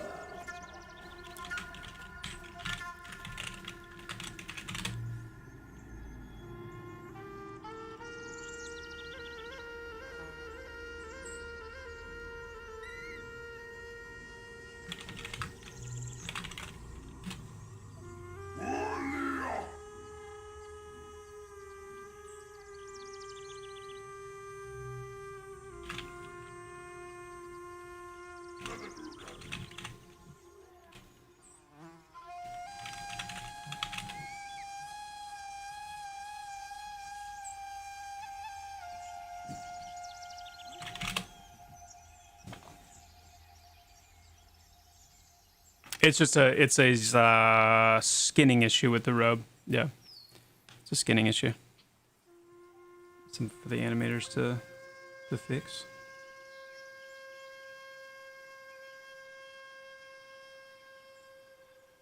Yeah, just wait for him to run out of mana. Yeah. How is wipe? We have not wiped yet. We wipe in the spring.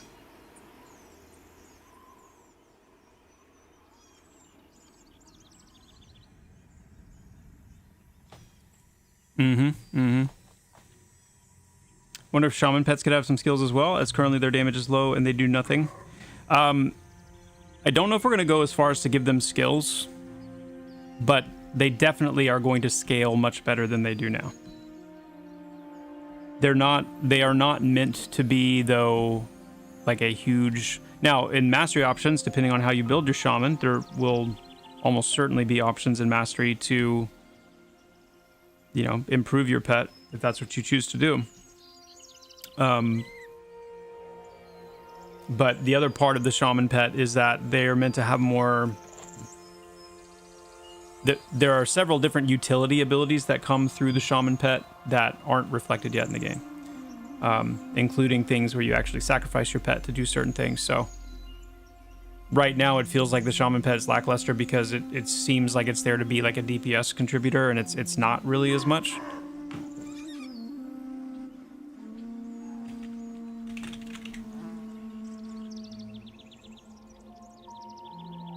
Wait, what? What did I miss?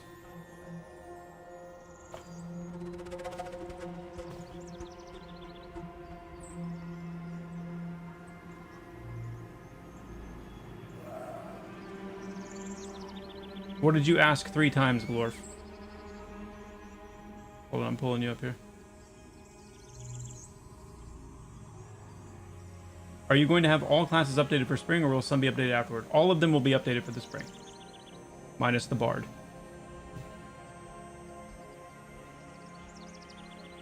Yep. It is an all-class thing. Yeah.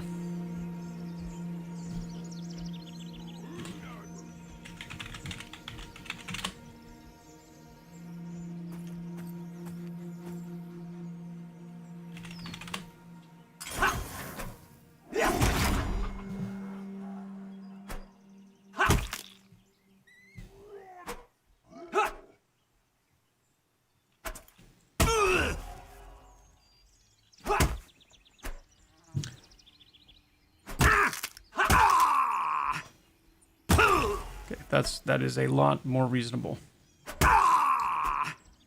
So aside from the you know, the whatever we want to call this, whatever's going on here. We need is Phil, are you listening by any stretch of the imagination? Phil, are you listening to the stream right now?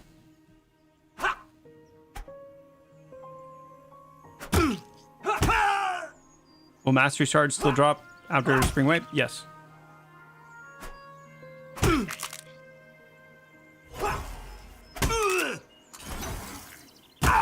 Anyway, I need to talk to Phil about what we want to do. We need to do some audio stuff for these guys. They shouldn't sound like just normal humans.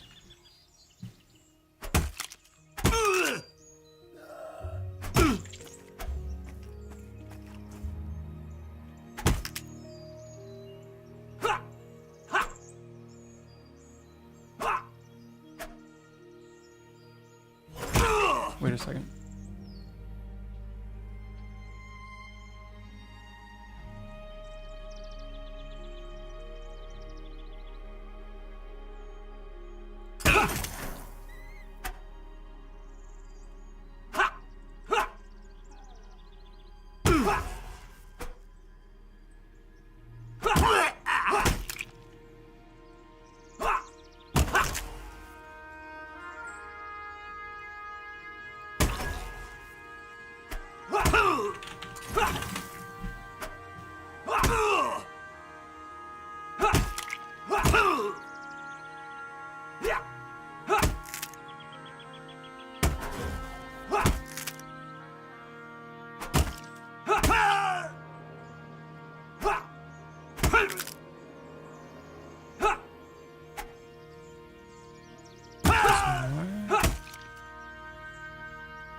Oh, that's why. Okay. Okay.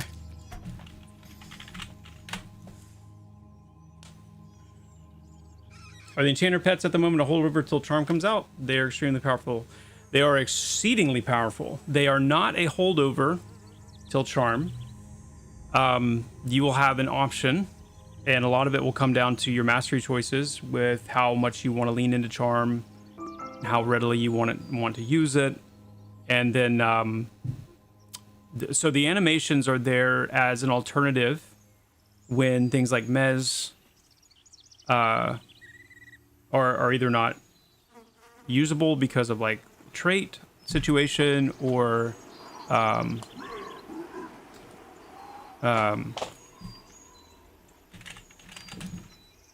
or if the Mez tax is too much and you need you need an alternative.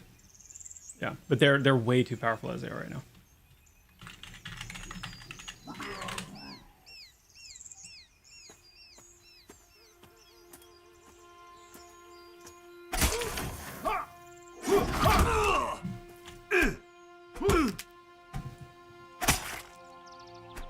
I'm just seeing if there's shadow stab, backstab.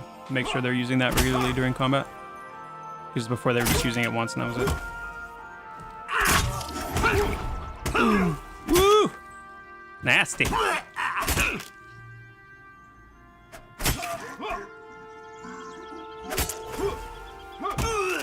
Let me ask you guys something, okay? As you're watching this fight, if you've followed Pantheon for a reasonable amount of time,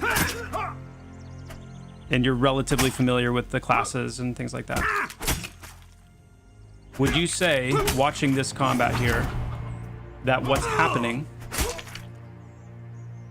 is more or less discernible? In other words, like, do you feel like you have a better sense of what this NPC is doing to me in combat, what you're seeing here, or, you know, what you see in game currently?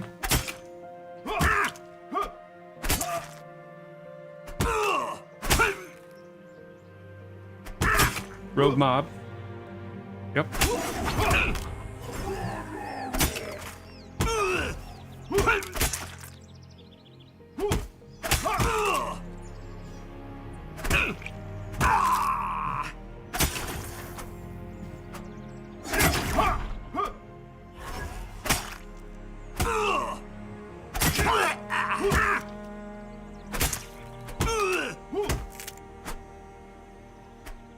Yo, what's up, okay? Yeah, you bet ready to crack. For sure.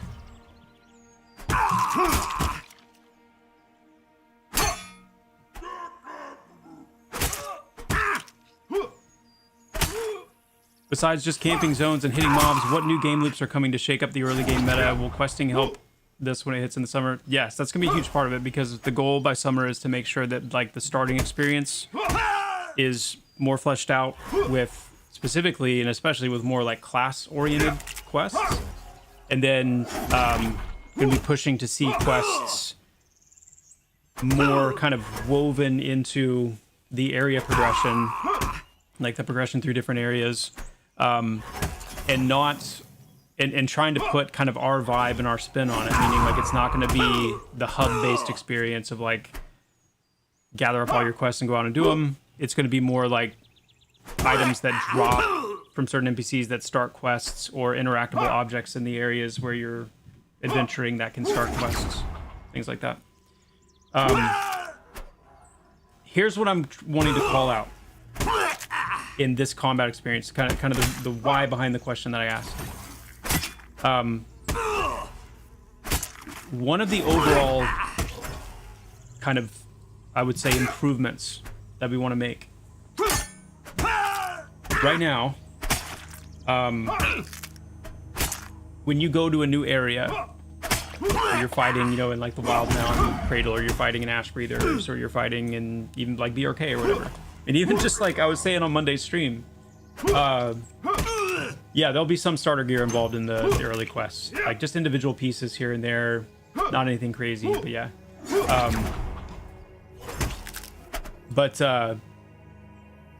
You go to these new areas and you have these combat experiences, and while, you know, we've done I think a good job of being like very creative with our ability names, and, you know, trying to be really creative with like the different types of abilities that NPCs do and stuff like that,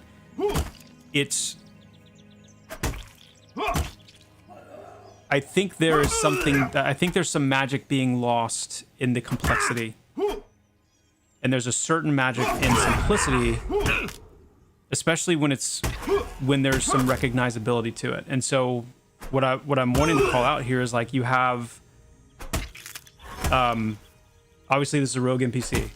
It's using abilities that players are familiar with. You're familiar when you see player rogues, you're familiar with backstab, you're familiar with synthetic toxin, you're familiar with corrosive brew. This is a simplified NPC kit. Obviously it's being tuned to be level appropriate in terms of like the offensive pressure that it creates, but it's a relatively simple kit, because when you factor in that you're going to have 4 or 5 or 6 different NPC types, sometimes, you know, commingling in the same area, you end up with all of these ability names, and, you know, you're trying to hover over the buffs, and you're trying to hover over different things, and you're trying to like parse like what is actually happening, what's it doing, instead of like being able to really kind of lock in and understand, okay, we've got this type of NPC, you know, we have a sense of what this NPC is going to be able to do. Now, what's important here is it's not that we don't want to also have some surprises and some things that also make different populations feel distinct, like a rogue, a bandit rogue, a Nightfall Trick rogue, you know, Ash Breather rogue, whatever. We don't, it's not like we want them to be the exactly the same everywhere you go. So here's a couple of things that we're doing to shake that up. Number one, every NPC class is basically being is going to have like 3 themes to it essentially. So like this is an assassin rogue theme. There's also a skirmisher rogue theme, and then there's also a subtlety rogue theme. And each of them have different aspects of the rogue that kind of make them, like, give them what they do in combat and kind of give them their own little bit of flavor. Yeah, like a CC rogue. And that way, if you've got like 2 rogue NPCs in an area, they could be 2 totally different types of rogues in terms of what kind of kit, but they're still recognizable. Like, it's still understandable. Like, okay, this rogue is doing this, this rogue is doing this. But the other thing we're doing is we're layering in also that like entity type or that faction type element to it. So if it's an undead rogue, then undead is kind of one theme. But then if it's a skeletal undead rogue, then skeletons are going to have their own, you know, specific kind of thing that they can either do in combat actively or like a passive trait that they have. And so overall, it's a bit more of a refined approach to like our NPCs in combat, but it allows room for some of those kind of like, you know, instead of every ability from 4 or 5 different NPCs being totally different, named something different, does something different, now you have these kind of learnable themes that you're encountering, and the higher level they get. So like, you know, an assassin rogue like this has abilities in its assassin rogue arsenal that it, you know, we've slated for it, but at level 27, 28, 29, assassin rogue NPC isn't going to be able to use the higher level abilities in that kit. So even if it's still an assassin rogue at level 50, it's going to have more of its kit that it's using in combat than an assassin rogue at level 10 would. So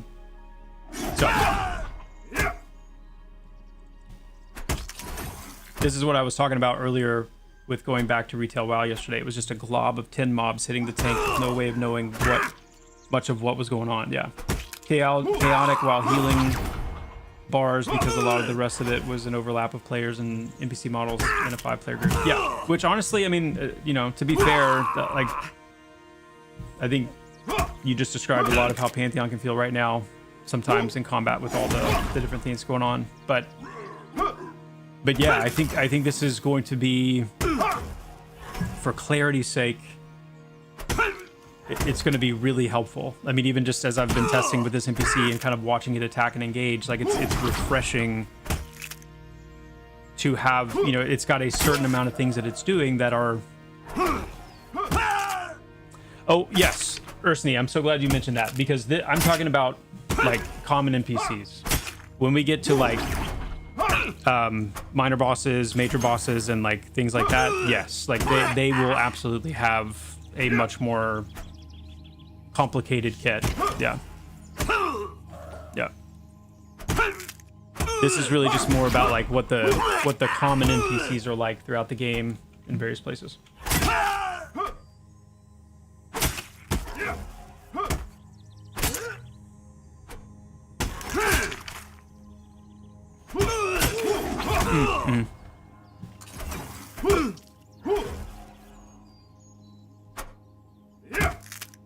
Yeah, the floating combat text needs a lot of love in terms of how it's positioned on the screen. I think Arthax, you mentioned this earlier. Hey Arthax, by the way. And Kazgul, same thing. Yeah, they stack, they get on top of each other. It can be really difficult to see when you get a lot of that stuff going on. So, yeah.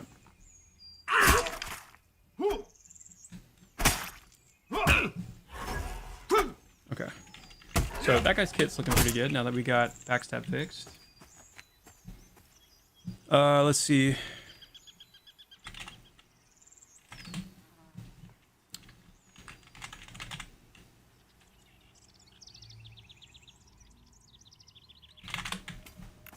Next, let's actually get our little resource ring here.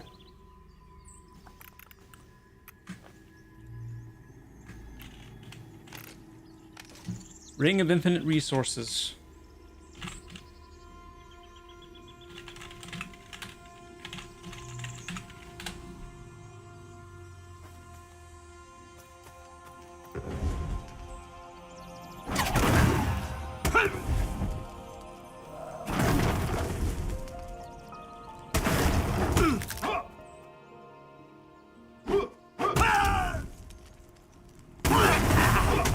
There's Fire Blast. Okay.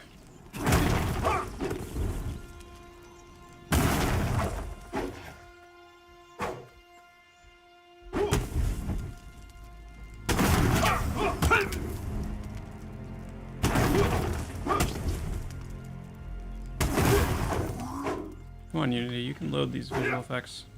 To those of you who are curious, I'm doing this inside of the Unity editor right now. I'm not in like the standalone client, so that's why you see some of these like shaders loading.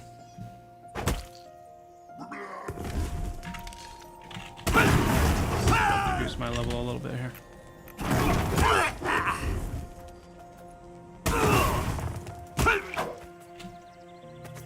Now, are you gonna run out of mana?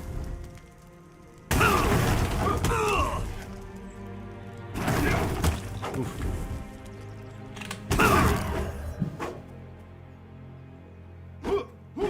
I need to do a mana pass on these. But yeah, you got a fire wizard. I mean, just kind of your basic fire wizard NPC, right? They've got a standard nuke, Ember Shock. They've got a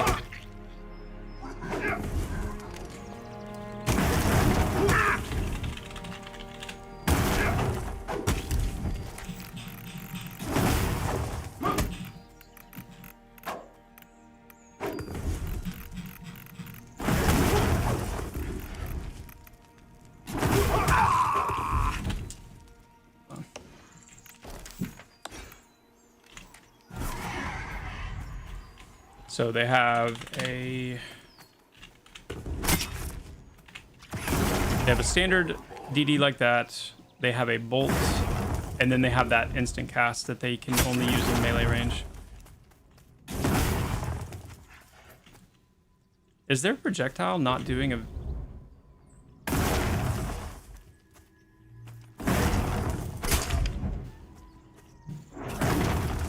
Yeah, it's not doing an impact. Hold on.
Something's going on with it. I need to fix that. Make a note of that.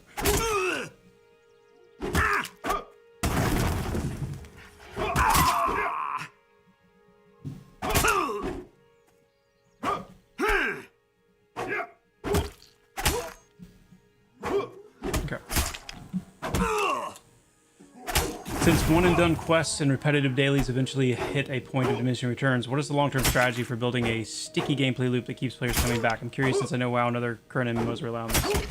Well, for one thing, I hate dailies. I can't stand them. We will not have dailies. They're... Yeah.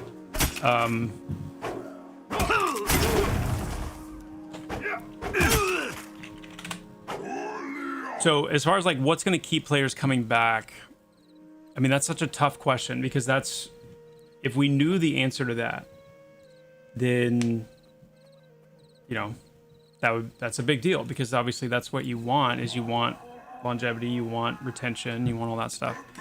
What keeps players coming back? What keeps players coming back, in my opinion,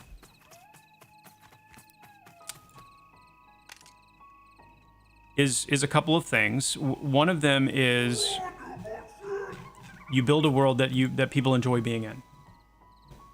And one of the things I think that's lost in modern MMOs is they're so focused on creating through dailies and things of that nature, through FOMO and dailies and whatever, is you've stopped thinking about creating a world that players love to be in. I remember, and again, so much of this you could chalk up to me being naive or, you know, times have changed, whatever, but, you know, we're already building a classically spirited MMORPG in 2026. It's, you know, we're already taking a lot of risks there in and of itself. So what's one more?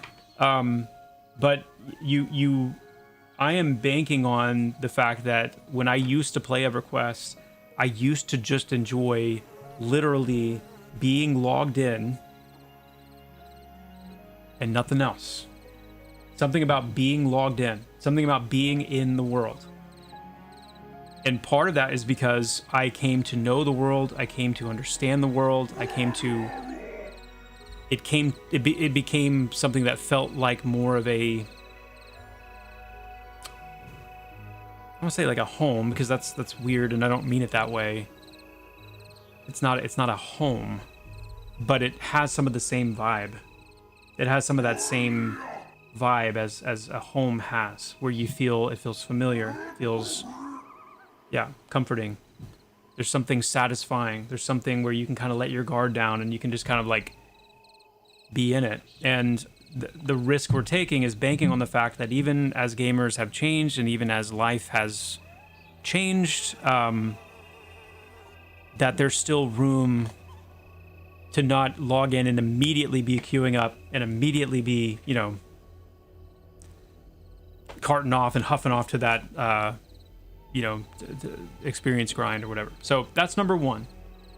And the way we're doing that, again, is just over time, we're trying to build a world and we're iterating and we're listening and we're responding and we're trying to build a game world that people genuinely enjoy being in, that they can get lost in and grow to love.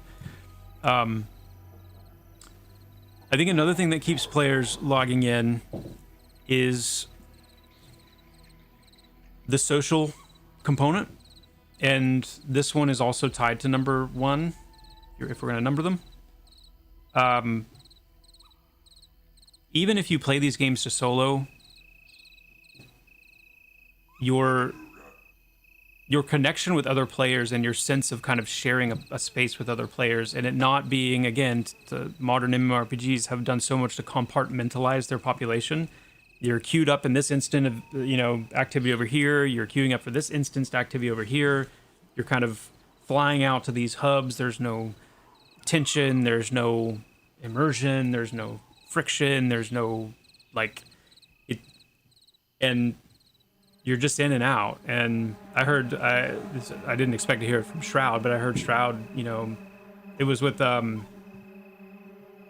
it was with Diablo Immortal. When Diablo Immortal launched, technically an MMORPG, he was talking about how like MMORPGs today have lost that, and it's literally just a hub to hub to hub, or a game mode to a game mode to a game mode experience now. That's what MMORPGs have become. They're not a shared world anymore. So again, I'm banking on number 1 and number 2 being that it's been long enough since the first generation MMOs that's becoming fresh again. That there's actually an appetite for that again. As far as actual mechanics, hold on one sec. My wife stepped in. Hold on.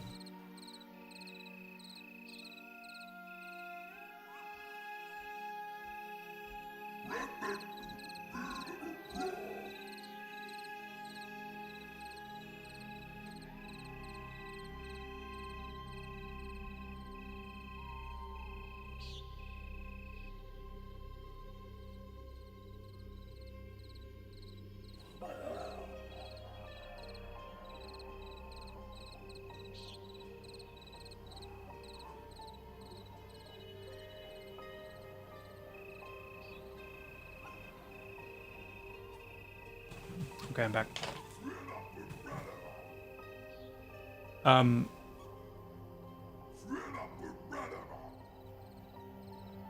Mechanically speaking, I think that there are some things that, and this goes back to why it's so important to not only build a game for grouping.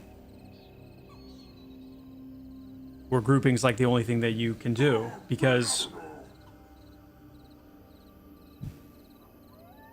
in my mind, and again, feel free to disagree, this is my opinion, but I think there's actually a lot of inspiration to be taken from single player game experiences that tap into the psychology of why we just enjoy playing video games. And that's a question I've asked a lot of people, and I've challenged a lot of people with this question before. Like, why do we play MMORPGs anymore? Specifically, is it actually fun? When we were growing up, we played video games because they were fun. They were fun. There was something about the experience that we looked forward to it. We were excited. And they were just a blast. They were fun. Now, of course, like we're adults. Our capacities and our heavy laden maturity and jadedness and the pains that we've gone through, and all these things that have shaped us to be not children anymore.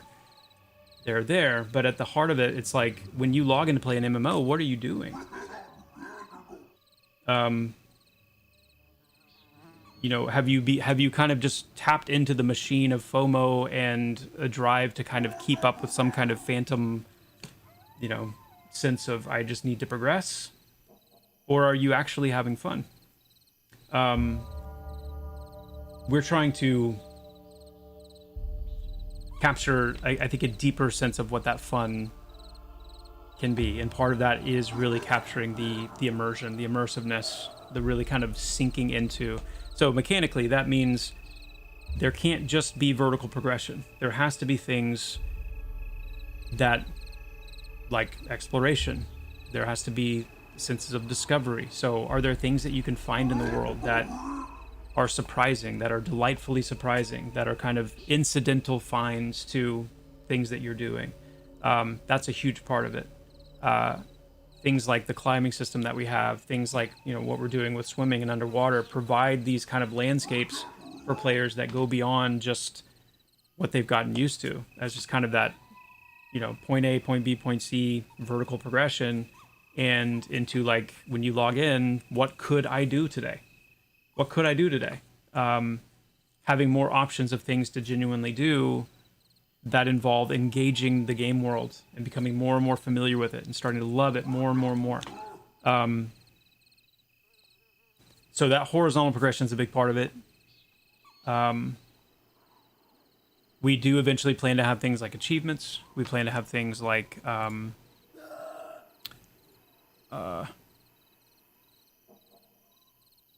on.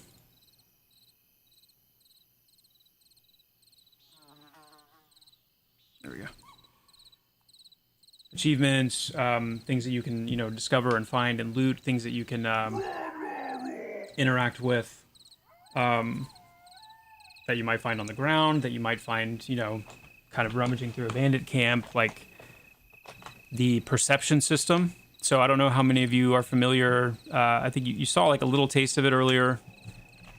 I can show this off a little bit. Let me run back to get rid of you. I'm going on a little side tangent here for a second.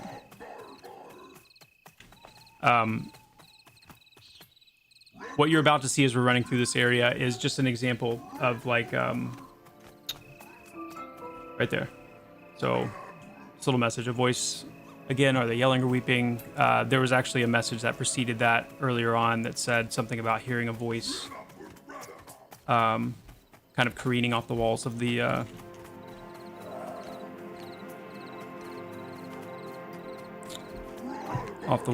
and that is an example of our perception system, which is kind of like our, disembodied dungeon master DM that turns the environment of Pantheon into part of the story, part of the storytelling of the game.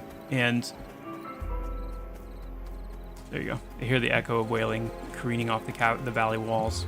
The game is more and more becoming and will eventually be kind of filled with this kind of environmental storytelling that are meant to be these breadcrumbs and these kind of like cryptic terse messages that let you know that there's either something interesting to pay attention to. Sometimes it's just flavor. Sometimes it's actually connected to like an actual quest or, something like that.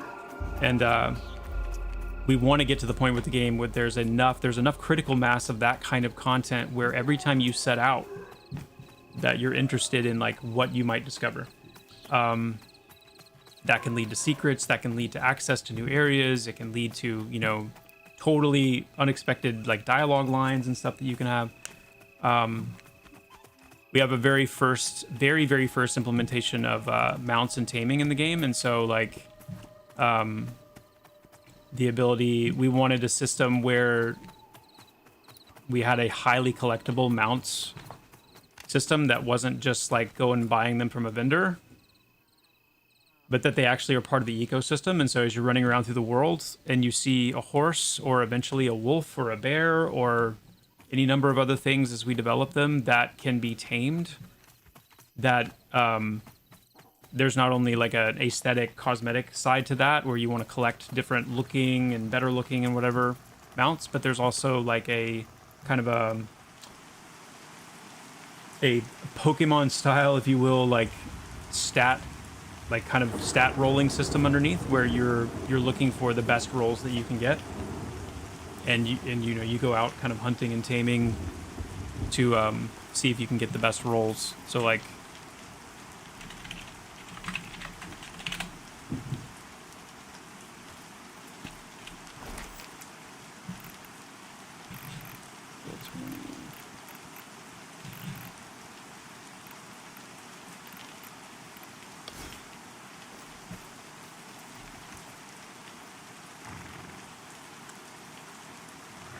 my skills today.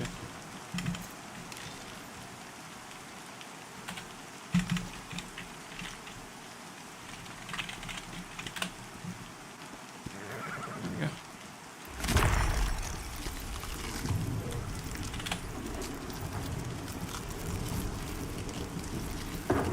And you can fail taming as well.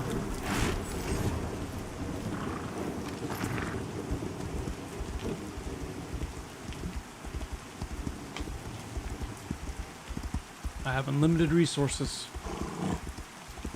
How to tame a dragon.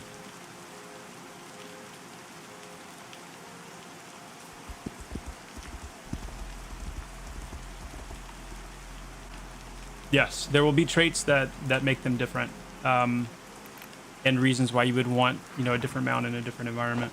Yeah.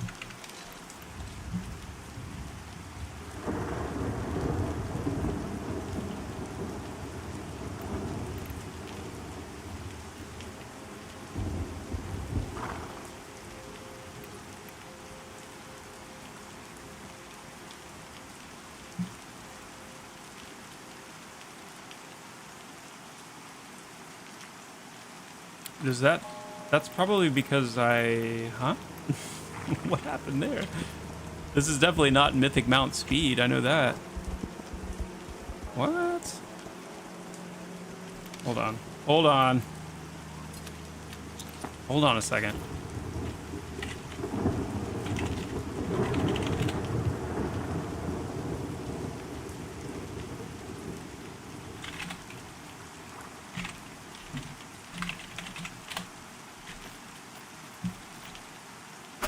Oh, excuse me. Sorry. Whoops.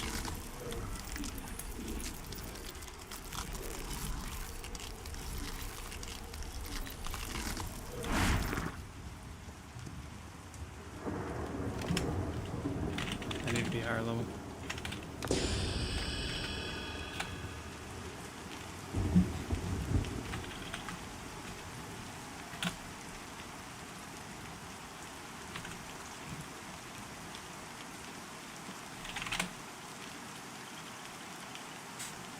Thank you, Laser Great.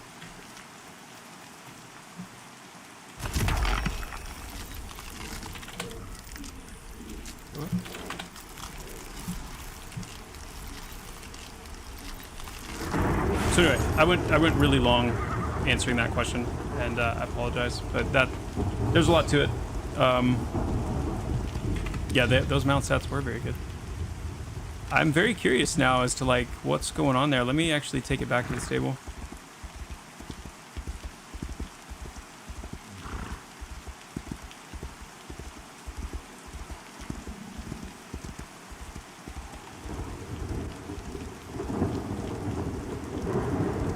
Yeah, that's definitely, that seems like a pre-stabled kind of bug maybe that got introduced at some point.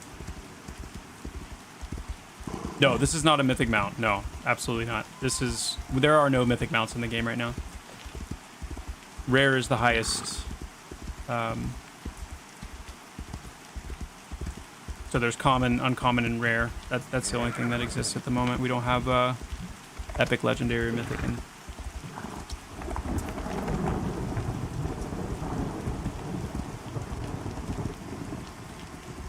come on, Unity, you can do it.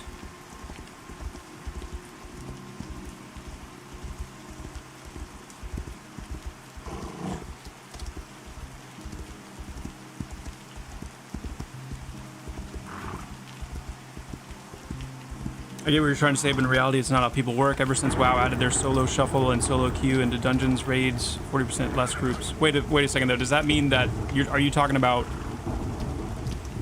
dungeons that are like fully soloable in WoW? Like they have dungeons that are designed to be fully soloed?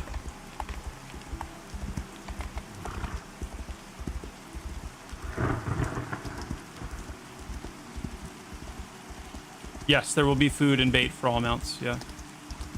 They'll be different, though. Woo!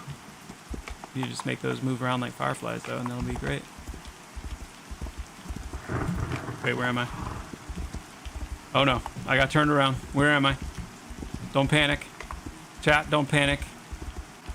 Oh, okay.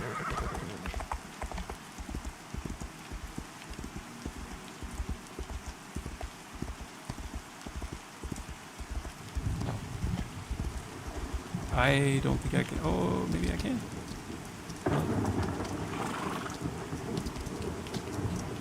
Oh. Go! Yes. Only to reach another wall.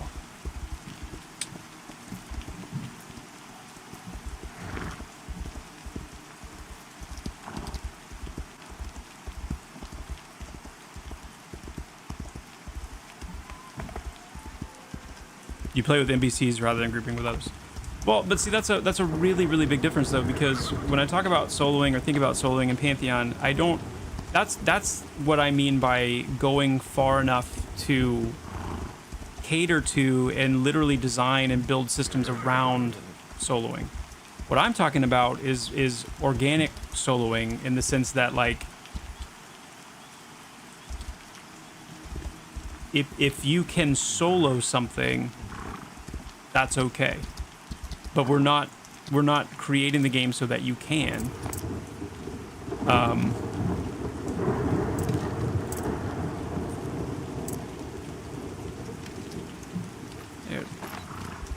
So, yeah, I don't know what's going on with the stats. That's weird. That must be like a new bug of some kind. It's very strange.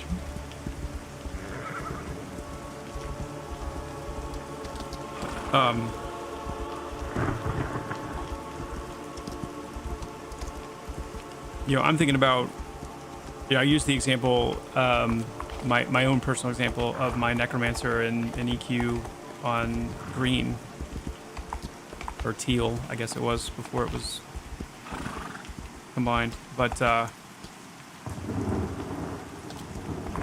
once I hit like level 50 on my Necromancer, I wanted to get a set of Rubicite armor, and so I started camping it, and I had to wait in line. You know, there were often groups and other people, they're already doing it, but eventually was able to get the spot and camp all of the different items, culminating in the Avatar of Fear in Kazakh, and I soloed that. And behind me was a full group waiting for the spot. There was a full group of players who were going to be doing the Avatar of Fear. And that, to me, is like, that doesn't take away from grouping at all. It's, in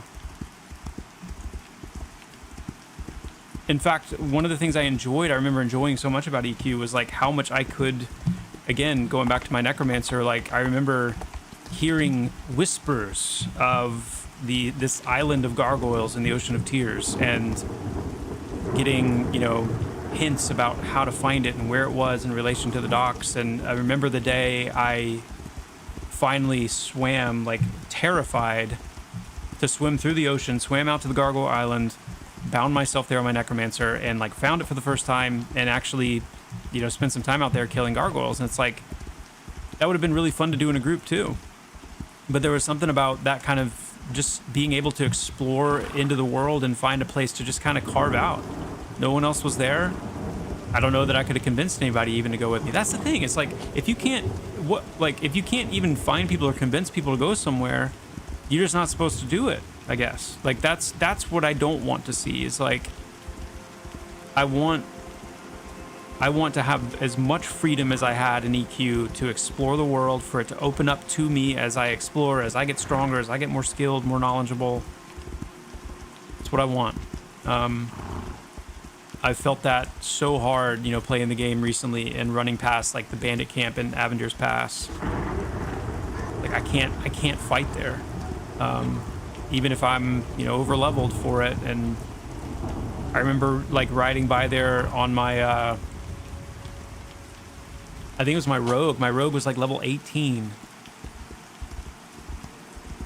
Just not too long ago here in Pantheon. I rode by that area at level 18 and saw that Joran Pharaoh, the named bandit, was up. It was like, what is he, like level 11? It's like gray to me. Gray. And I was like, I'm just going to try it. I'm just going to try it. And I got absolutely obliterated. And it was like, that sucks. Anyway, I'm yapping.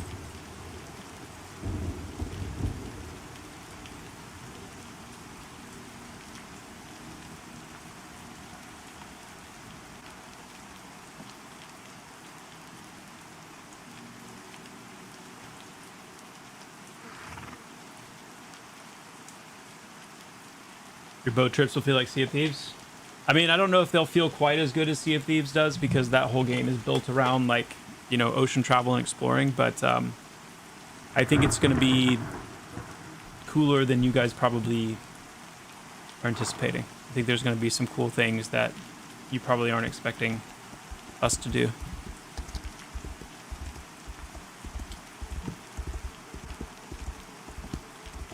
Once again, guys, I'm going to say it. Like, I am so pleased with the way that our game is shaping up visually. Like, This feels immersive to me. This moment right now. It's really good. And we need more areas like this. That's one of the biggest things that's grating on me more and more and more is, this is one of my favorite areas in the game. This whole spot here in Avenger's Pass, because it's so open. You don't have a lot of terracing. You don't have a lot of walls. It's just open, and we need more of this. This spot in AVP and then Orc Highway here, I love it so much. I feel the same way about Eastern Plains as well.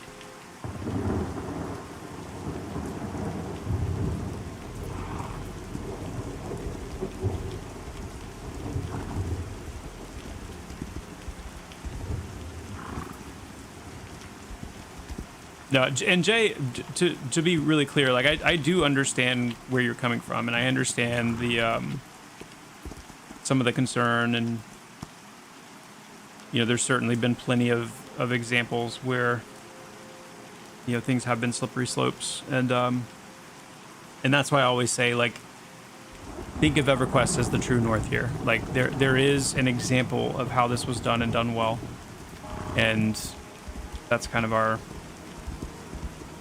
true north. I know, right? Being able to fish in there, for sure.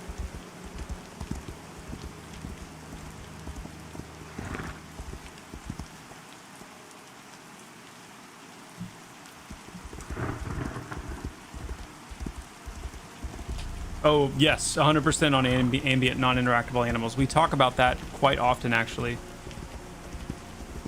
Getting those, like, critters and things like that into the game. Everything from, like, butterflies to, like, squirrels, birds, things like that. Come on, Unity, you can do it. I believe in you.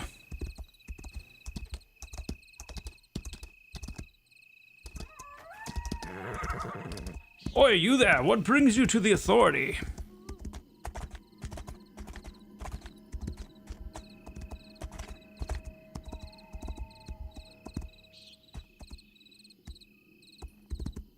Yes.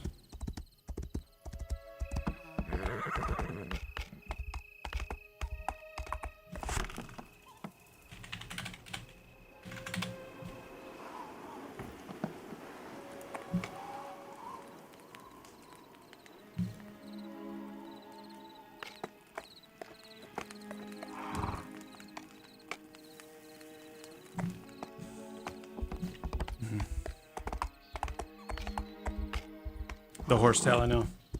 You guys love it. In fact, I don't go a single day without getting a message from somebody like, hey, I know this might be too much to ask, but can you please make the horsetail bigger? Can you please make it bigger?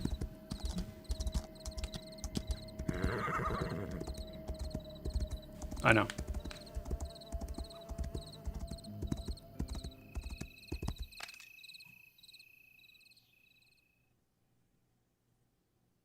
I know.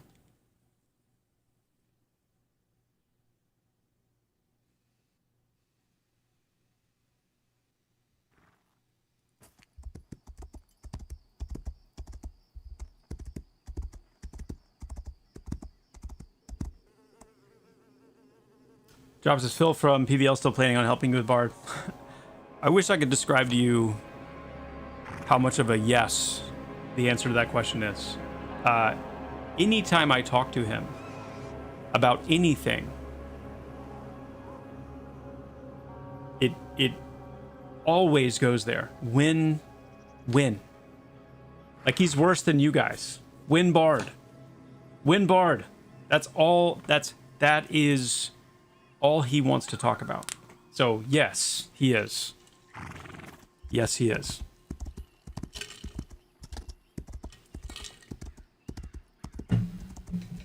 Yeah. That is his, Yeah.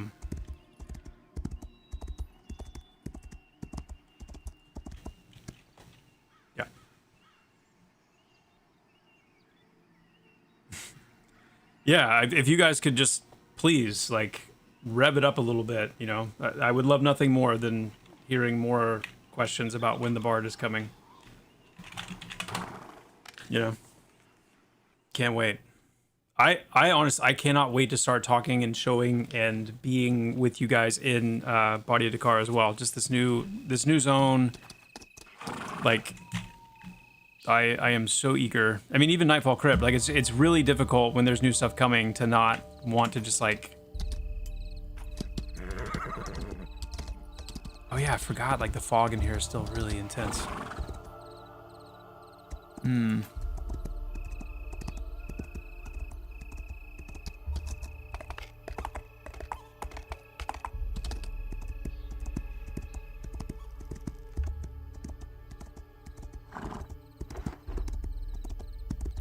I'm going to my other favorite place in the game right now.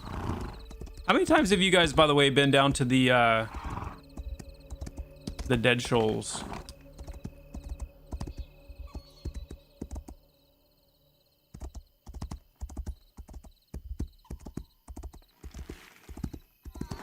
Any times? Never been?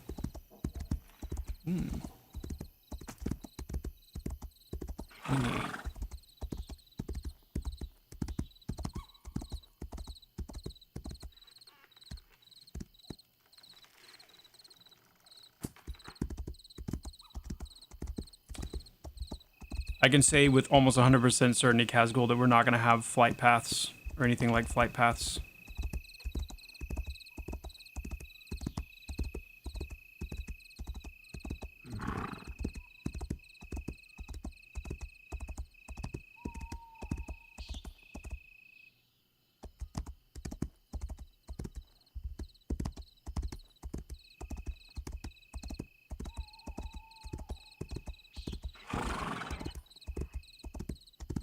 Not gonna lie, I think I played the starter area like 100 times. I'm saving everything else for 1.0.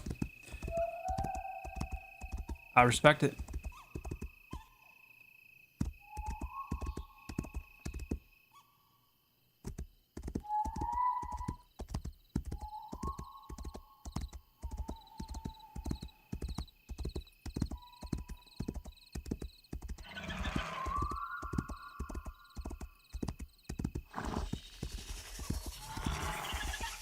Yeah, so instrument types, you'll have, you know, kind of that quintessential selection. You'll have your percussion family, your wind family, brass, string, and then voice, vocal.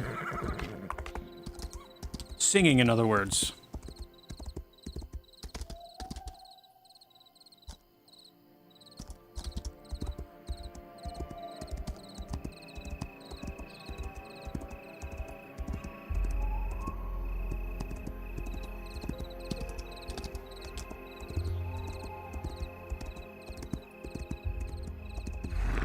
Yeah, Mohawks, they will. Those invisible walls are here only long enough until we get to a seamless world. We won't. I mean, granted, there's still places where we will intentionally have them to keep you guys out of areas that are under development or whatever. But there'll be much fewer further between. What am I doing, by the way? I'm not gonna spoil that for you guys. Come on now. So let's think. Trying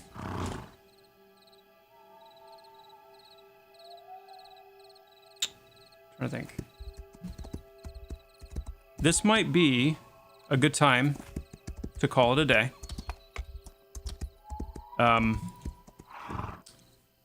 We're getting closer and closer to this next update, so I've definitely got a pretty hearty list of things, even just to do today, that I want to get through. Trying to think.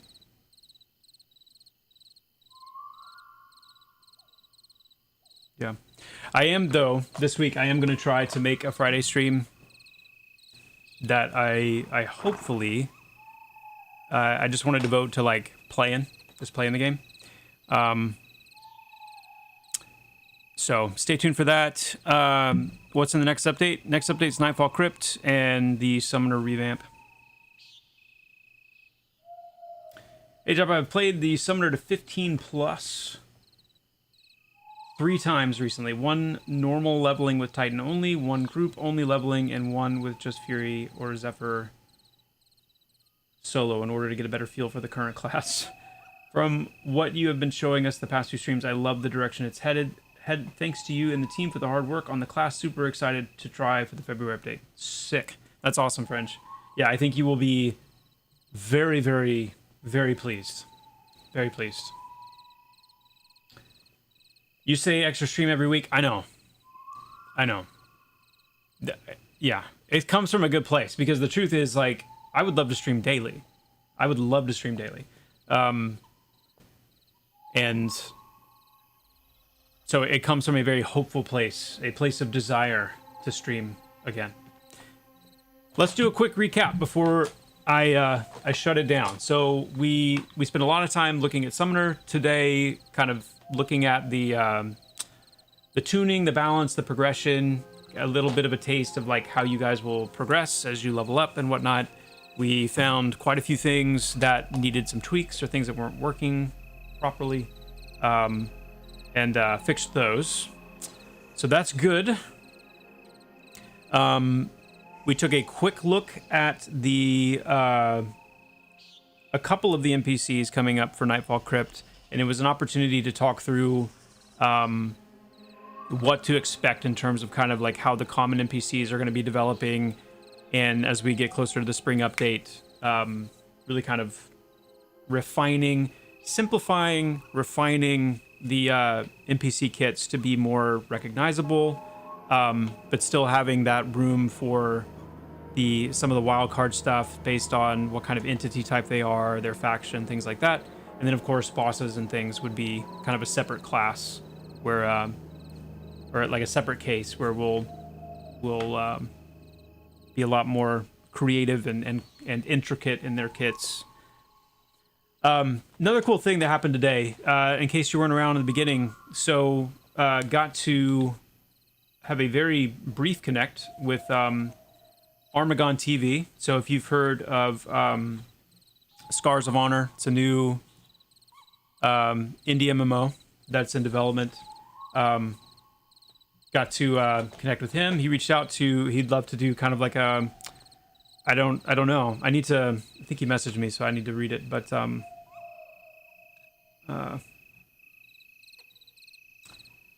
let's see. Yeah, like a little interview together where we could discuss the development of both games and just kind of connect as two indie developers on 2 different indie MMO RPGs in development. So that was really cool. I mean, connecting with more people in the industry is awesome, and obviously we all hope that indie MMOs have a bright, healthy future ahead of them. So be cool to connect with that. I'll be sure to let you guys know kind of what comes of that and when and where and all that. So, and as always, epic yap session, epic discussion. Really enjoying meeting a lot of new people as well, new names, new faces coming by, and hope you guys continue to enjoy the streams and ultimately enjoy what we're building here. So with that being said, I am going to call it a day. I highly enjoyed it. I look forward to being back with you guys again. I'll let you know about Friday and keep you posted. But until then, my friends, stay well. Onward and upward. I will talk to you all very soon. Adios.